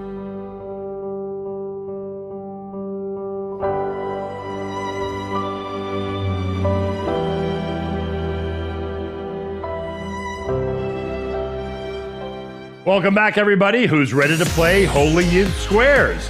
Round number 1 will pit Shlomi Dax at the X podium and Yisrael Williger at the Circle podium. Good luck, everybody. It's round 1, and you know how it works. We ask a question of one of the stars, and then our contestants determine if they agree or disagree with their answer. And we'll start. After all, we had a coin flip backstage, and Shlomi Dax was chosen to kick things off. Shlomi, go right ahead, pick a star. Avraham Fried. Avramel, here we go. I am the coin. That's right. Coin goes first. I like that. Just flip the coin. Coin. Okay. Question number 1. Eilecha, the classic song Eilecha, which first appeared on Pirchei Sings, volume number 2, has no composer credit. Who was its composer? Was it Ben Zion Schenker, Rav Baruch Chait, Reb Eli Teitelbaum, Reb Shlomo Kalbach, or star soloist and future Dveikus member Yossi Sonnenblick? What's your answer? Oh, wow, such memories. Yossi Sonnenblick. Woo! What a stimme. Answer's Yossi Sonnenblick? No. I'm just remembering my childhood, listening to him sing. Whoa, Eilecha. Who composed Eilecha? I'll go with Reb Shlomo. All right, answer's Reb Shlomo Kalbach. Shlomi Dax, what do you think? I disagree. And the answer is Reb Shlomo Kalbach, and Circle gets the square, and we move on. We move on to Yisrael Williger. Come on! Yisrael Williger, choose somebody up there. First of all, I contest that he won the flipping of the coin. and you won't let go of that, will you? You'll just keep going on that. I'm gonna go with the center square, MBD. All right, Mordechai Ben David, here we go. Who directed the first recording featuring Deddy Graucher? Who directed the first recording? Was it Yossi Green, Yishai Lapidot, Yigal Salik, Avshalom Katz, or Moshe Yes? Yossi Green. Yossi Green's the answer. What do you say, Shmuel? I will agree. And the answer is Yigal Salik. And therefore, X gets the square, and we move on. Yeah, some of these are very difficult, gentlemen. What can I tell you? I also thought it was Yossi Green. Shlomi Dax, go ahead and pick somebody. Okay. We'll take the bottom corner, Shia Mendlowitz. Shia Mendlowitz, here we go. Who I'd like to wish a very special Mazel Tov. Married off his daughter last week. Mazel Tov, Mazel Tov, Shia. Mazel Tov, Shia. And for Shia, we've got question number 3. Thanks to the success of Reb Baruch Chait's Kol Salonika, the world of Jewish music experienced an explosion of bands and groups with Kol-based names. Which of the following was not a real member of the Kol Club? Kol Tzahala, Bat Kol, Kol HaKavod, Kol Collect, Kol Naim, HaKol Kol Yaakov, the music of Rav Yaakov Feinenberg. That's a difficult one. I think Kol Collect. Shlomi, agree, disagree? I agree with you, Shia. And X gets the square. Shlomi Dax, you're right. In fact, the only one that wasn't on that original list was Kol Collect. We're not going to Strully Williger, and I think you have to pay careful attention to this board now, Strully. I'm gonna have to go with Rivi by default. I'm gonna have to go with Rivi Shweba. So Rivi's your first choice, is what you're saying? Right? Yes. Rivi, here we go. Here's your question. MBD, Mordechai Ben David, who today is our center square, is known to have worked with some amazing composers. Which one of these composers and performers never composed a song recorded by MBD? Here's your answers. Ellie Kranzler, Bobby Vinton, Yigal Salik, or Ralph Siegel? Again, Ellie Kranzler. I remember Bobby Vinton did write song. I think it'd be Bobby Vinton. You're going with Bobby Vinton, and Shirley Williger agree, disagree? You're saying he never composed a song? Correct. That he did not write a song that MBD performed. Do you hear the shaila they're asking, Rivi? Never composed a song. But you just every said, song performed by MBD. No, for MBD. For MBD. So you're saying he didn't. Right, meaning Rivi's saying that Ralph, Yigal, and Ellie did. That's what Rivi's saying. No twitching from MBD, something, a hint, something. Oh, no, MBD ain't giving no hints. Come on. No, we discussed this beforehand. So, Just kidding. Okay, so I'm going to agree with Rivi. Okay, you agree with Rivi. The answer, and he had said Bobby Vinton. The real answer is Yigal Salik. And unfortunately for Shlomi, you can't win via someone else's mistake. It's the rule. Okay, so in order to win the first round, I am going to again go with Rivi. Rivi, okay, here we go. Question number 5. Which of the following world-class arrangers has never arranged an Avram Fried album? We have Yaron Gershovsky, Yisrael Lamb, Martin Lewinter, and Mona Rosenblum.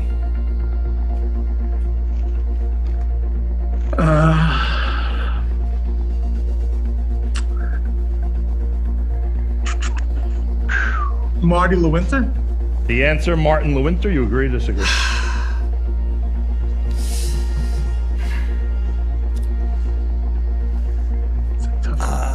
I'm going to agree. The answer is Mona Rosenblum. Circle gets the square, and Shirley Williger now has an opportunity to win. This is pretty cool. Who are you gonna choose now, Shirley? At this point, my number one choice is going to be Zale Newman. All right, Zale. If you get this right, if Shirley guesses right on your answer, then he will win the game. Let's go to question number 6. And here we go. Before the partnership, boy, if Zale doesn't know this one. Zale doesn't know this one. I'm counting on you for Before the partnership called Suki and Ding, who did Suki partner with for a project starring Matti Kornfeld? The answers are the Epstein brothers, Ding's older brother Yosef Chaim, Yerachmiel Begun, Shmuel Borger of Amudei Sheish, or Yossi Toiv. Wow, that's going back a long way. A really long way. Wow. All right, let's hear that one more time, please. The list is the Epstein brothers. I'm pretty sure. Go ahead. The list is the Epstein brothers, Ding's older brother Yosef Chaim, Yerachmiel Begun, Shmuel Borger of Amudei Sheish, or Yossi Toiv.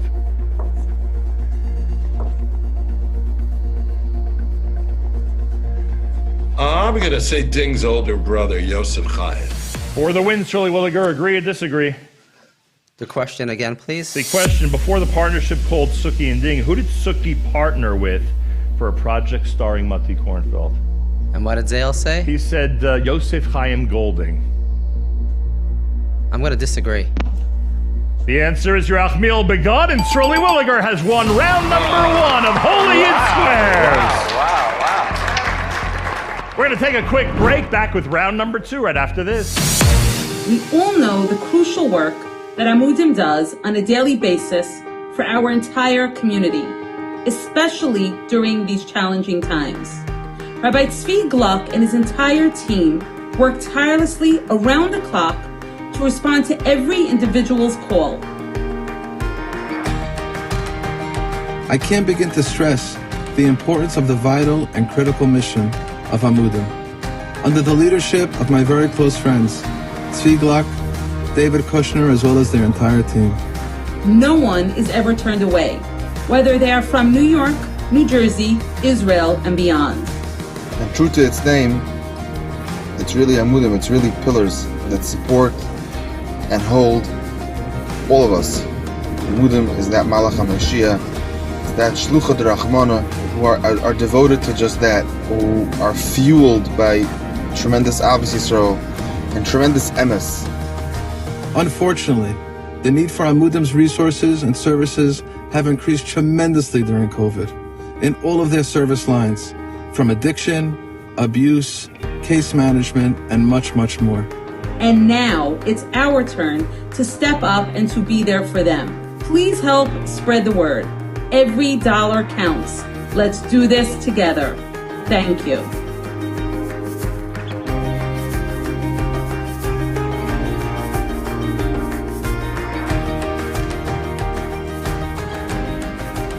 Brought to you by Maple Holistics.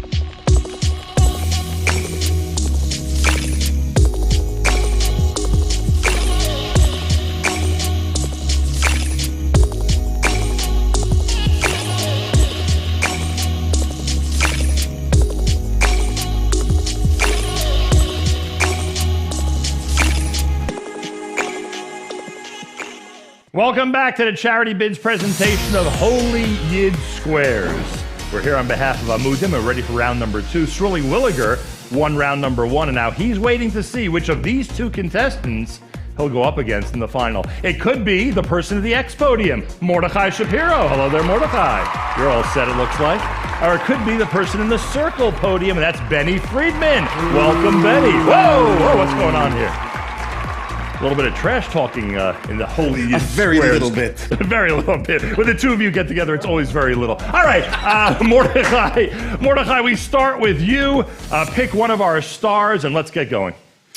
I'm going to start with Mordechai Ben David. Mordechai Ben David, the question's for you. The first album that was recorded in both the United States and Israel. Again, the first album that was recorded in both the U.S. and Israel starred MBD, London School of Jewish Song, Yerachmiel Begun's Miami Boys Choir, or Camp Stay Chemed International? Good question. I know my album was recorded first both places, but I would say Stay Chemed International. Mordechai says Stay Chemed. What does Mordechai Shapiro say? Agree or disagree? Well, I cannot disagree with the great Mordechai Ben David because we share the same name. That's one reason. So just for that reason alone, I am going to agree, even though I'm not so sure you're right. You have that much confidence in him. Just because we share the same name. Camp Stay Chemed. All right, the answer is Camp Stay Chemed International. X gets the square, and we are off to a great start. Benny Friedman, which way do we go on the board? To who? Which star? Ooh, interesting setup here. You could choose somebody who has been a real good advocate of yours for a long, long time. There is somebody in a square that would be beneficial to you, Benny. Not that I'm trying to force you in a specific direction. Avraham Fried. Hey, how do you like that? Out of nowhere, he says Avramo. And the question is... Out of nowhere. There was a time when the leading distributor of Jewish music was the legendary House of Menorah. This family-owned business was managed by Shelley and Bernice Gordon, Sal and Johnny Tischler, Arthur and Dorothy Schick, Sheldon and Roberta Lang, or Art and Bunny Raymond. Avramo, what's the answer? Whoa, these are tough questions. Hi, Benny. Hi, Mordechai. Hi, guys. Wow. I need the names one more time. The names are for House of Menorah Records. Shelley and Bernice Gordon, Sal and Johnny Tischler, Arthur and Dorothy Schick, Sheldon and Roberta Lang, Art and Bunny Raymond. I have no idea. I'll go with Tischler. All right, he says Tischler. What does Benny Friedman say? Agree or disagree? I was trying to gauge by the other contestants' reactions, but I got nothing. They're very good at this. We were well trained before the show. Wow. Oh boy. I will agree. The answer is Sal and Johnny Tischler. Circle gets the square.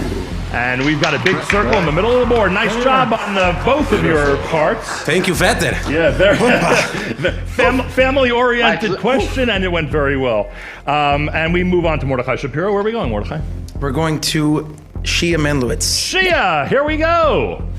The album, question number 9. Which is not the name of a Jewish music album? Which is not the name of a Jewish music album? Hello, Goodbye, 14th Avenue, Shmelki's Nigunim, Yeshiva Brass, Gedalt Songs of Patience Prayer, or Nitzchius, which is not the name of a Jewish music album. What was the second one? We had Hello, Goodbye, 14th Avenue, Shmelki's Nigunim, Yeshiva Brass, Gedalt Songs of Patience Prayer, and Nitzchius. Gedult, that one, I think. Gedult Songs of Patience Prayer is the answer. Do you agree or disagree, Mordechai? Did you just tell me that it is the answer? Well, no, meaning she has answered. I think I got you there, NACHUM. Let's see. Are you willing to take that risk? Well, Gedult Songs of Patience Prayer. I've never heard of that, so I am going to agree. The answer is Gedilt, or Gedult, as it says here, Songs of Patience Prayer, and X gets the square. And Mordechai is set up very well on the board. We go to Benny Friedman. Benny, I have a feeling where you're going, but tell us, which star? Rabbi Yisrael Lamb. Yisrael Lamb. Are you set, Yisrael? Let's give it a try. Legend has it. Let's make sure that AB stays expressionless during this question. Legend has it, Yisrael Lamb, that one of the first songs that inspired A.B. Rottenberg to create what we've come to know as Journeys was Hand of Hashem, My Zadie, 6 Million Tears, or Leaving Mother Russia.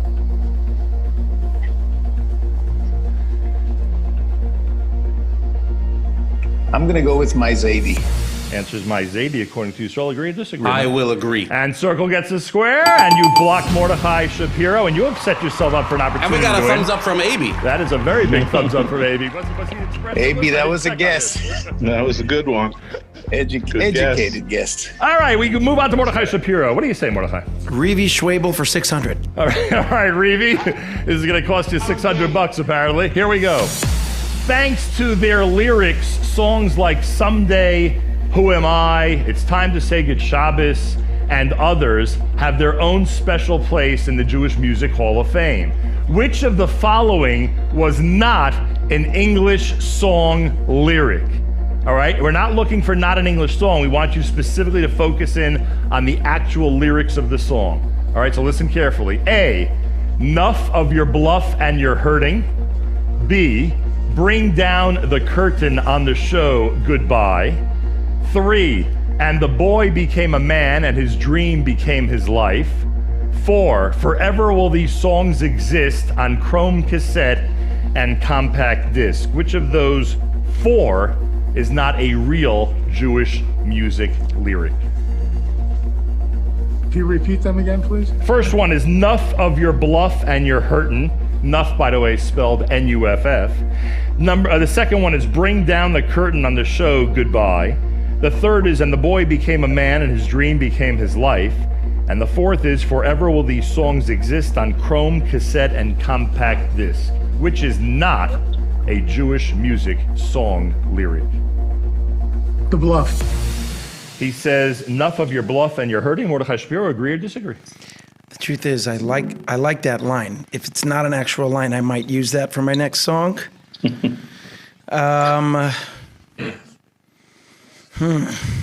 I ask Revi if he's sure? No, that wouldn't be appropriate. Revi's a very confident man. It looks like he's very happy and satisfied with his answer. I guess I'm going to agree with Revi. You'll agree with Revi. The answer is, And the Boy Became a Man and His Dream Became His Life. Circle gets the square. And now we see a board almost dominated by Benny Friedman. Okay, we go to Benny Friedman, who has an opportunity to win. Where are you heading, Benny? Rabbi Lenny Solomon. Whoa, the rabbi himself. Lenny, here we go. Who is known to his fans as the Simcha Man?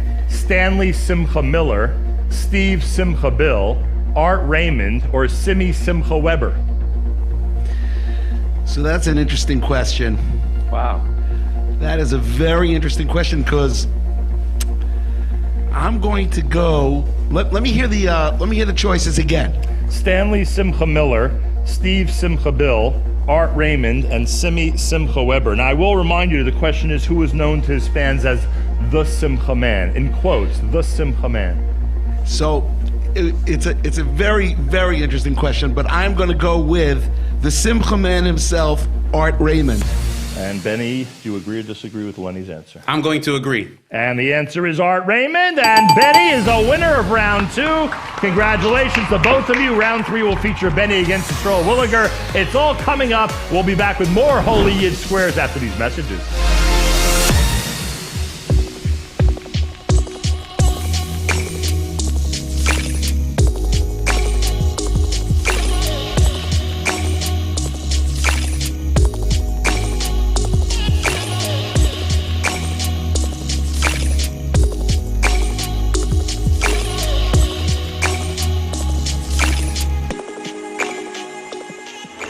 Our sages teach us that if you save one person, you save an entire world.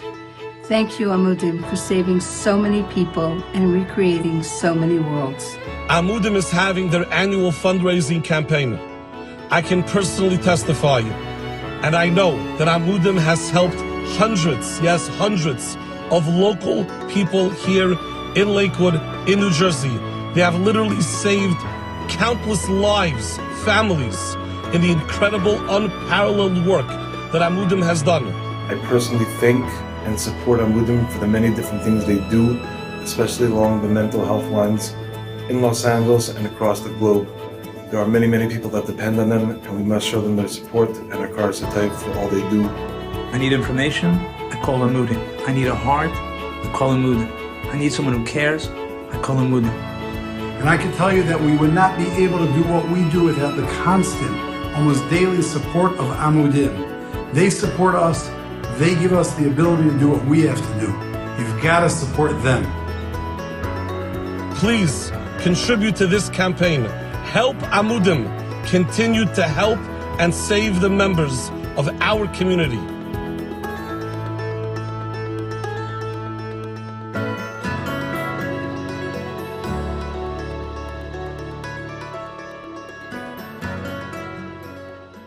All right, welcome back, everybody, to our Charity Bid Studios. We present this Amudim special, Holy Yid Squares, and we are ready for the final round. The final round will pit Yisrael Williger against Benny Friedman. And now we're going to determine who goes first. Benny, please call it in the air. Heads.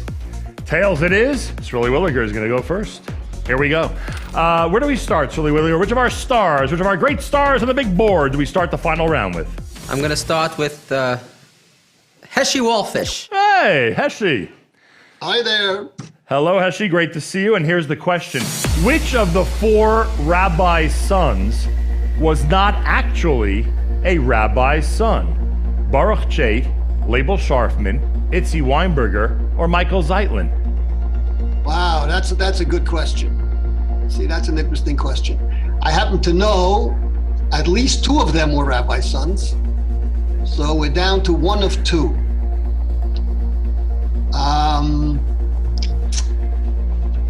I am going to say Mike Zeitlin. Agree or disagree, Shirley Williger? Just by Heshi's knowledge, wealth of knowledge, I'm going to have to agree. All right, X gets the square. It is Michael Zeitlin. Very good. You're off to a good start. Benny Friedman, make a choice of one of our stars. A.B. Rottenberg. Oh, A.B. in the center for this game. A.B. Rottenberg, your question is this one. At the first Israeli-American Hasidic Festival in 1976, Reb Shlomo Kalbach won first prize for the song Via Wasser. Who took home the second prize? Was it Avshalom Katz, Joe Amar, Mordechai Ben David, Shelley Lang for Bowie V'Shalom, or the Amudei Sheish Orchestra? Can I phone a friend? That's a tough one. Did Mordechai give any indication? Did his eyebrows rise up or something? You were watching, Benny? Not a move. Not a move. Benny's way ahead of you, A.B.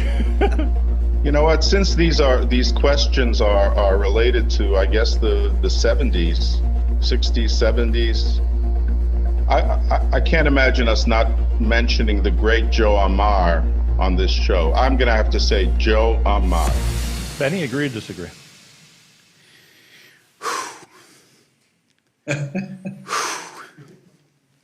I will agree.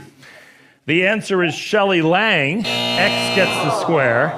Gave it away. I believe the song, just a moment, I believe the song he won for, Bowie V'Shalom, was arranged by somebody on this panel. Am I right, Yisrael Lamb? Draw.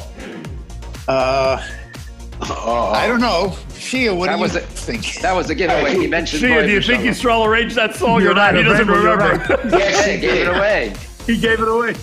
Yeah, gave it away. How does the song go? Barcelona. No, that's not that one. By the way, how does Vivasser go? Shirley Williger can actually wrap up the entire contest with this question. Don't want to put too much pressure on you. Where do you want to go with this one? Mordechai Ben David. All right, MBD. Work with Yisrael Williger, and you can make him a very, very big winner. The question is, in early 1973, the hottest concert ticket in town was the New York debut of Yigal Salik in the London School of Jewish Song, accompanied by the Nagina Orchestra and Yisrael Lamb. Who opened for the choir that night? Was it the Rabbi's Sons, the Shir HaShirim Singers, Ruach, or Mordechai Ben David? Mordechai Ben David. What? Agree or disagree, Shirley Williger? Mordechai, could I ask you a question? Oh, no, you're not asking anything. Were you the one that was the opening act in 1973? He's not giving Is it away the very same Mordechai Ben David? So you know what? I'm going to go with whatever Mordechai Ben David answered, Mordechai Ben David. All right, so you agree. I agree. Then X gets the square and the big victory because it was MBD, Mordechai Ben David. Ladies and gentlemen, our winner, Shirley Williger. Mazel tov. Mazel tov. Thank you so much for watching, everybody, as Charity Bids presents Holy Yid Squares tonight to benefit Amudim. Big thank you to all the stars. Big thank you to all of our contestants. A big thank you to you for supporting Amudim and being such an important part of the organization. My name is NACHUM SEGAL, and that takes care of this unbelievable Holy Yid Squares presentation. A big thank you to Charity Bids. A big thank you to Amudim. And a big thank you to our home base at Flow Motion Studios in Brooklyn, New York. The lovely and spacious studios make it your home for your next production. More coming up on behalf of the people at Amudim.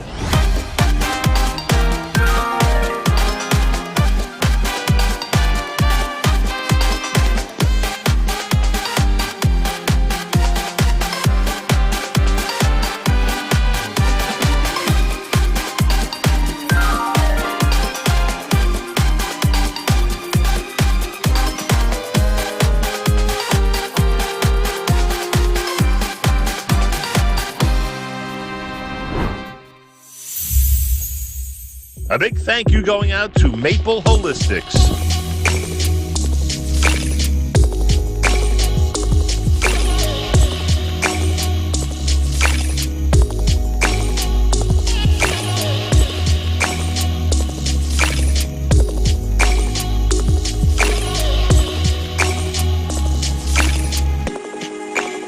I'm coming to you on behalf of Amudim, an incredible organization that has literally helped hundreds and hundreds, if not thousands of people, whether it be drug addiction, abuse. I know several stories right here in our community. They are a global organization, not just here, but all over the world. The Medrash in Shir HaShirim explains that Hashem will ask every one of us, what have we done for the Klal Yisrael? What have we done for our brothers and sisters? But there's a segment in Klal Yisrael when sometimes their people are in their darkest hour of their darkest place and they need help. Amudim is the calling card, is the phone number for these people. They know how to reach out. Amudim can find them and they can find Amudim and they can make a difference. The Askanim of Amudim, whether it's Tzvi Gluck, David Kushner, or any of their colleagues, are some of the most talented, capable, and selfless people working for the Klal today. Whenever anyone finds themselves in a situation where they don't know to whom they can turn, they can call Amudim 24 hours a day. Whether it's your community or my community, they are there to help. This is the Amudim way, no matter what the difficulty is. Whether it's transporting Aronis to Eretz Yisrael in the midst of a pandemic, whether it's abuse in a home, or anything in between. They're there, they have siyata d'shmaya, and they get it done. Thank you, Amudim, for all that you do. Please, please help support this incredible organization. Have a great night.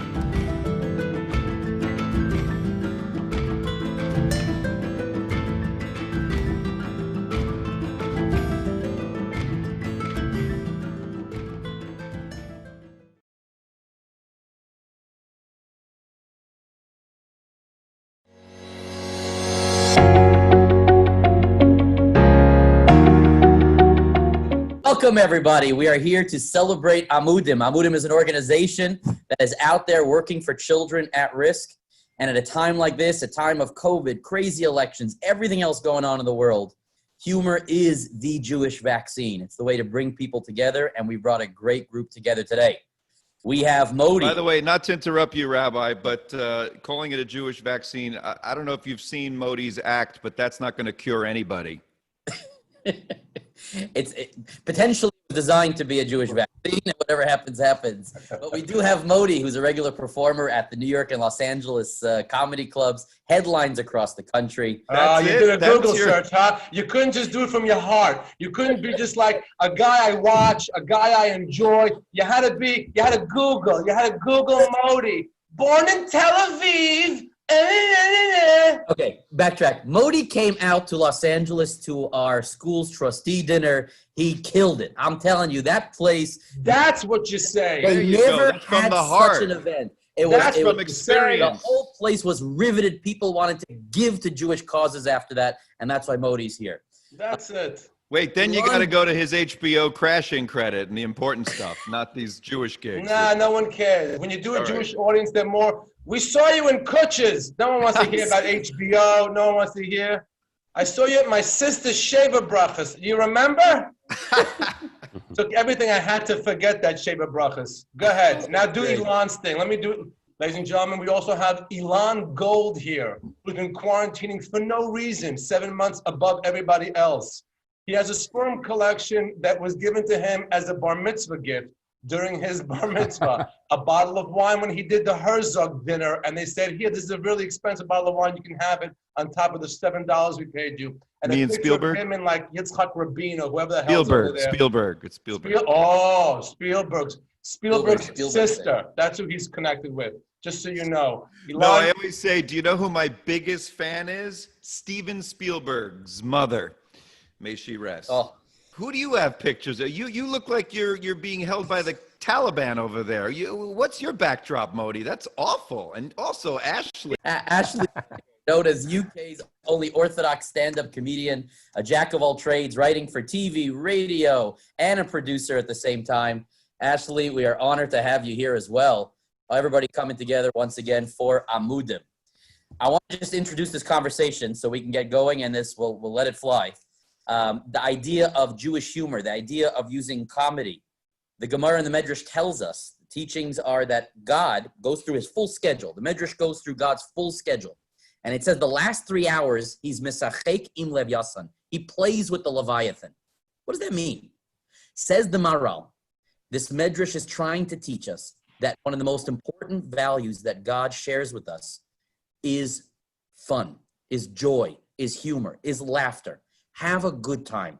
It's right there in God's schedule. Misachek im levyasan, playing with the Leviathan. Today, we are all going to be playing with that proverbial Leviathan as we have some fun and we get going and we discuss. By the way, not to interrupt you, Rabbi, but we talked about God's schedule. I just want to talk about Modi's schedule this week. It's 2 Sheva Brachas in the Chabad of Trenton. He'll be appearing at the holiday. You know, it's all about happiness, and I love that message of Judaism is about joy and happiness. I just don't like the part where you have to be miserable before you get to the happy. Like even Purim, a happy holiday, you have to earn the happy by starving yourself the day of Purim. And then once that's over at night, okay, now you're allowed to be happy. You have to earn happy. Why can't we just be happy? Can we just have one holiday where there's no, let's commemorate, let's not forget the persecution of our people. Even at your wedding, you're standing, it's the happiest time. Little do you know, it's the worst. But you're in for a 30 years of horror show. You guys are all artists. And art, Da Vinci used to always paint on a black drop. Why? Black in the background. Because the contrast of the color off of that darkness, off of those tough times, are what makes that art pop, stand out. And that's why right now at this going on in history, you guys, people can't wait to see whatever comes out of your mouth. Like we could keep rechecking the Instagram to see Modi's next Yoili post. We would keep checking. That's what people need now. You need the contrast to enjoy the humor. I really hate when the rabbi speaks and Elon does that Tucker Carlson face. Oh, man. It's almost as infuriating as Ashley's headphones. It's just almost. Oh my God. Ugh.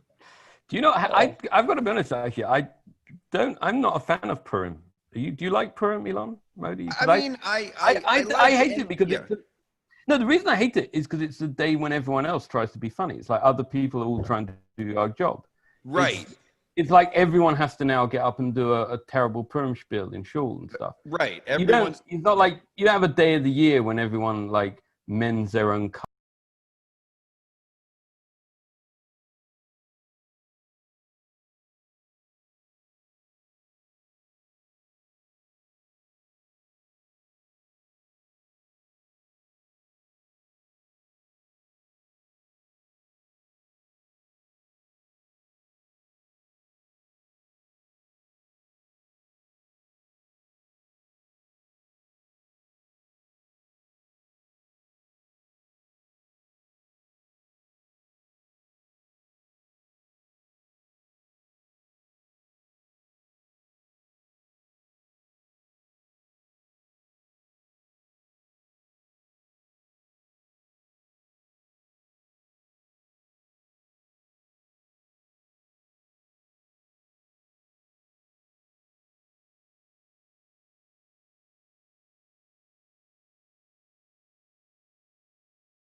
Welcome, everybody. We are here to celebrate Amudim. Amudim is an organization that is out there working for children at risk. And at a time like this, a time of COVID, crazy elections, everything else going on in the world, humor is the Jewish vaccine. It's the way to bring people together, and we brought a great group together today. We have Modi. By the way, not to interrupt you, Rabbi, but calling it a Jewish vaccine, I don't know if you've seen Modi's act, but that's not going to cure anybody. It's potentially designed to be a Jewish vaccine, and whatever happens, happens. But we do have Modi, who's a regular performer at the New York and Los Angeles comedy clubs, headlines across the country. Oh, you did a Google search, huh? You couldn't just do it from your heart. You couldn't be just like a guy I watch, a guy I enjoy. You had to Google. You had to Google Modi. Born in Tel Aviv. Okay, backtrack. Modi came out to Los Angeles to our school's trustee dinner. He killed it. I'm telling you, that place. That's what you say. They never had such an event. It was from experience. The whole place was riveted. People wanted to give to Jewish causes after that, and that's why Modi's here. That's it. Wait, then you got to go to his HBO crashing credit and the important stuff, not these Jewish gigs. Nah, no one cares. When you do a Jewish audience, they're more. We saw you in Kutches. No one wants to hear about HBO. No one wants to hear. I saw you at my sister's Sheva Brachas. You remember? Took everything I had to forget that Sheva Brachas. Go ahead. Now do Elon's thing. Let me do it. Ladies and gentlemen, we also have Elon Gold here, who's been quarantining for no reason, 7 months above everybody else. He has a sperm collection that was given to him as a bar mitzvah gift during his bar mitzvah. A bottle of wine when he did the Herzog dinner, and they said, here, this is a really expensive bottle of wine. You can have it on top of the $7 we paid you. And Me a and picture Spielberg? of him and like Yitzhak Rabin or whoever the hell's over there. Spielberg. It's Spielberg. Spielberg's sister. That's who he's connected with. Just so you know. Elon, No, I always say, do you know who my biggest fan is? Steven Spielberg's mother. May she rest. Oh. Who do you have pictures of? You look like you're being held by the Taliban over there. What's your backdrop, Modi? That's awful. And also Ashley. Ashley, known as UK's only Orthodox stand-up comedian, a jack of all trades, writing for TV, radio, and a producer at the same time. Ashley, we are honored to have you here as well. Everybody coming together once again for Amudim. I want to just introduce this conversation so we can get going, and we'll let it fly. The idea of Jewish humor, the idea of using comedy. The Gemara and the Medrash tells us, the teachings are that God goes through his full schedule. The Medrash goes through God's full schedule. And it says the last 3 hours, he's misachek im levyasan. He plays with the Leviathan. What does that mean? Says the Maral, this Medrash is trying to teach us that one of the most important values that God shares with us is fun, is joy, is humor, is laughter. Have a good time. It's right there in God's schedule. Misachek im levyasan, playing with the Leviathan. Today, we are all going to be playing with that proverbial Leviathan as we have some fun and we get going and we discuss. By the way, not to interrupt you, Rabbi, but we talked about God's schedule. I just want to talk about Modi's schedule this week. It's 2 Sheva Brachas in the Chabad of Trenton. He'll be appearing at the holiday. You know, it's all about happiness, and I love that message of Judaism is about joy and happiness. I just don't like the part where you have to be miserable before you get to the happy. Like even Purim, a happy holiday, you have to earn the happy by starving yourself the day of Purim. And then once that's over at night, okay, now you're allowed to be happy. You have to earn happy. Why can't we just be happy? Can we just have one holiday where there's no, let's commemorate, let's not forget the persecution of our people. Even at your wedding, you're standing, it's the happiest time. Little do you know, it's the worst. But you're in for a 30 years of horror show. You guys are all artists. And art, Da Vinci used to always paint on a black drop. Why? Black in the background. Because the contrast of the color off of that darkness, off of those tough times, are what makes that art pop, stand out. And that's why right now at this going on in history, you guys, people can't wait to see whatever comes out of your mouth. Like we could keep rechecking the Instagram to see Modi's next Yoili post. We would keep checking. That's what people need now. You need the contrast to enjoy the humor. I really hate when the rabbi speaks and Elon does that Tucker Carlson face. Oh man. It's almost as infuriating as Ashley's headphones. It's just almost. Oh my God. Ugh. Do you know? I've got to be honest. Actually, I'm not a fan of Purim. Do you like Purim, Elon? Modi? I hate it because no. The reason I hate it is because it's the day when everyone else tries to be funny. It's like other people are all trying to do our job. Right.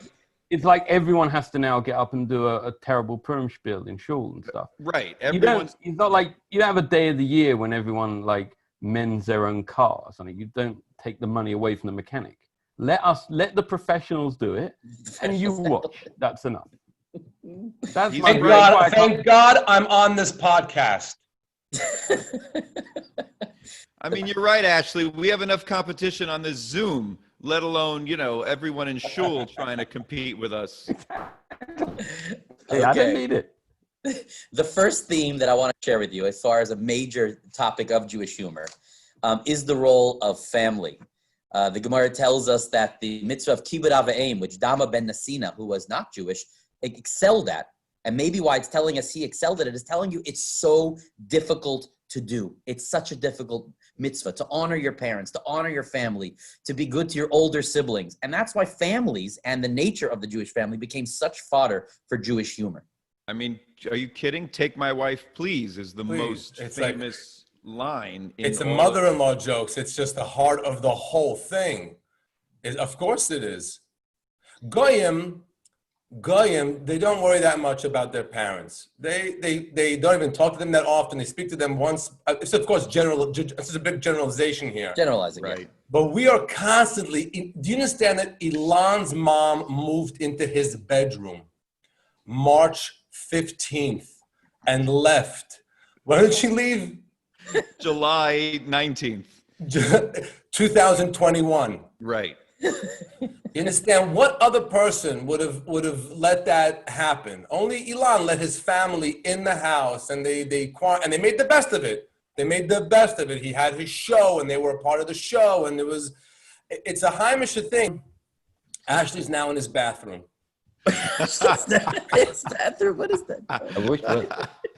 Ashley's the only guy who's doing the Zoom from the bathroom, and the embarrassing thing will be when he leaves the bathroom unknowingly, goes into the kitchen and starts doing the dishes. People will be like, oh my God, does he know his Zoom is still on?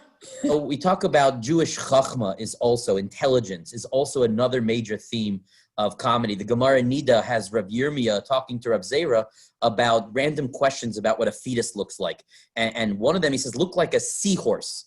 And Rav Zera throws Rav Yirmiyah out of the base medrash, out of the study hall. And Rashi says, what was he doing with these crazy questions of this and that? He says he was trying to make everyone laugh. He was just trying to make everyone laugh.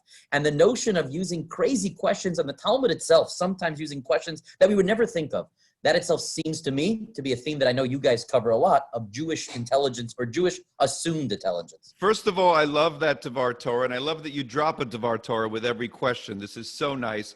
Second of all, when you say, this sounds exactly like when Modi leaves the stage and he's asked, what was he doing up there? Oh, he was just trying to make everyone laugh. Oh. Let me tell you what I took away from your whole speech now, is that when they said they compared it to a seahorse. So I'm just trying to imagine the rabbi reading it out, and I don't know how they say seahorse, susyam, how they call it? It's in Aramaic, but okay. There's in Aramaic, it's a gavuchka, how do you say gavuchka? How do you say it? A seahorse. They spent 15 minutes in the Gemara class just to figure out how to say seahorse. How do you say seahorse? I'm just watching this thinking comedians getting coffee with Jerry Seinfeld would be so much better if before every question Jerry cited a Gemara.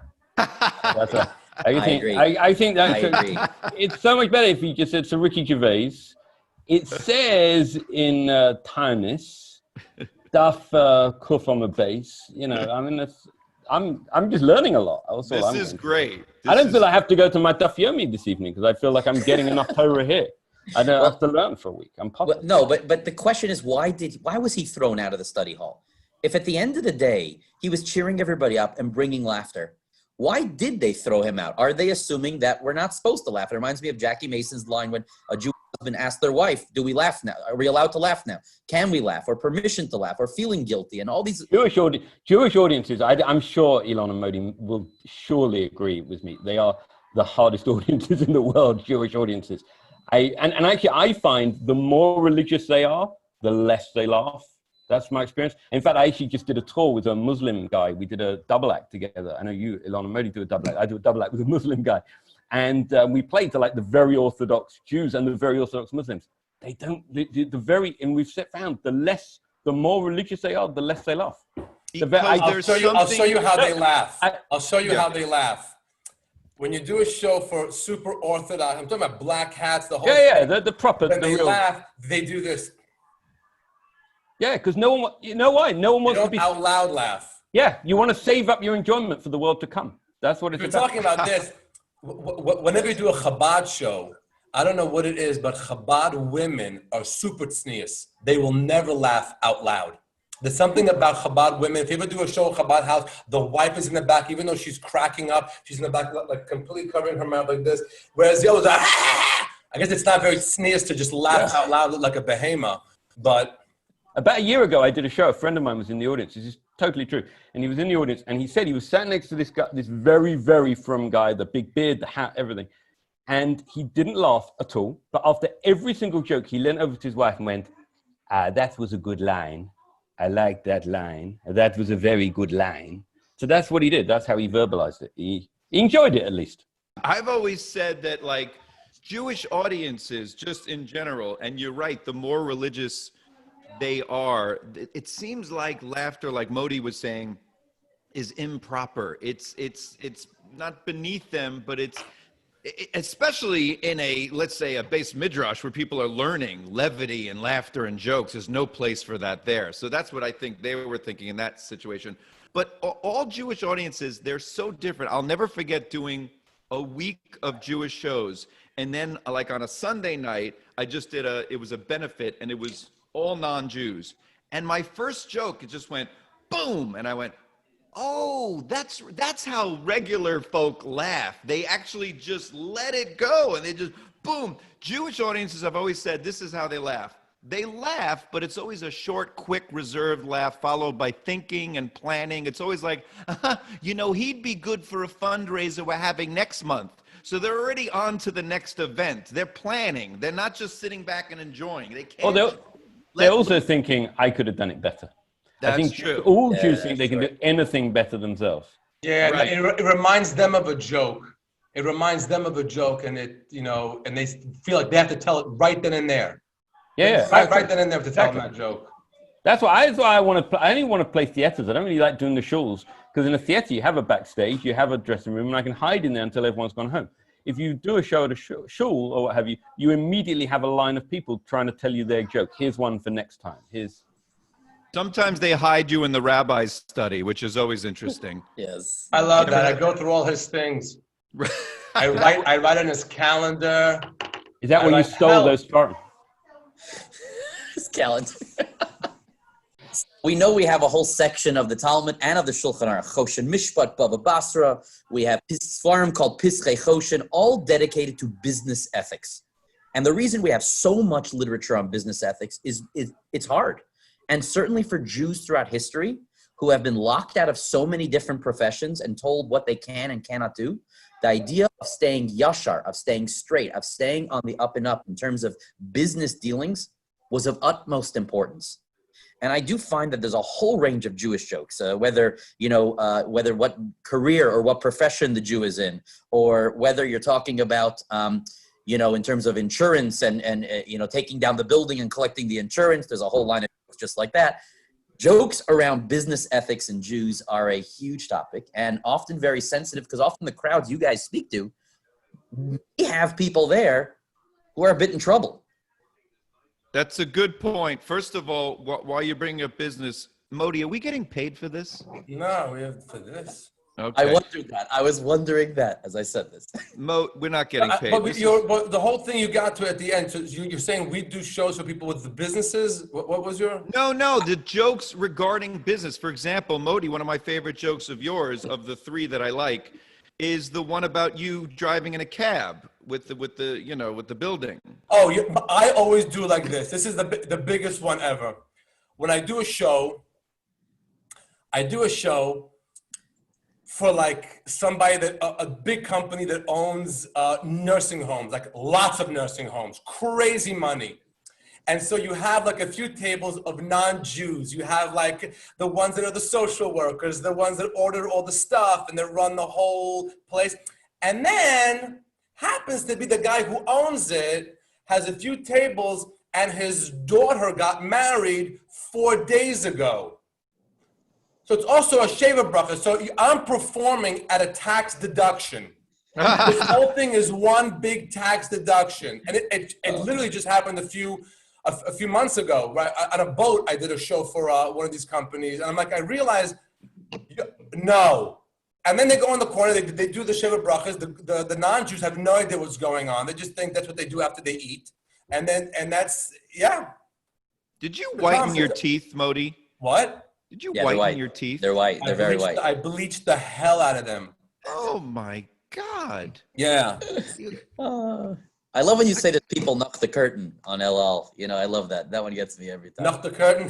Yeah, there's people knock the curtain.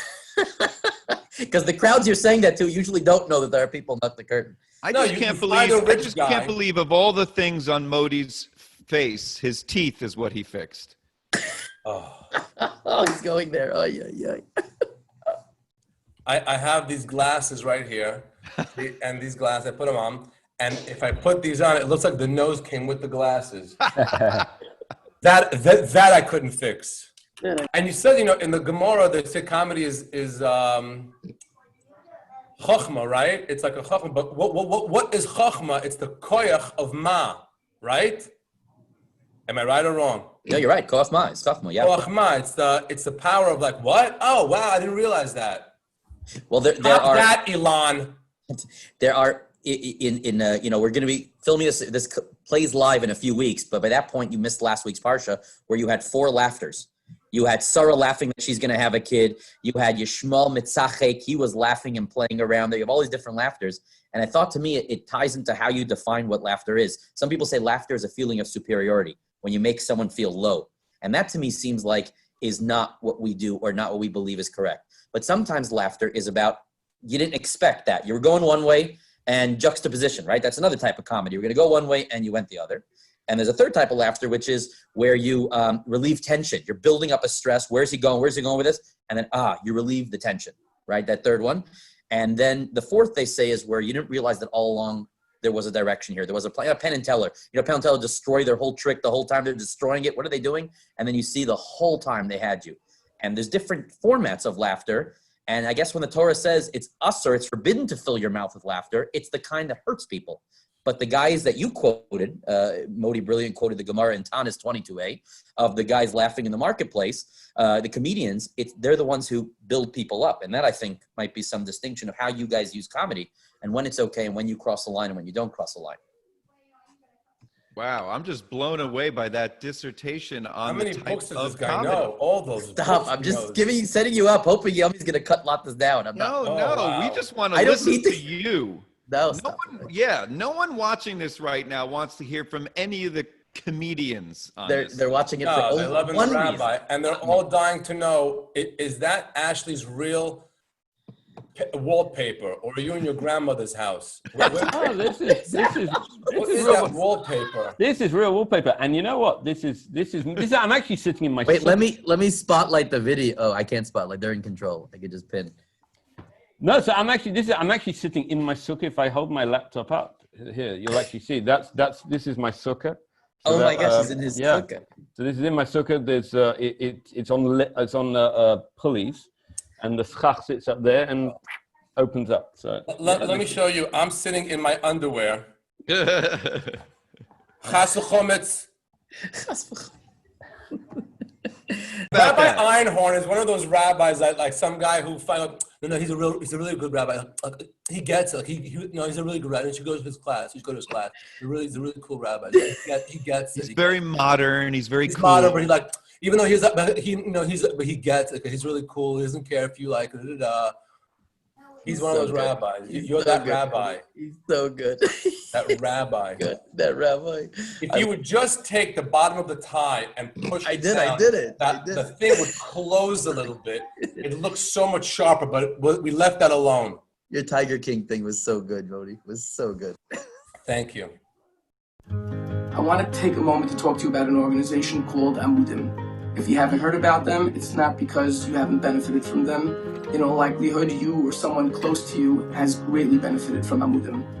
Amudim does things behind the scenes. They deal with things that nobody wants to talk about, no one wants to deal with, nobody knows how to deal with, but they do.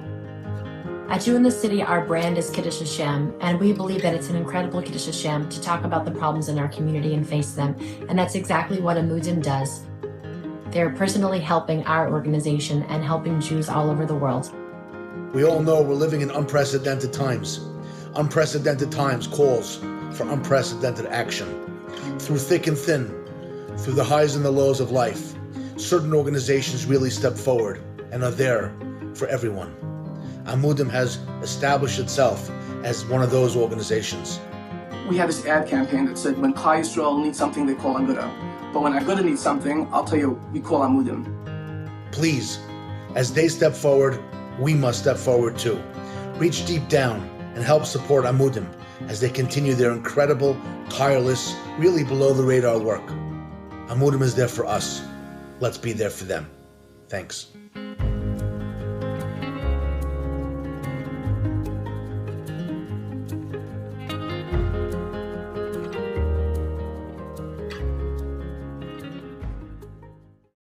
Back to our discussion. Yeah. So the first joke Rav Shamshrav Hirsch says in the entire Torah is when the Jews are crossing the sea and they turn to each other and say, were there not enough graves in Egypt? You had to bring us out here to be killed. He says that's the first time we ever use self-loathing, deprecating, gallows humor, which I know is a major theme for the way you guys deliver comedy. That is my favorite line in the Torah because it was the beginning of sarcasm. Right. And it was... Yeah, and it's just showed how as a people, we've got this amazing sense of humor.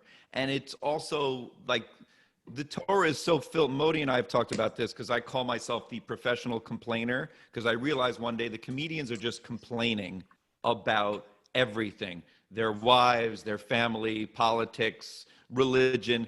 It's just complaining with jokes. That's all we do.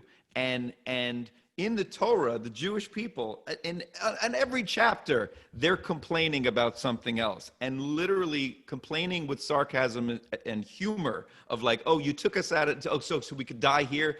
That is my favorite line because it's like, it just says everything about us and how we really think. Right. Right, Modi? It's so layered. It's not just he's saying you took us here to die. It happened after the man split the ocean, the sea. It happened after he destroyed an entire army. It happened after he took them out of this country of slavery, this Mitzrayim, and then they hit him with like that. So here's where we're going to die. This is where you just play. Did you just play a Staples? What's in your hand there? What do you? Yeah, it's a bull clip. Yeah. What are you doing with that? It's clip the papers. What are you doing worried about? Is that what you're worried about? I'm just like, who holds that in their hand while they're doing bits, sort of? This is called a bit. You were doing bits. You tried to put your horrible act into this thing, and I'm just talking to the rabbi here.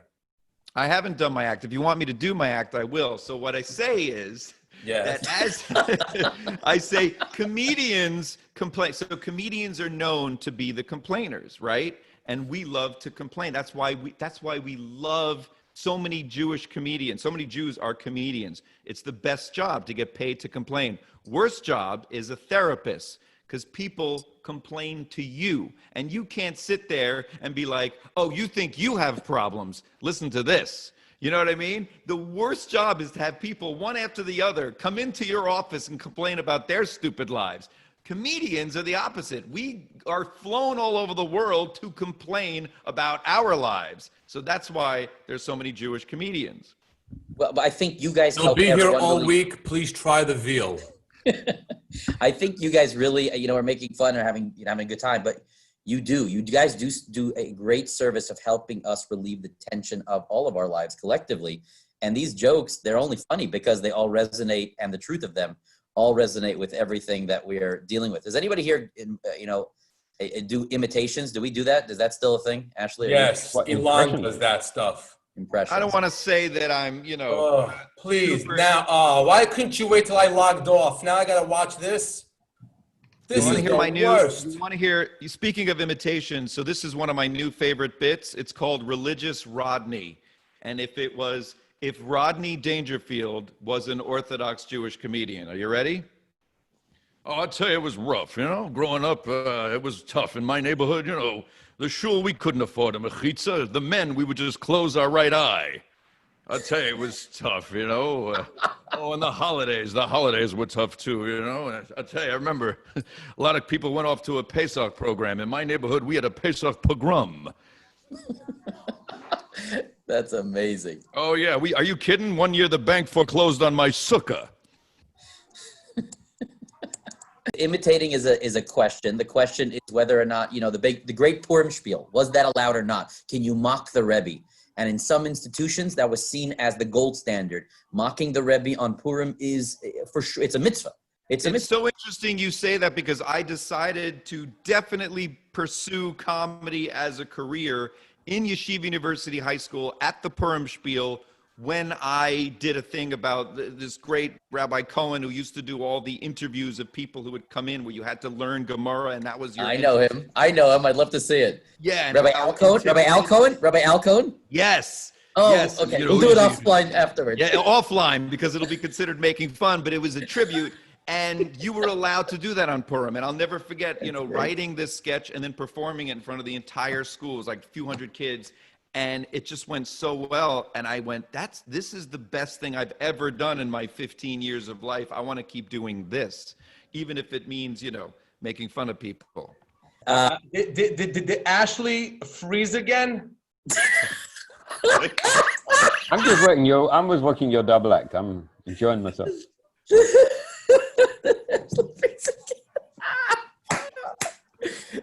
Okay, one other theme that we got, a major theme, is, you sort of have these theme of jokes of Jews who are trying to fit into the country club in Connecticut and pretend they're non-Jews. Where he introduces himself, I'm a goy.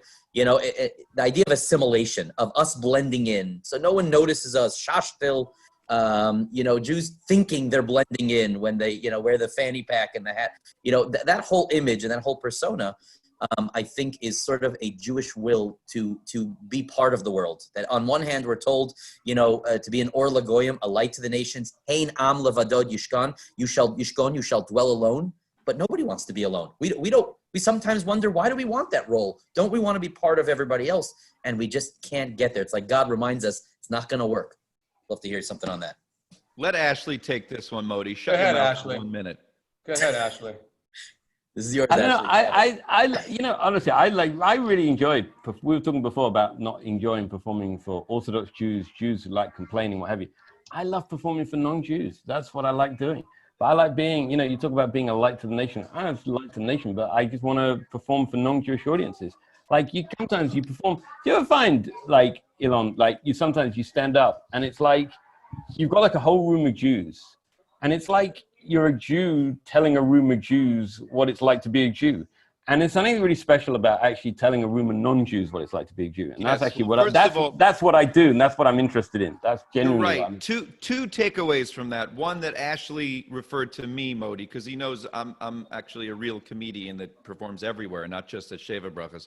Two is that you're so right that when you perform for Jews, it is different. But unlike what you think, my favorite audience are Jewish audiences, because you get to connect to them and go so deep on a level of, as a comedian, no matter who's in front of you, you have to connect with the people just on a human level. That's your job, and we have to relate to each other. When you're just with a Jewish audience, you get to go so deep and you connect with them on such an incredible level that I don't experience it as I'm doing with non-Jews. That being said, non-Jews are so much better as an audience, so I have a better time, and I'm like, oh my God, I'm killing, this is amazing. But I'd rather be with my people, and you feel that, like, there's no comedians out there besides a few of us and a couple others outside of this that is doing, bits about sukkahs. And your bit about Gemara is incredible. I've seen that. Thank you. So good. So I couldn't do that on Netflix in my 1 hour special. But Ashley, I've seen your act, and you have so many inside baseball references.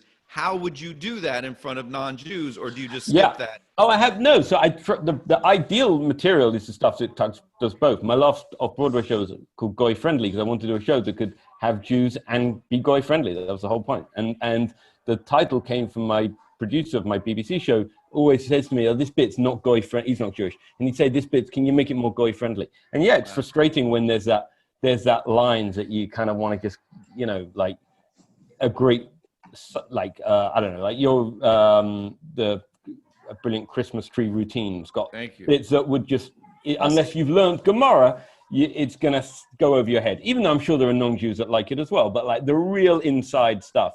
There's something special about actually bringing something. For me, it's about demystification anyway. I actually think, you know, you can really, you know, we live in a time of rising anti-Semitism, and you actually can really help break down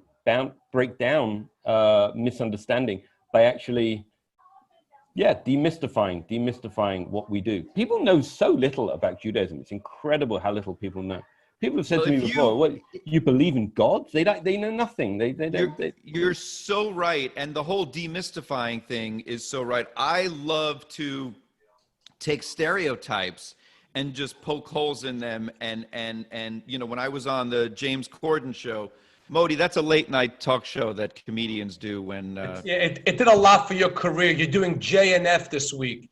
You're working worse gigs than me, and you're making fun of me. At least I'm walking away with a pecola.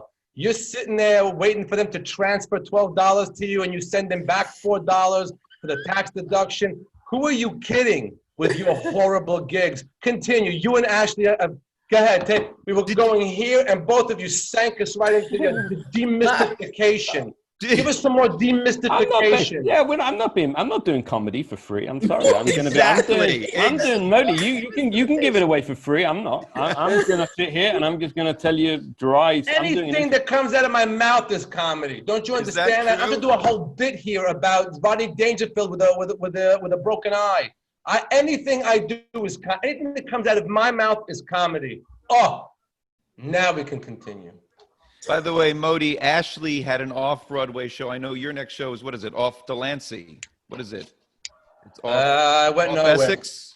Off Ashley Essex? laughed for you to show, but anybody watching this is saying, why is Elon making fun of Modi, is what they're saying. What people don't understand is that Elon and Modi go back to Boston University, and Elon and Modi performed together. We toured the Montreal Comedy Festival, and this isn't a love-hate relationship. It's a love-love relationship. But what comedians do is we just riff and rag on each other and roast each other. It's our language. We speak in a language of jokes and riffs and insults. That's our language. So anyone that thinks, oh, why are they so mean to each other? This is us showing love for each other. If I didn't love Modi, I wouldn't mock how horribly unfunny he is and how stupidly white his teeth are. I wouldn't mock that. He's only look white because he's next to a British guy in the box. No, I also have the light here is so good. I bought the really good one, Elon. You got the ring. Could you believe where we've come since March?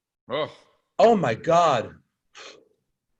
We really took this pandemic and decided, I don't know what you did, Ashley, I'd love to know what you did, because I started doing a daily show called My Funny Quarantine. Modi started doing these amazing characters like, you know, Yoeli and Nir, and we took Instagram. We just knew, and it wasn't like, let's take advantage of this situation, God forbid. The attitude was, people are home, people are miserable, they're staring at their phones. Let's provide them with fun content. And we couldn't sit home with the comedy clubs closed. Modi and I were at the Cellar every night, all of a sudden shut down. So we're not just gonna sit home and watch TV, we're gonna create. And it really, did you find the last 7 months where you couldn't perform, Ashley, you were creating online bits, or did you do anything like I did No, I did it online. I did online stuff, but not live. I haven't done any of these. Some people are doing like Zoom like shows. You're doing those. I did one Saturday night with Carol Leifer. Yep. It's the most awkward thing in the world. Right. I didn't fancy it at all. I have to be honest.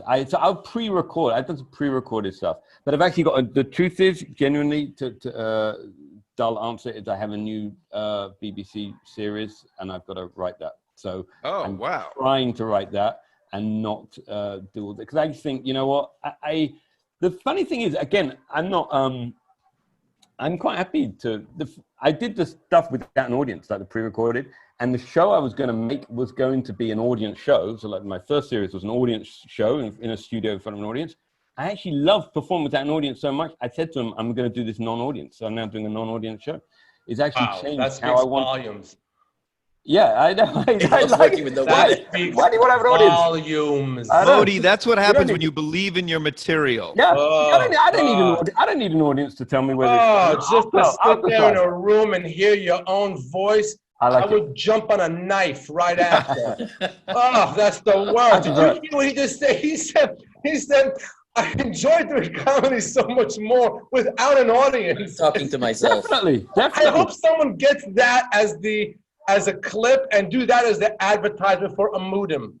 Okay? I hope that's the thing. Which brings us back. I'll tell you what happened. I'll tell you what happened. Ilan and I work. We are working comedians.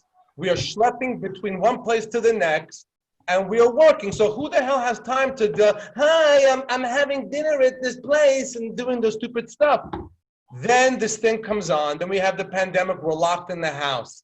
Ilan, I'll tell you what happened. This is a very funny story. Ilan found some crazy platform. He's like, I'm not going to do this on Instagram. He found this horrible platform. Modi, we got to do a show on this.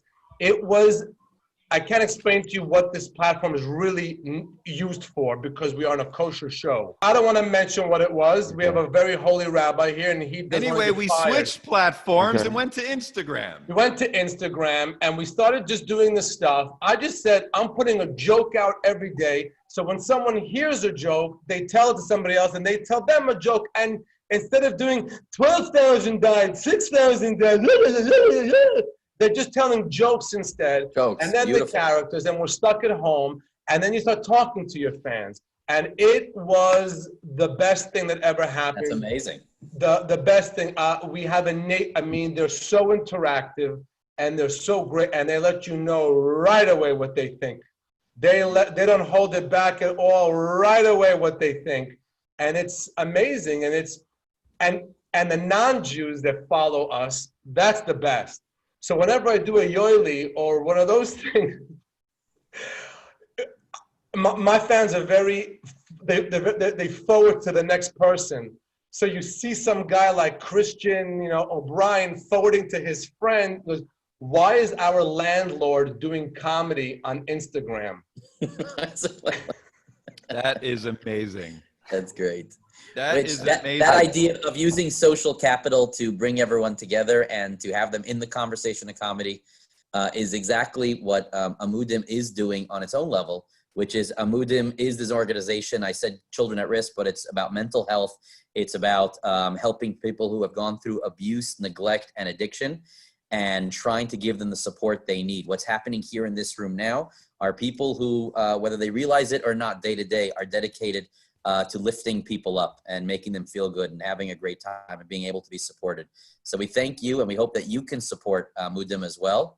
By the way, also, I'm all for supporting Amudim. Can we also do a little bit of fundraising for Modi's lower teeth? Because he didn't finish. He's got white up here. It comes as a plate. I'm drooling the whole night. I drool the whole night. But here's what's happening. It's white up here. It's orange down there. Your mouth looks like a creamsicle. You need to do the bottom teeth also. Let me ask you guys, when you guys are, honestly a question, when you guys ever get down and depressed, what do comedians do for that? Well, I'm sure Ilan and Modi must have heard this story, famous story of a comedian about a man who goes to a doctor in France around the turn of the 19th century, 20th century. Do you know this, Ilan? No. Man goes to a doctor in the early 20th century and says to the doctor, I'm so depressed. Everything has gone wrong in my life. I can't really take any more. I'm close to ending it. And the doctor says, my friend, I have the answer for you. You need to go and see Grok the clown. And the man says, but doctor, I am Grok. Wow. Wow. Wow. yeah, that's the old story told about a lot of comedians. So I don't know. Elon and Modi have got each other, so I can tell that. So that's no, we do. They never need to be down. They never need to be down. Yeah, no, but we're down. Modi will tell you that. I gotta tell you that when I'm down, either I just stay in a depressed mode and can't really do anything, or I pick myself up and literally write jokes, and nothing gets you out of just feeling down and low than creating and writing, and especially when it's good, and then you get excited again and you're like, okay, you sometimes you forget why God put you here and why you have any sort of gifts of joke writing and joke telling, and then when you just start writing, you figure out your purpose, and it's also fun. You make yourself laugh. I don't know about you guys, but sometimes if I write something that's so good, I just stop and start laughing at what I just wrote. Now, usually when I read something that Modi wrote, I cry. But when I write something, it makes me laugh, and it brings me out of a depression. Unless you're that dark that you can't even work or write, but that helps. We're not those type of comics that we're in depression and then right. Yeah, like artists, crazy artists. Clinical. No, we're not like, and they have to have all the drugs, and they can't wake up in the morning, and they play video games until all hours of the night. We're not those comedians. Right. Modi's not depressed. He's just angry. No, listen, we I think, on a serious note, as Jewish comedians, and doing shows for Amudim, we've seen the movie of what happens, of what they do, kids at risk, or this and that, and they're raising money for that, or whatever synagogue, or whatever. We know that it's there's something higher to what we're doing. So yes, you can be depressed, you think that comedian's doing this, and Ashley had an off-Broadway show. Two off-Broadway shows, Modi. They did nothing for you. Strictly unorthodox. Nothing for you. You're sitting in a sukkah with Rabbi Einhorn on Zoom. It did nothing for you. Just shut up with your 2 Broadway shows. And let me finish my thought here. We know that it's a higher calling. Look, I don't want to give myself an eye in horror, but that being depressed is just a big, big avera. It's a huge avera. And so you hop out of it, you get out of it, and yeah. And in all seriousness, I'm sure Modi and Elon would agree with me, and they must get messages like this. I get messages all the time by Facebook Messenger or whatever. People email me via my website and say, you should know, I've had a really hard time recently, and I watched a video of yours, and I saw something on Facebook, so I'll comment on a Facebook post of mine, they'll say, you cheered me up, I had the hardest day. And I'm sure people are seeing Yoli videos, or they're watching Elon's videos and going, and you know what, when you get those messages, however bad your life is, or however much you're thinking, why haven't I got this and done this, that is the most amazing thing. What a feeling. So just I know you were trying to do the closing monologue over there, Rabbi. They'll cut and paste it after. It's fine. It's fine. They'll snip it over there. I had to throw it in there once. So we do this thing called Cameo. I have this thing called Cameo. Yeah, sure. We've used it for our family. I love it. Now, don't forget, I'm Yisrael. We are not only on Instagram or this. It all goes into WhatsApp. It goes crazy into WhatsApp. Yeah. So the WhatsApp, people to find your numbers, 2 seconds. They go into 2 groups. I need Elon Gold's number. I need Modi's number. And in 2 seconds, 5 guys send you their number. Yeah. And then we get a text saying, my grandma just had her kishkas removed. She's in Mount Sinai Hospital. Could you send a video, make it funny? A message like that just appears on my WhatsApp. So there's the cameos, and people tell me how, and they send me videos of them watching the cameos, and it's great. We have a connection to our audience that I don't think other comedians have, and it's very special. It's very, very special. I agree. I think there's I certainly agree with that, and I also think, I'm sure you find this as well, is that the audience is rooting for you in a way that they're not so when I'm on TV, for example, the community is so excited. It's like, a Jew is on TV. There's a Jew on TV, and people get so they shep nachas. They shep nachas from seeing one of their own doing well. So I think that's a real, and for sure you don't get that if you're just from the general populace. And I know that in Elon's head, I could see in Elon's big forehead that he's saying like this. He's saying this Ashley just dropped a TV line. It's some show on BBC that you have to plug in your toaster with an antenna. It's the potato radio. And then after keeping up appearances, right? Then you plug that together.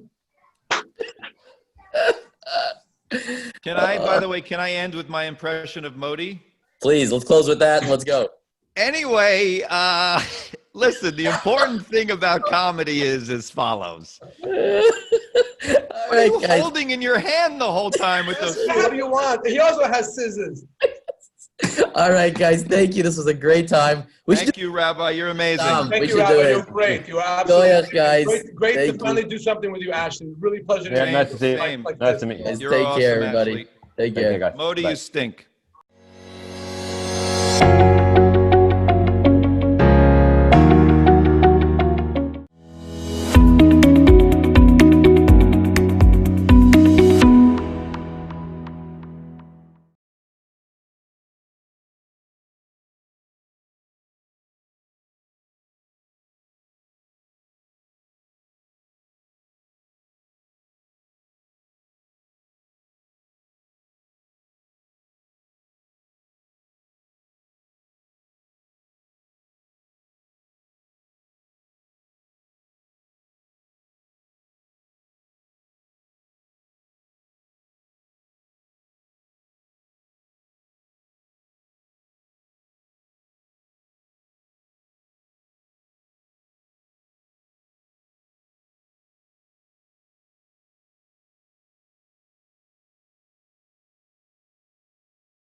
everybody. My name is Liel Leibowitz. I am an editor-at-large for Tablet Magazine and the co-host of the Unorthodox podcast.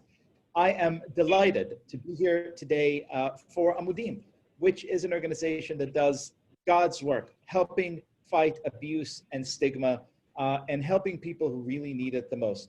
And no pun intended, but since we are speaking about abuse, the topic we will discuss today is one that many of us, I'm sure, have thought about quite often, which is why is it that it seems to so many of us that Israel is singled out for abuse in the international media, that so often the stories that we read about Israel seem to us so one-sided, so unfair, so biased. To help me make sense of that very, very difficult, thorny, and long-standing question are two of my favorite people, two of the smartest thinkers and writers who I know, and I'll introduce them. They're both coming to us from the holy city of Jerusalem, right? Lav, you live in Jerusalem? I'm in Tel Aviv, actually. Well, one of them is coming from the holy city of Jerusalem, and the other has made different life choices. I am also from Tel Aviv. The other lives by the beach.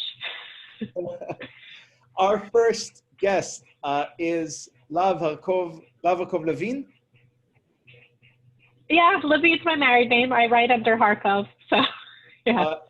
She is a columnist for the Jerusalem Post and one of the smartest commentators, for my money, about Israeli politics, Israeli culture, and all things that go on in our beloved country. Lav, thank you so much for being with us today. Thank you, and thank you for all of that praise. I'm really happy to be here with you. It's well earned. Dani, I'm going to praise you too now. Dani Seaman, the former Director General of the Israel Government Press Office and a longtime Israeli thinker, Israeli media thinker, executive, operative, and really someone who's devoted much of his life to sort of fighting in the front lines of this war of what we call Israeli hasbara, the effort to make Israel's point of view heard. Dani, thank you so much for being our guest.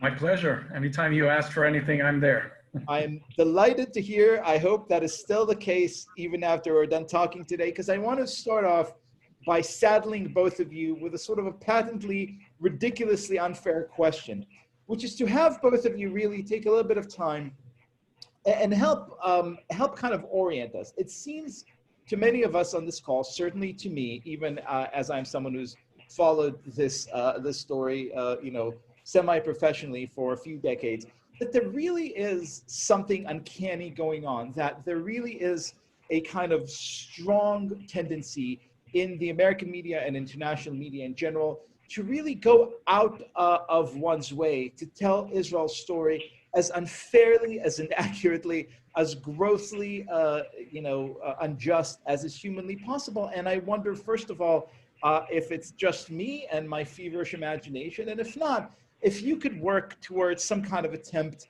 at explaining why this happens. Is this just bad luck? Is this just, lack of fundamental understanding of what goes on in Israel? Is it some kind of nefarious ideological connection? Lav, maybe you would like to go first. Yeah, I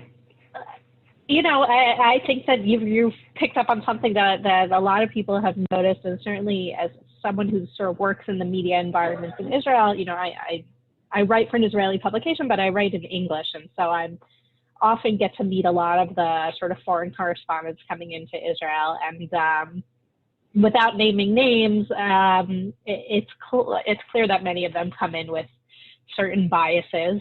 And points of view that most Israelis would find to be anathema or would find very difficult to hear.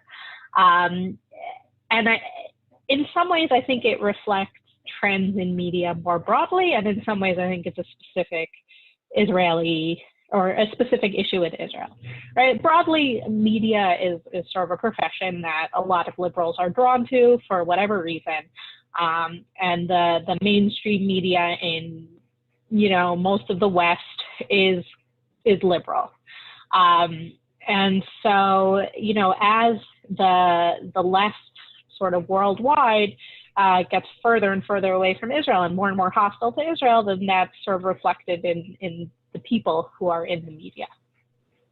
if we look at the story more specifically, I mean, in a way it's specific, and in a way it's not. I think, you know, people have these sort of like frameworks that they want to see stories in. You know, they want to see the sort of David and Goliath, the good guy and the bad guy, the weak and the strong, or the colonialist and the native, and they want to fit Israel into these boxes that, you know, Israel is actually a unique and very special story that doesn't fit so easily into the boxes that people are used to. You know, the fact that we are an indigenous people to Israel, but then we were, you know, kicked out, and then we came back after 2,000 years. I mean, there was always some Jews here, but overwhelmingly came back after 2,000 years. That's not really a story that's happened to anyone else. There's nothing really to compare it to. The fact that we are probably the strongest military power in the Middle East. Just yesterday, a Saudi prince said we are at a regional conference. So, you know, if the Saudis say so, who am I to disagree? You know, but at the same time, our civilian population is often under attack from people who are, you know, if you're going to compare military might, are much weaker than we are. You know, so all of these things sort of complicate the stereotypes or the preconceived notions that people might have about the world. Another thing that is, again, not specific to Israel, but sort of ends up especially bad in Israel, is that you have people who move from country to country every 3 years, these international reporters, you know, that they were first in Brussels and now they're in Jerusalem, or they were in Lebanon and now they're in Jerusalem. And they're not experts on any of these places. Maybe by the end of the 3 years, they really understand them well. But these sort of frameworks, these sort of archetypes and ideas that I was talking about, you know, that they rely on it so much because they're not, you know, scholars of the Israel-Palestinian conflict. And they also look at what other people are doing. I can say, like, as someone who works in media and, you know, who's reporting every day, there is a level of pressure to get in line with what other people are doing. Because they're like, why does that newspaper or that website have that story and I don't?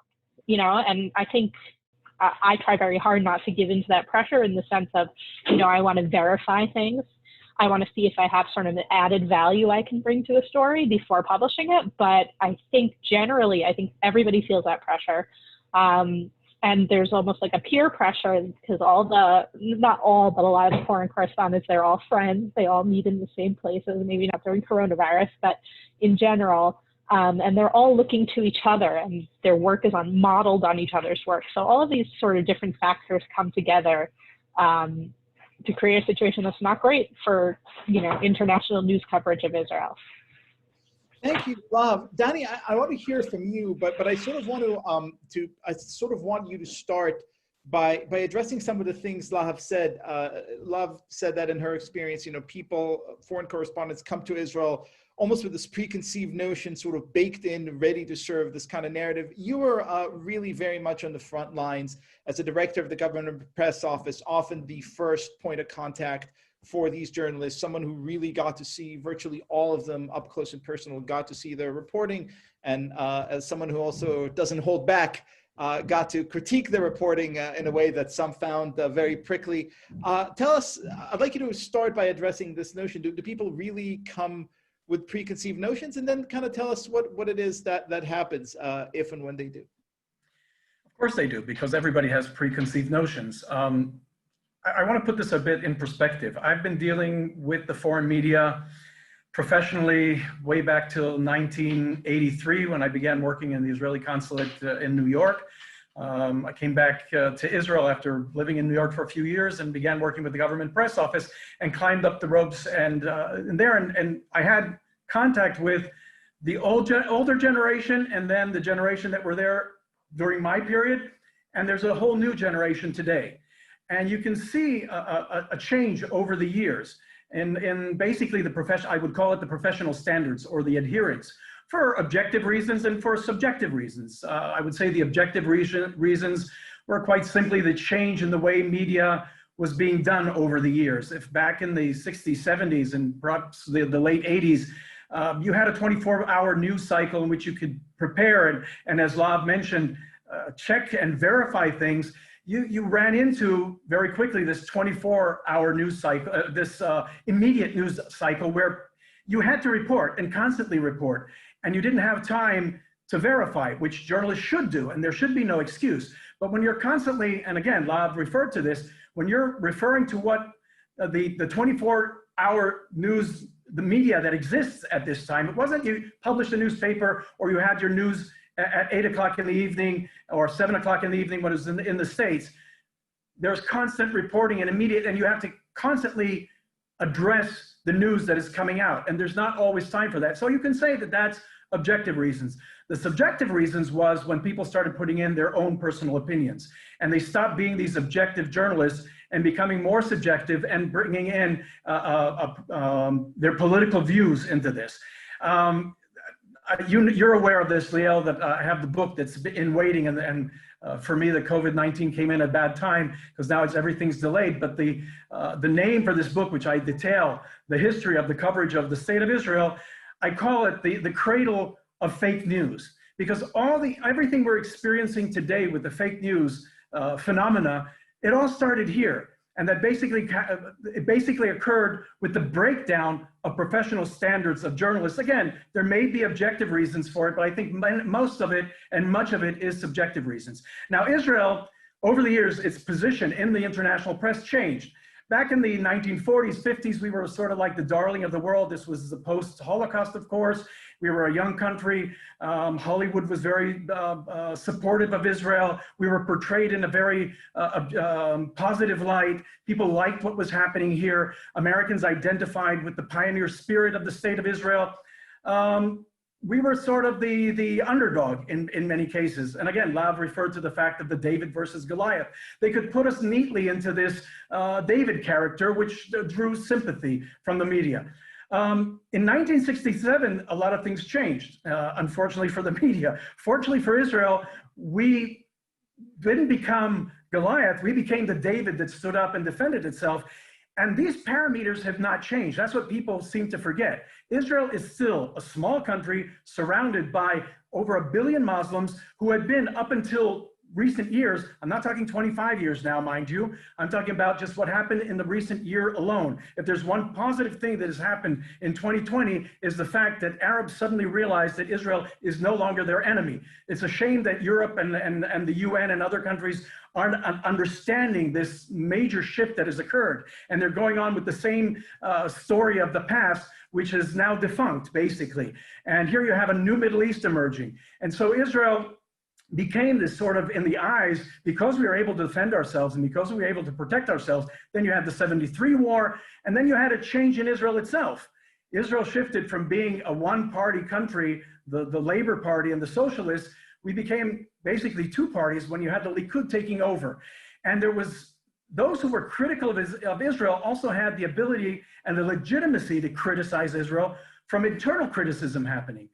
I came to meet with the journalists towards the end of the 1980s, after the war in Lebanon, and in the 1990s here in Israel, when there was a lot of criticism directed towards the government of Israel by forces inside of Israel, and it made it legitimate for others to say, you know, I'm not anti-Israeli, I'm not critical of Israel, I'm repeating what Israelis are saying about it, which is fine. It's legitimate if they want to criticize Israel. So the question is, where is that criticism going? And how are they conveying that to the public? If you're giving just one side without perspective, without giving the broader pictures of things, and obviously you can't with every news story give the whole history of the Middle East, but you have to be able to put things in perspective. And that wasn't happening.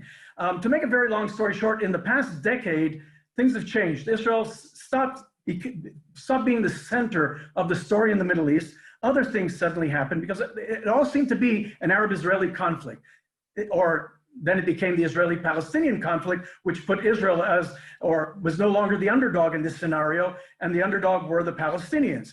Now it's sort of shifted, I think, during the Arab Spring, when they saw that there are other stories happening, and the other stories are affecting life in Europe with the huge wave of migration going on, some of it very deliberate, done by Turkey. The story became far more complex, and journalists were moved out. Israel was, to a large degree, I would say you had per capita And at least per square kilometer, you had the largest foreign press contingent covering us on the largest basis for the longest period of time. And that shifted about a decade ago. And other stories became more interesting, and Israel became sort of a side story. And only from time to time they go back when something happens here and things flare up. Unfortunately, you don't see the peace treaty that is happening now, which is tectonic as far as the change that is going on in the Middle East. That's not becoming the center of the story. But anytime that you have the assassination of a military nuclear physicist of Iranians who Iran is a country that has threatened Israel with annihilation. That isn't the story, but the annihilation of this military physicist becomes a story when they point the finger at Israel, and we're accused of violating international law. And again, using that terminology, they're using these terms and throwing out things that they don't understand. If the journalists that came here 60s, 70s, and 80s were experienced, were knowledgeable, had background, unfortunately, what is happening today, you have to a large degree, a level of journalism that I think doesn't respect the readers and the viewers, because these are people who have really very little knowledge of the historical facts and the background, and they're influenced by politicians, by people, their surroundings, whether it's their colleagues or people that they identify with politically. And that's what you're dealing with today here in the Middle East. There is no comparison between what is being reported, and this has been going on for a very long time, and between what the realities are. So this is fascinating, and you've both given, there's enough in both of your answers to write several, lengthy, thoughtful dissertations for the benefit of those listening to us who had made far wiser life choices than all three of us on this call today, and went into professions that are not our own. I'd like you to give brief anecdotes just so they could see this in action, so they could feel this kind of bad faith reporting going on. Just a brief, couple of sentences of an anecdote that stuck with you, of someone who's supposed to do their job professionally and clearly let, distinct bias take over the ship. Lahav. Okay, so I have a story. I'm gonna start it with a caveat that it's about Barry Weiss's fiance, and I imagine that she has learned a few things about Israel since this story happened. But this woman wrote an article about fake news and like conspiracies and things like that.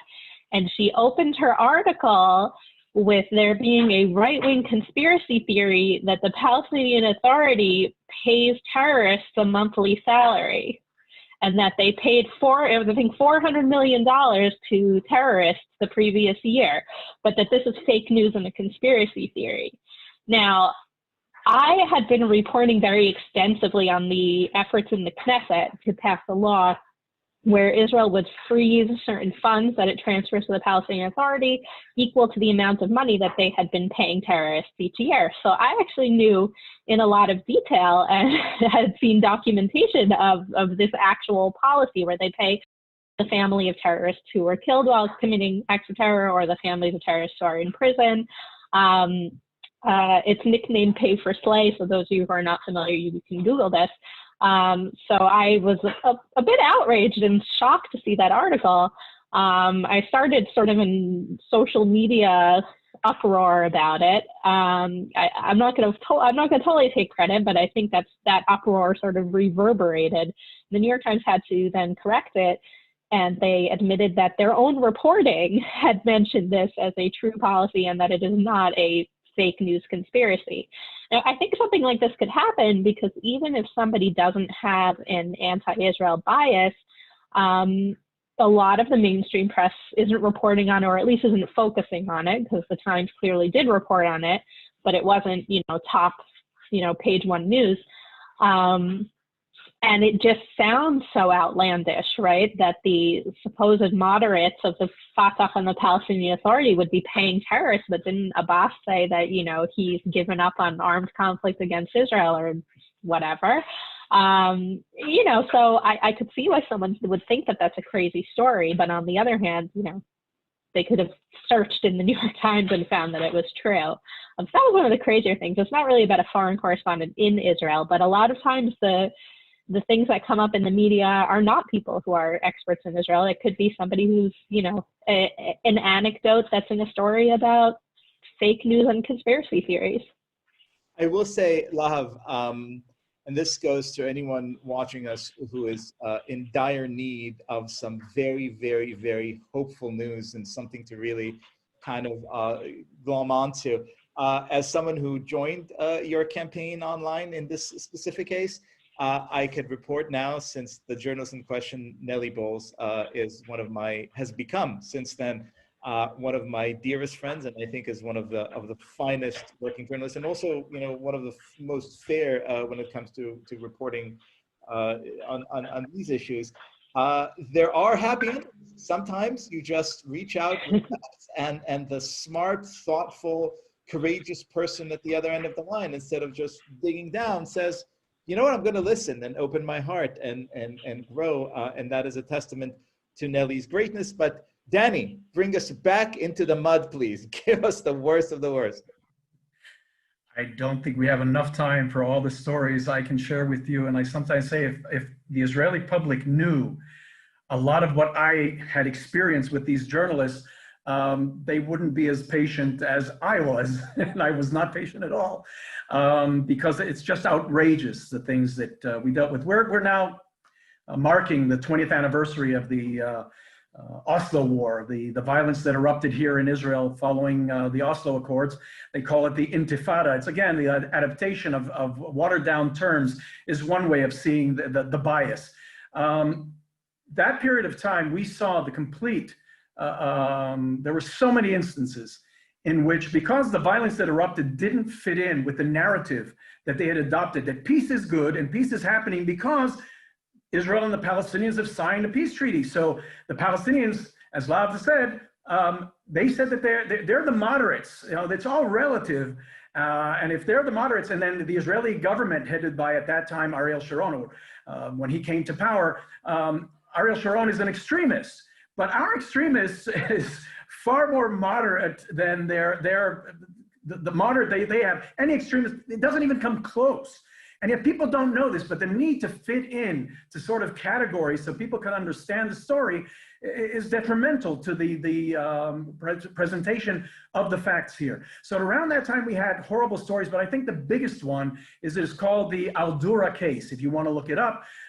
This is perhaps the incident that launched the violence that erupted. Now, this was something, the violence that erupted was planned in advance by Yasser Arafat. They were just looking for the opportune time. They accused Ariel Sharon of visiting the Temple Mount as being the thing that instigated the violence. It had nothing to do with it. By the way, unlike journalists, I looked into it. The amount of violence that erupted after Ariel Sharon visited the Temple Mount the few days before Rosh Hashanah in the year 2000, was very similar to things that happen anytime they're unpleased about something and they go on this tantrum. The violence really erupted the Sunday afterwards when a child was filmed by French television, actually was done by an Arab photographer in the Gaza Strip. Now, this is one of the things that happens, that the media employ locals to work for them. And I had this debate with them over their employment of Palestinians. And Reuters, for example, would say to me that they are sure that their Palestinian employees and their Arab employees adhere to every one of their criteria and principles of Western journalism. Well, it's nice that they think that way. But when I had conversations with the Arab journalists, and some of them very prominent, some of them, by the way, some of them are exemplary in their ability and their work. And they would say to me, look, with all due respect, the most that will happen with the Israelis is we may not get a press card. But I don't know who's going to be waiting for me in my home if I don't report what they want. And it doesn't matter what the heads of Reuters or AP or CNN or anybody says to me to get. I'm going to be doing what, because it's a question of life and death. And I understand that. But what you had here was a Palestinian photographer, and instead of being cautious with their employees understanding what is happening there, they gave them total credibility. So you had this photographer filming an incident, supposedly, an incident in which they claimed that Israeli soldiers were firing at an intersection at a father and a son who were behind a barrel, and the Israelis killed the 12-year-old boy. To be honest, when it first came out, Israel took responsibility for it, because I'm not saying that we're free of any responsibility, but they've taught us that crisis management 101 is to take responsibility. Yes, but you do that when you are responsible.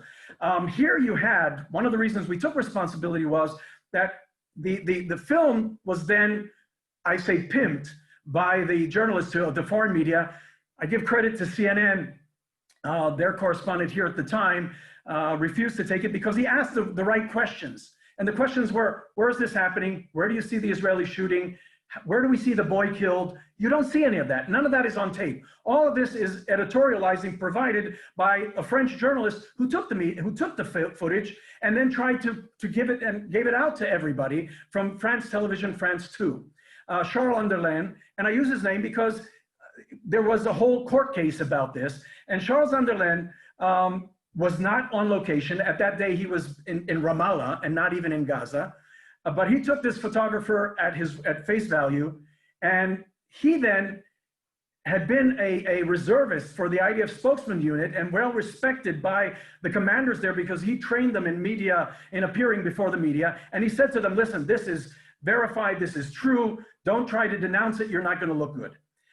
A very long investigation into this ensued years later when it was first reported to us by Israelis working in the foreign media who said, look, there's a lot of questions about this. You guys cannot just take this at face value. You have Palestinian photographers who are constantly staging incidents and staging events there, and you have to be aware of this.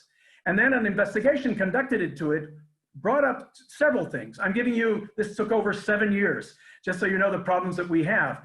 You're already accused of this incident, of a modern day blood libel, and it takes 7 years to at least present the questions.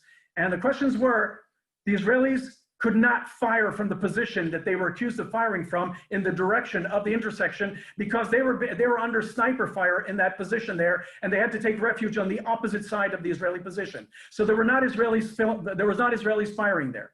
Second, we have testimony by others that were present, and only Arabs, by the way, were present that day at that intersection, and they said that there was fire coming from positions next to the photographer.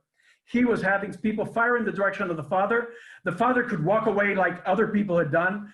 And when you look at the footage from the next day, there was no blood on the location. They said that the boy was shot in the head. There was no blood on the location.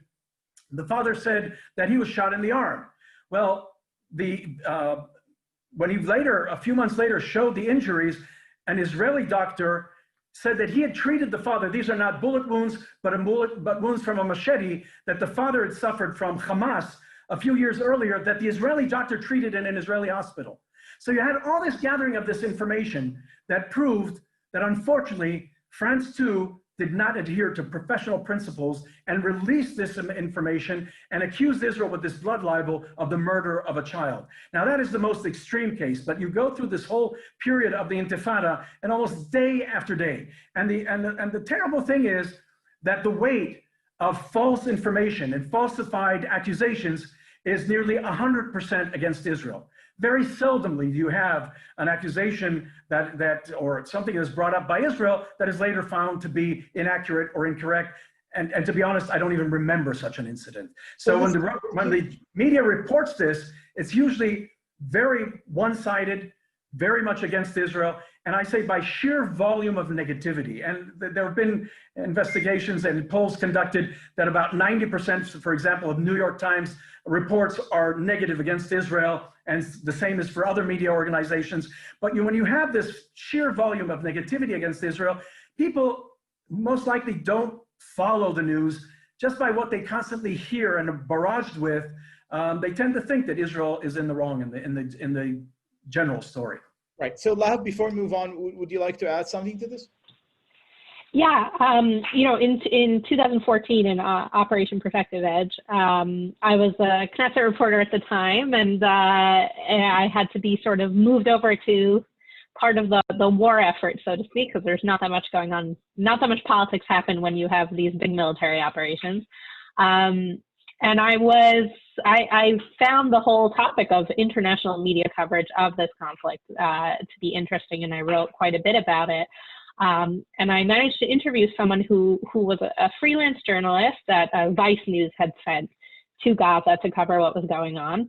And he was Jewish, but his name, I believe it was Christian, or maybe it was Christopher. It was something that didn't sound Jewish, and he had told me, and he was going into Gaza, and he had told me he hid that he was Jewish, and Hamas gave him his press credentials and they let him in, and that he was just sort of shocked and not prepared for what the situation was for journalists there. I mean, it was a war zone and he had covered war zones before, but basically that Hamas really directed and told them what they can or can't write, otherwise you're just kicked out of Gaza. I was not surprised to hear this, but I felt very lucky to have found someone who would tell me this on the record with his name. But basically, he said all the foreign reporters that were in Gaza could see clear as day that they were shooting rockets out of hospitals and schools and just residential buildings. But they couldn't actually write it, because if they were writing that in their stories while they were still in Gaza, they would be kicked out, and then they couldn't cover the news at all anymore. And that's, one of the reasons why when, things heat up in Gaza, you only see the Palestinians who are getting hurt in the conflict, and you don't see really what the Palestinians, or Hamas is doing to Israel. And I had said that he was on record under his name and everything, and he was at the time, but I will say if someone tries to look for this story, his name is no longer there, because he went to cover news. He later covered ISIS, and he was threatened because of that story. So we agreed to take his name out of it. So it's not exclusive to Israel, these issues. Right, and this leads me to my next question, because both of you are not only very astute observers of the Israeli media and the media coverage of Israel, but also media in general. You have written in publications and on social media about some of the phenomena that you see with American media covering the United States. And it seems to me that a lot of the phenomena that you are describing, the sort of the partisan loyalty above loyalty to facts, the kind of preconceived notions and narratives, are things that we're beginning to see here, or if you're a particularly careful observer, have been seeing here in the United States for quite a bit. It sounds almost like what happened in Israel was sort of the canary in the coal mine to the death of the notion of professional journalism. Am I being hyperbolic again, Danny?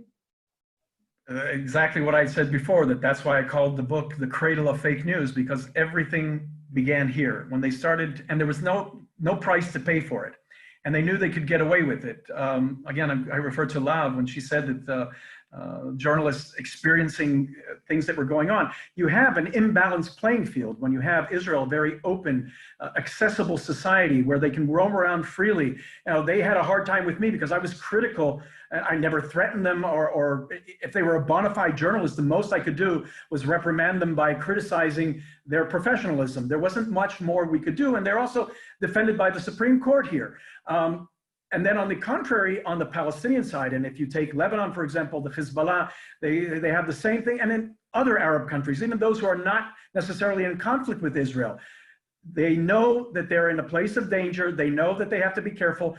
But the story became the Arab side or the Palestinian side when it comes to Israel. If in the beginning the source of the story was the young Jewish society developing here in the land of Israel, the return and this wonderful pioneer spirit, it shifted after the Oslo agreement, it shifted to the Palestinians, and they needed to be, and I say that they were embedded with everything that means. The Americans came up with this great concept of embedding after Vietnam War, when they went to war in the Gulf, they embedded media with the soldiers because this gave them the ability to identify. It was no longer Billy Bob and G.I. Jane that they had no understanding of, but these were people that they had sat in the mess hall with, and they knew personally. So this embedding, this concept of embedding became very much in Israel, while they were in the hotels and in restaurants in Tel Aviv or in Jerusalem, and they would spend the entire day in Palestinian society. They got to know them.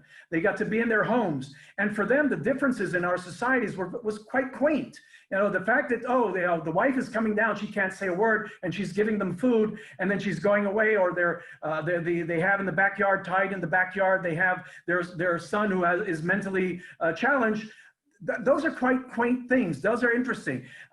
They were never critical of the things that they witnessed in that society. And I'm talking on the day-to-day issues. So when it came to a period of conflict and they needed to be present there in order, you had this competition, and media, when it comes down to it, is a business. And they needed to beat the competition. They can't afford to have their holier-than-thou journalists standing there and being kicked out of the Palestinian area and not capable of covering what everybody else is covering. So you have that situation where Israel, the fact that we're a democracy, not only does it work to our advantage, it is very much a disadvantage in this case because it creates an imbalanced playing field.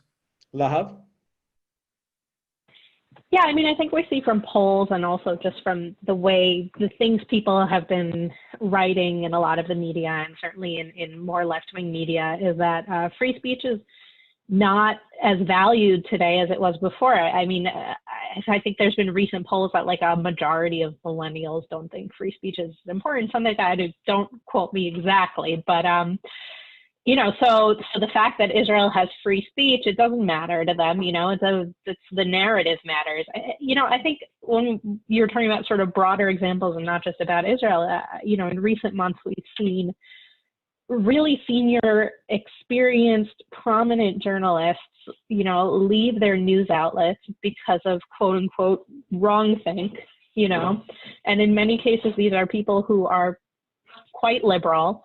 But because they don't have the sort of exact ideology of the majority of the newsroom, they get sort of bullied out of their jobs.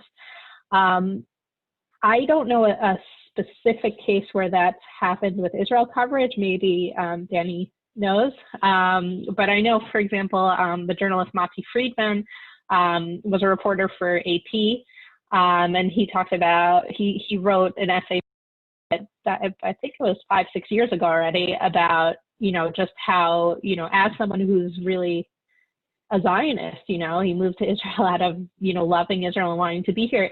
Over time it became, and also as a veteran of the IDF, over time it just became sort of more and more untenable for him to be in a situation where he knew that the way stories were being twisted, that they just weren't true, and that it became sort of harder and harder over time.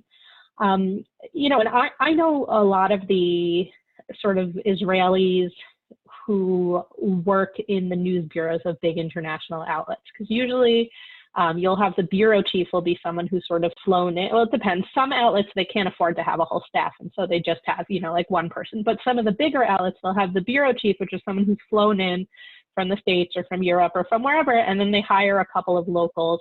They'll often try to hire sort of one Israeli, one Palestinian. And a lot of the Israelis are people who, you know, they actually are people who made Aliyah from whichever country, which is why they can speak and write the language fluently. So they are people who, you know, live here because they love the country. And they have to find ways to either hide it or they get really slammed. I just, you know, another example, Ruth Eglash wrote for the Washington Post for years. And her husband worked for pro-Israel organizations in the US. He was like their Israeli representative. And she got slammed in like pro-Palestinian websites. And it's like very awkward when these things happen, you know, and it becomes this like, you know, difficult environment. And I give Ruth Eglash all the credit because I think that she wasn't biased and she wrote some very interesting and wonderful stories about Israel. So this isn't a criticism of her. It's more to just explain the kind of environment these people operated.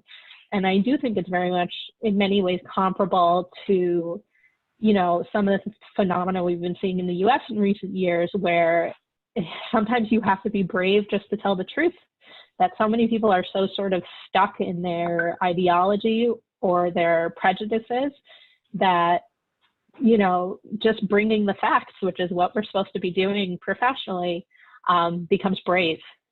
Amen, Selah. So we have only a few more minutes left. I want to leave you with one final unfair question.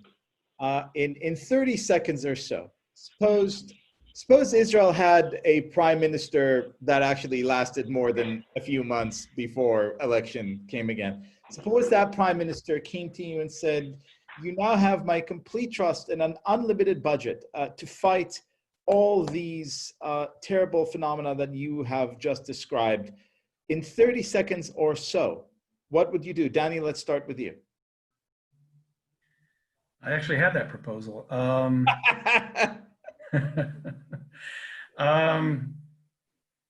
It's not a 30-second answer. Basically, I would be less concerned about it today. I think there are other venues and avenues that you can use.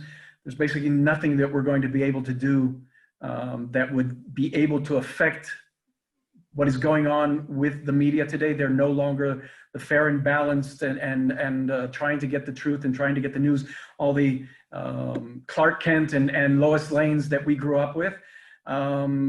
So they shouldn't be our goal. We should try to reach directly to the public around the world. Basically, I call it the 30%, 70%. There's 30% people who are involved in what's going on in the Middle East. 10% care about Israel, 20% care about and support the Arabs. We're trying to affect the 70%. And the 70% who aren't influenced, you're not going to do it by convincing the media that you're okay. You have to reach out to them directly and affect them, and that's where we should be putting our efforts. Inshallah. Lav? I don't think there's a quick fix. Since we're talking about endless amounts of money, I think it would be helpful for Israel if we endowed some chairs in Middle East studies departments in some of the prominent big colleges in Israel. That would be helpful because they're often endowed by, like, you know, the Saudis and, you know, people who are not so friendly to us.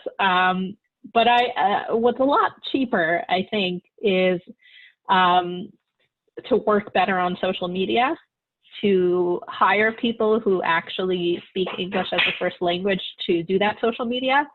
I think that Israel's gotten a lot better at that in recent years. But also for the IDF to not let 18-year-olds run its social media, that would also be really helpful.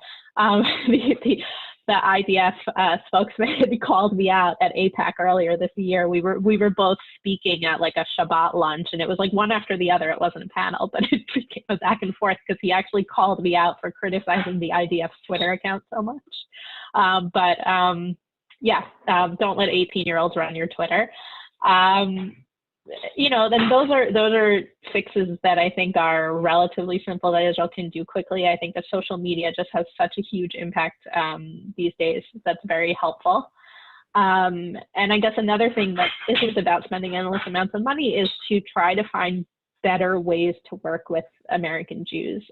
You know, this is beyond the scope of this conversation because we could talk hours about it, but there are some sort of difficult tensions between Israel and American Jews. And I think it's good that Israel stands its ground, but I also think that Israelis and also the leadership of Israel should show sort of greater willingness to hear American Jews out, even when they have differences with Israel, to give that sort of feeling of we are all one family, even if we aren't all on the same track all the time. And I think that would help. Lav Arkov, Danny Seaman, I could not be more grateful for your wisdom, for your humor, for your heart, and for everyone listening out there. I hope you have a chance to go to amudim.org, check out the godly work that they're doing, and help support their very important mission. Thank you so much, friends.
doing something here for this Amudim race-a-thon. Yeah. Yaakov Langer and Achi Gordon here. We're talking a little bit about the Meaningful People podcast. Well, first, let's talk about Amudim.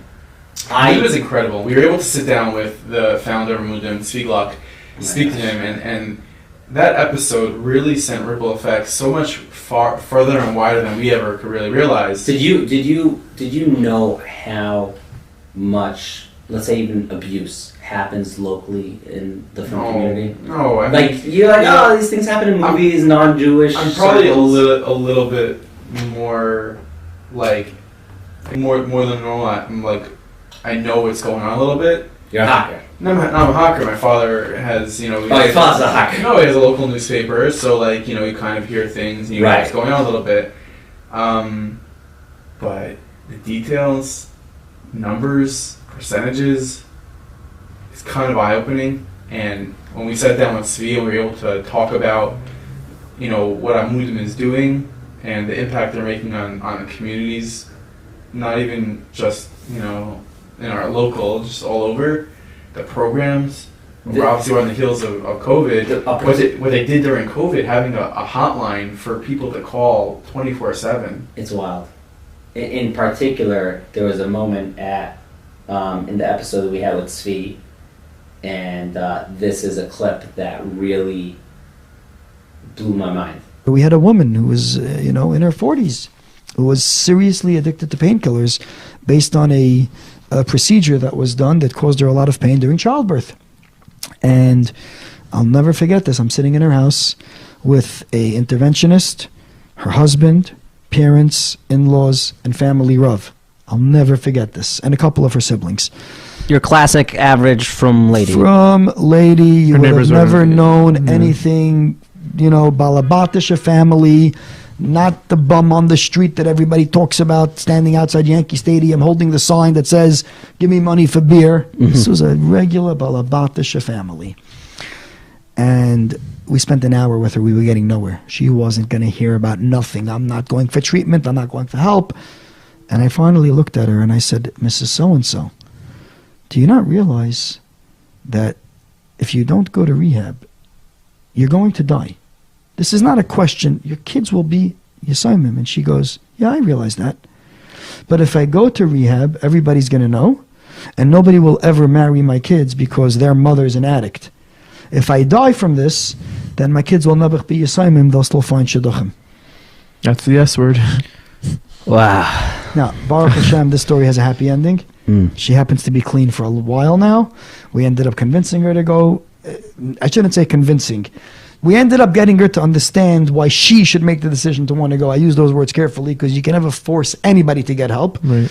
In that clip, we you see this from lady. She's normal mother. Yeah. And neighbors wouldn't know it. They wouldn't. You wouldn't know a thing, and she's really struggling with this addiction, and it's and she's not like not one of these like bad people or like in the wrong crowd. It's like, no, this happened, the way she got addicted, it happened very naturally, but slowly it took over her life to the point where like... And I think, also she mentions in this clip that he said to her is, you're not going to live if you don't get a grip on this. And that really highlights about Amudim and what they're doing is it's literal Hatzalah Nefashos. And you gotta, I guess to think about it in that sense, that maybe people wouldn't be alive without the work that they're doing is. That's definitely true. I want to go through a few other moments. We had a moment with Zusha that I thought was so authentic, and we always try to talk to people and get real with them. And here's a clip that we discussed with them. I think if people were to realize how much good they can bring the world by just being a good person in their private life, as a friend and as a husband and as a father or mother, like that would bring a big shift to the world. I think of Shlomo Twersky writes actually, or it's written in his name in the Sefer Machul Shlomo, that he says in every generation there's something to fix. And in the Baal Shem Tov's generation, that which was most efficient in Avodas Hashem was tefillah. People weren't taking tefillah seriously, It's kind of by rote. I mean, I think our generation also has that problem, understandably, with all the technology and distractions. But he says that, what does it mean to follow in the derech of the Baal Shem Tov, which I think is really ultimately what sums up a certain path that we want to be on, Zach and I, which is the derech of the Baal Shem Tov. Whatever the Baal Shem Tov was bringing that light, I want to attach to that at its source. So, Baruch Hashem, we have a lot of fountains in our generation. And he says that, so if the Baal Shem Tov focused so much on tefillah, so maybe to be in the path of the Baal Shem Tov is to focus on tefillah. But he says, no, the truth is that the Baal Shem Tov only focused on tefillah in that generation so much because that was what was most lacking and weakest in that generation, the weakest element of Avodas Hashem. But he says, in truth, in our generation, to follow the derech of Baal Shem Tov would be to strengthen that which is the weakest. And he says, in our generation, this weakest link is our relationship with other people and with our spouse. And if we could fix those things, that's the path of the Baal Shem Tov. And I feel like that's a really powerful message. It is. So in that clip, what I really liked was the fact that, you kind of, we're always told by the world, like, you need to be working on the environment. That's the big thing now. Or like, you need to be doing this crazy grand chesed for the world, which is what Amudim does, plug. But like, just even within our own lives, just be a good partner, be a good parent, be a good neighbor, be a good person. Like, I really like. I really walked away from that Zush episode. I'm like, whoa! Like, you don't have to. It's not about the macro. It's really about the micro. Like what I could do. The micro makes the macro. I think he even Shlomo alluded to that in that episode with Zusha. Just a lot of micros make the macro, and that's life. So if you really hone in and be a good husband, you be a good father, you be a good person, you be 2 + 2 is 4. Plus 4 plus 4. Yeah. Another moment that I want to bring up. This was the funniest moment that we had on the podcast. Obviously, this program is like very serious. My funniest moment, which I literally remember the moment, was this moment. You have top 5 Jewish organization dinner moments. I went to probably maybe I'm a young kid, 2 dinners in my life, but once I read this, I'm like, you nailed it. This is what it is. Remind me what was on that list. The first one is opening jokes. Oh, they're the worst. It's an example of the opening joke. The one that people love is they first called the smartest person in the community, and then they called the best looking person in the community, and then they called me. I said, you called me 5 times already, and then the whole crowd is like, okay. Right. 1985, that joke was hot. It's killing it. Right. 1985. Okay, the second thing is acknowledgements for the dinner, and then you have plate sizes. The plate sizes at organizational dinners. They're too big or too small? The fancier the dinner, the smaller the plates. Was tutzach, I go to a dinner, and they had this amazing schmorg and cutting stations and the whole thing, and they give me a plate that's a half the size of my palm. You know what your pledge was? No. If you go to a yeshiva shehemish dinner, you go like, pseik, a good yeshiva, the meisters, they give you a big bowl, like a garbage bag. You can start putting the food in there. You can take it for later. You go to the fancy schmancy dinners, I don't know, do they want me to use my hands? Because I will. I will grab 12 pieces of sushi, but this plate is not working for me. It's not working for me. And then we have the video montage. Oh, the video montage. I've done a lot of different videos, because I've done a top 5 on Jewish music videos. I think the whole community needs to step back and look at ourselves and say, do we use too many drone shots? Is the Jewish community, or have we become too subservient to the opening drone shot? There are some music videos that it's just drone shots. I'm just worried. I'm worried that like we saw a good thing and we're killing it. Before we had Nachi, I'm like, this is the most important conversation we need to have. No, we need takunas. We need takunas. Yeah, good. Somebody needs to get involved. Drone shot takunas. You're gonna have a seafood. One per video. You get 1 per video, and that's it. And then the last one you have on that list is Minion Rebels. The Minion.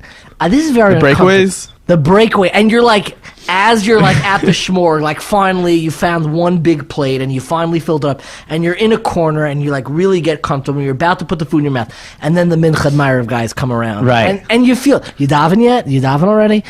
And God bless Chevra who want to chop a minion, but if a Yid's in the corner here, finally cradled with a tiny plate, yeah, like a young child cradling it like an infant in his hand in the corner. Leave him alone. Leave him alone. Yeah, the minion chevra. The reason why I like that moment, we were talking about his top 5 dinner moments.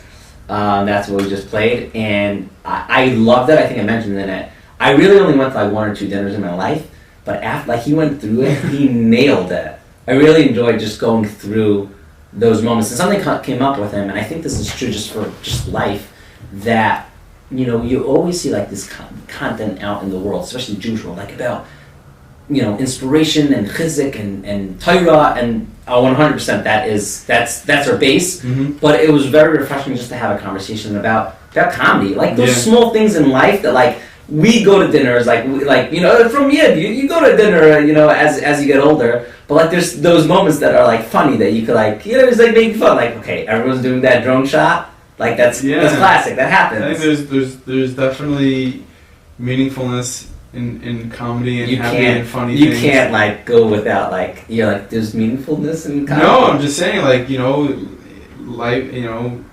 things that are meaningful, it's vast. It doesn't have to be serious things. It could be things that are light. I saw a video the other day of someone showing Chaim Kanievsky something, and he made a joke and Chaim laughed. And to me it made me feel good. Right. To know that What if he was laughing at like they showed him a post from Meaningful Men and he started laughing this is what you got. Right? Could be. I'd still feel good. Yeah, that'd be pretty cool. Yeah, so my funniest moment is not necessarily a moment that a guest said something funny, but I remember I was and listen, if I remember what we're talking about, we're gonna put the clip right here. Okay. But it was a moment where I was saying something to a guest, and he was looking at me with this blank face, like he had no idea what I was talking about, and it was something about him.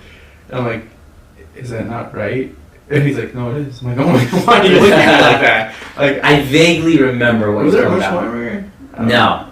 No. It was. I think the person knew they were pulling shtick with you. They're just looking very serious. And isn't that I don't know who it was. Let's say you're not a Rav. He was like, no, I am. You're like, oh, okay. So why didn't you say that? It was someone. We're not gonna remember that. They probably would. But this is the most emotional moment.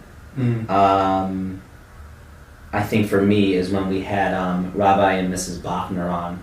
Obviously, it was a very emotional episode. It's the founders of Bonei Olam. They themselves never personally had children, but they helped, with doctors and research and science, help the birthing of over 9,000 children. Some ridiculous, crazy number, and they really helped with financials of it, everything. And they themselves never had children. So obviously, at a certain moment, it was when we straight up asked them what's that like? What's that struggle? Emotionally, to not have children. But there was a story that Rabbi Bachner said that I'm this is the most emotional moment I think we ever had, and this is it. This lady calls me up from Monsey, New York. I helped her 15 years ago have a baby child. She had no money. She was here from Israel, had no money. I helped her. She had a baby. A year or two later, she calls me up. Can you please help me have another child? In those days, lately, I have not been given for secondaries because I have so many primaries. I can't even move to secondary. Now, actually, this charity campaign we took upon ourselves, if we reach $6 million, we're gonna, and we actually, already in 6.2. 6.485. Oh, how many cents was it? 6.487 actually. It was the last count. And this lady calls me up that time that she needs my help. Then I hear a baby crying. So I tell her on the phone, go back, tend to your baby, and then you call me back. She said, no, there's no need for me to go to the baby. I said, why? Something told me, because the baby's crying for milk and I have no milk in the fridge.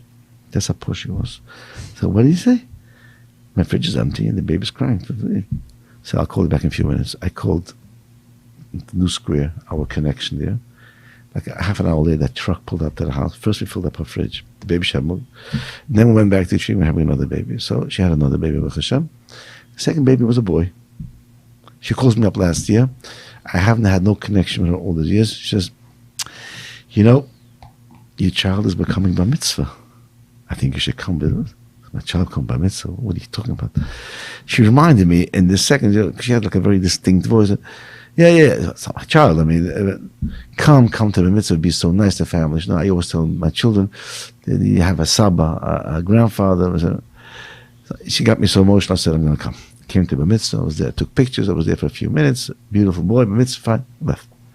She calls me up now, literally before the summer, and she says, I need a favor from you. I'm getting ready for something big to come. She has by now a family, she has prenuptial, she's fine. She says, my son is finishing now school, graduating the whatever grade. He now is going into the higher level of the yeshiva, and no yeshiva wants to accept him. I need your help to get my child into the yeshiva. Where in the world am I getting involved in that? This is even more complicated than helping a couple have a baby. But I really have no connect. And so she saw that I was hesitating. She says, Mr. Bachner, tell me, how would you feel if you knew your son is roaming the streets and doesn't have a yeshiva to go into? But she knew the right buttons to push. Oh, wow. And for a second, I was a little upset. Why is she putting me into the corner? But then the second I said, no, she's right. I worked very hard. This child should be born. There is definitely some kind of a connection that Hashem wants. I took some details. I said, I'll get back to you. I knew I had nowhere where to go. Because where do I know him? I don't know. But she told me which yeshiva she wanted to get the boy into. While I was sitting, what do I do here? I reminded myself that one of the people that runs that yeshiva, I helped out many years ago, one of his children. So I called up one of my people that says, this is the story, I want you to go. She said, well, hold a second. If they don't want to take him in, there's got to be a reason. So I told my friend, I don't care what reasons. It's my child. It's my son. I want my son in the yeshiva. Are you going to do it for me or not? Different kind of a language. He called me back the next day. He says, all I was able to do is to get him an appointment to go for a test. So I called back the father. And the father's big time talking. I told him, you're not opening up a safer for yourself for the next 6-7 days. You're going to learn with your son and get him ready the best you can. And so they did, but unfortunately, he's not at that level. So they call me up. They can't. He's not going to fit in, and the curriculum, all the other stuff. I call back my friend and says, listen to me. Either you're going to do it for me, because if I'm going to have to do it myself, it's not going to be. He says, why are you getting so worked up? You know how many kids a month you have no yeshiva, boys or girls? I told him, you forgot, this is my son. Mm-hmm. I want my son in the yeshiva. That worked. He's in the yeshiva. He's accepted. It's fine. Yes, we had to promise that he'll have a private tutor to help him out. Think about that story. And many times it crosses my mind. My child, not the yeshiva. I don't even know how the child looks even. I saw him once by my mitzvah. But it's true. We worked very hard as a child to be born. She was able to, to ingrain in my mind, I have an achrayus. And look, I was mitzliach. Bottom line, I was mitzliach. I could have said, no, it's not my field. So, does Hashem prepare for you to work? Absolutely. Where do I come? Where do I come into this whole field? So, after the child was accepted in yeshiva, actually, I said, now you owe me one. Because I really went above and beyond, and believe me, I'm using that schus for whatever I need. Hashem should help us, should be mitzliach. I really went out of my box. What does it prove to you? Everybody can walk out of their comfort zone. Everybody could be mitzliach, a little bit more, a little bit less. But you all have to try. It has to. Nothing's below you. Right? It has to hurt you. You have to feel. You have to be able to walk into other people's shoes for a few minutes and feel, because everybody can be helpful.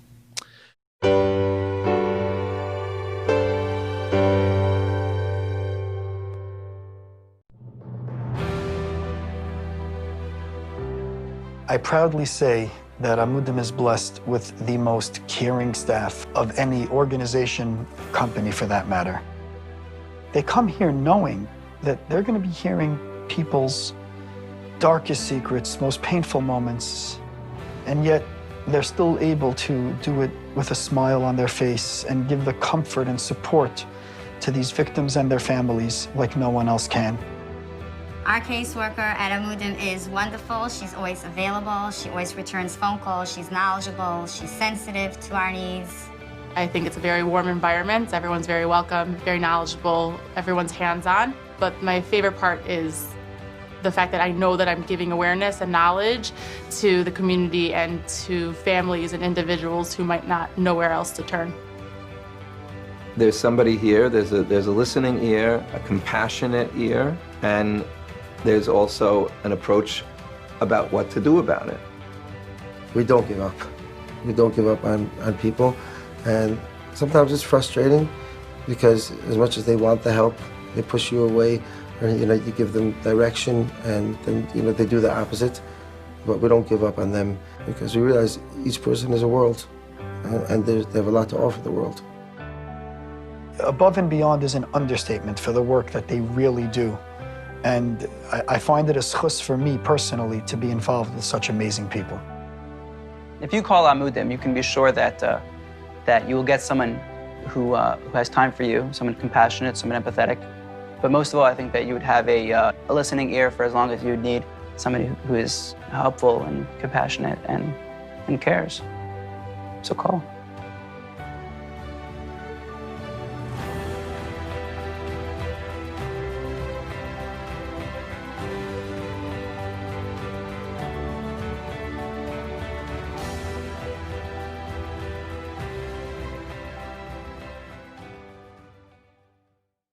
I think that moment it was heavy, and it's something I look back to often to really just, during that episode was the first time for me that we were doing an episode that I was able to take myself out of, okay, production, there's cameras, there's lights, and it was just like, this is incredible.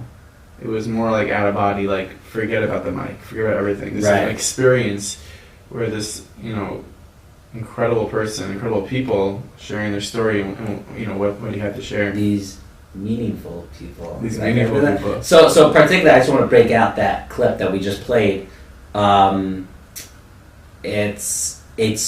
was so moving for me for the fact that they don't have their own son, but for this kid to get into that yeshiva, Rabbi Bachner's like, that's my kid. Exactly. I think we both teared up at that point. Yeah, and you mentioned a couple times throughout that episode about how people come over to him with a baby and say, this is your baby. And I think for me the most emotional part, of the episode, perhaps the entire podcast, is when someone came over to him on some pastoral with their child and said, dance with your son. With your baby. And that was for me, but I think a more recent podcast he had for me is one of the most emotional moments is when we had Rabbi NACHUM Nissel, and he, as for me, I didn't know the story going in. You kind of knew from beforehand. You spoke to him, but when his mother passed away, and when he had just spoken to her the night before, as if nothing was going on, he had gotten engaged, and those were the last words he spoke to his mother, and that moment was very emotional for me because just the thought of, what he said was not just a good story. It wasn't just, he never saw his mother again. And the last words she said to him is, everything's gonna be okay. And he never, he just got engaged, and he was, experiencing the biggest simcha of his life, and the biggest simcha in his life was mixed with the biggest sorrow of his life. And I think we learned from another one of our episodes from Aryeh Ginsburg that we have room for both. That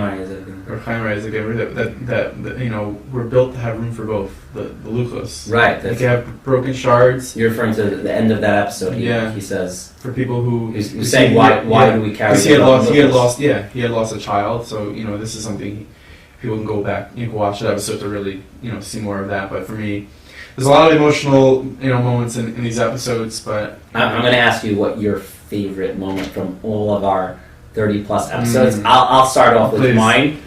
It's a little random, I think, and I don't think it's a moment that people would have imagined that I'm going to say, but there was something in it that, I don't know, it really shook me up in a good way. It was with Rabbi Y.Y. Rubenstein. Do you know do you have a feeling of which one I know say? Exactly which one you're saying. Okay. It's something that we have just spending so much time together. I know exactly what you're thinking every single second you're here. Oh wow, nice. So the moment we like to ask our guests if there's one person in history, could be anyone, if they could spend some time, an hour with them, whether it's someone as large as Moshe Rabbeinu or someone who personally they had a connection with and they passed away, or maybe a grandparent that they wanted to get to know better. And he said over this story. I'm interested in history I enjoy very much. So I was watching this lying there, couldn't move. And after about 20 minutes, it all eased up. I thought, you know what? Fine. So I went downstairs and I was making myself some soup, stirring the pot, and I had my iPad there. I was watching this. Now, they had a picture of a train coming into a station with British soldiers on. Now, I've made films with the BBC. What you do is, as a filmmaker, you send to the library, I need some film of soldiers on trains. It was supposed to be soldiers coming back from being picked up and brought across. And they were saying how the soldiers thought the people would hate them, that they were cowards, that they get beaten, but in fact they got a very warm reception. So I was stirring the soup, and in came this train to the station, and there was a film camera there. And there was my dad. I'm telling you, even now, I'm tearing up. I couldn't believe it. It was just 2 seconds, and there he was standing there at the door, his moustache, and his smile. My dad started to cry. I shouted. I'd seen my dad now. This was something like 42 years, and it was my dad.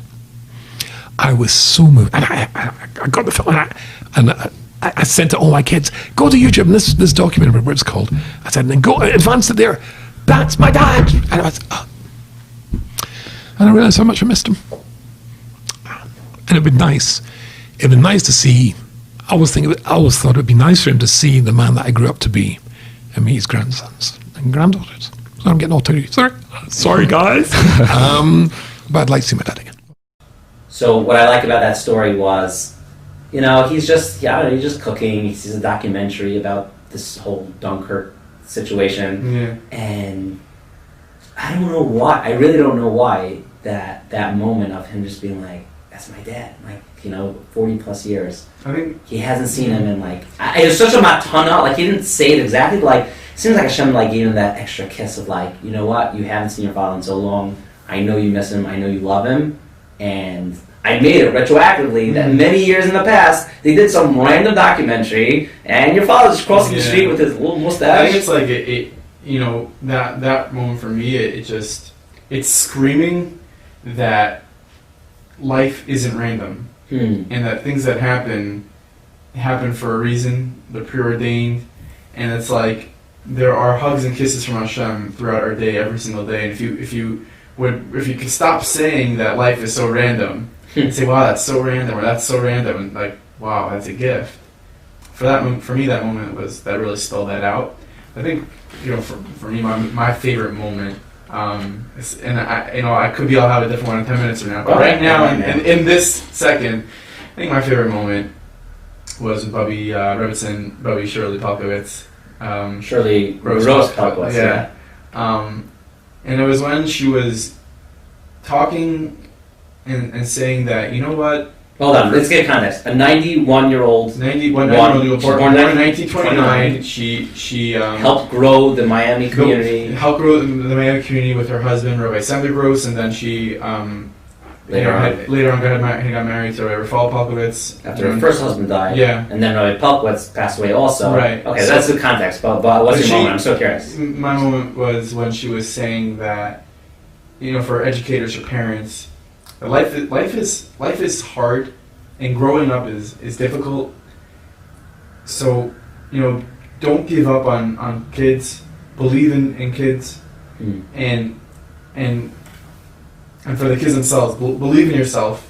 Don't give up on yourself. Growing up isn't easy, and it's for someone like that who's been an educator for so many years. It was really refreshing.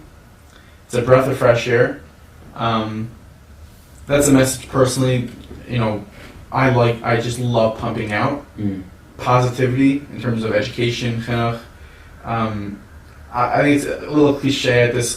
Don't give up on yourself. Right. I think when she said it, coming from her, it was real. Right. It was just very authentic. It was real, and I think when we were able to pump that video out there and show the world, coming from her, it was authentic for educators or parents. The part specifically is growing up is difficult. And it doesn't, because sometimes you could think, oh, this kid has everything. Yeah, his family has money, or he has this, or he has that. What do you have to worry about? You're a spoon-fed kid. No matter what, no matter who, growing up is difficult. Right. It's hard. Life is difficult. Yeah, and to have that in mind, and to just not give up, and to believe in people, believe in yourself. For me, that was definitely one of my top moments. So those are just a few of our moments that we had. Obviously, people want to go, they can search for Meaningful People on Apple, on Spotify, or on YouTube if you want to watch it.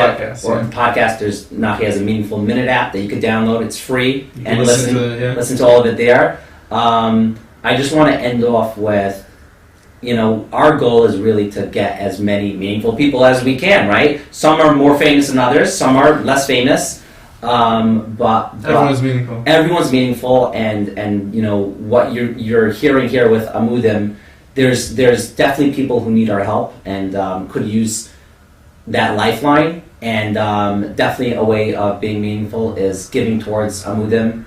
They're a brilliant organization. I highly recommend you should listen to all our episodes, but specifically listen to the Tzvi episode to really get into it. And I think, full disclosure, we're allowed to say that from that episode, there were people, or a person, at least I know for sure, and we had received an email that reached out to Amudim and said, like, I'm in a relationship or in a situation that is not healthy and I need your help. And they were able to help her. Right. The fact, I want to venture to say that even if Amudim got 0 calls a year, which they don't, they have hundreds, if not thousands of calls, and in the craziest and the toughest of cases, but even if they got 0, this is an organization that it's our obligation to keep up, because just having the menuchas nefesh, to know that they're there. During COVID, there was a hotline in place for people, who are suffering, I believe, from depression or mental challenges. They needed to call a hotline, even if it was on Yom Tif, or even if it was I think I remember hearing that I don't think anybody called on Yom Tif, or maybe close to no one called. But the fact that it was open, the fact that they had that option, had that ability, it made people feel so much better. And I think, besides for what Amudim does for the people they're helping, is for the people that they aren't directly helping, the fact that they exist, the fact that there is... That's a confusing sentence. No, it's not. Well, what are you saying? No, hold on, let me break the fact that, the fact, meaning Amudim is helping those who they help. Right, okay. They're caseworkers. But you're saying they're helping even more than They're that. helping everybody. Right. Because they're making Klal Yisrael a place. What they bring to the table is that having that mindset, they're there. Even if you don't need them. Right. They're there. It's always there for you. So I think the fact that they even exist is incredible for everybody. It's not just for those who suffer from any mental challenges or physical challenges or abuse or this or that. It's for everyone. Cool. I'm Yaakov Langer. I'm Naki Gordon. And this has been Meaningful People talking about Amudim.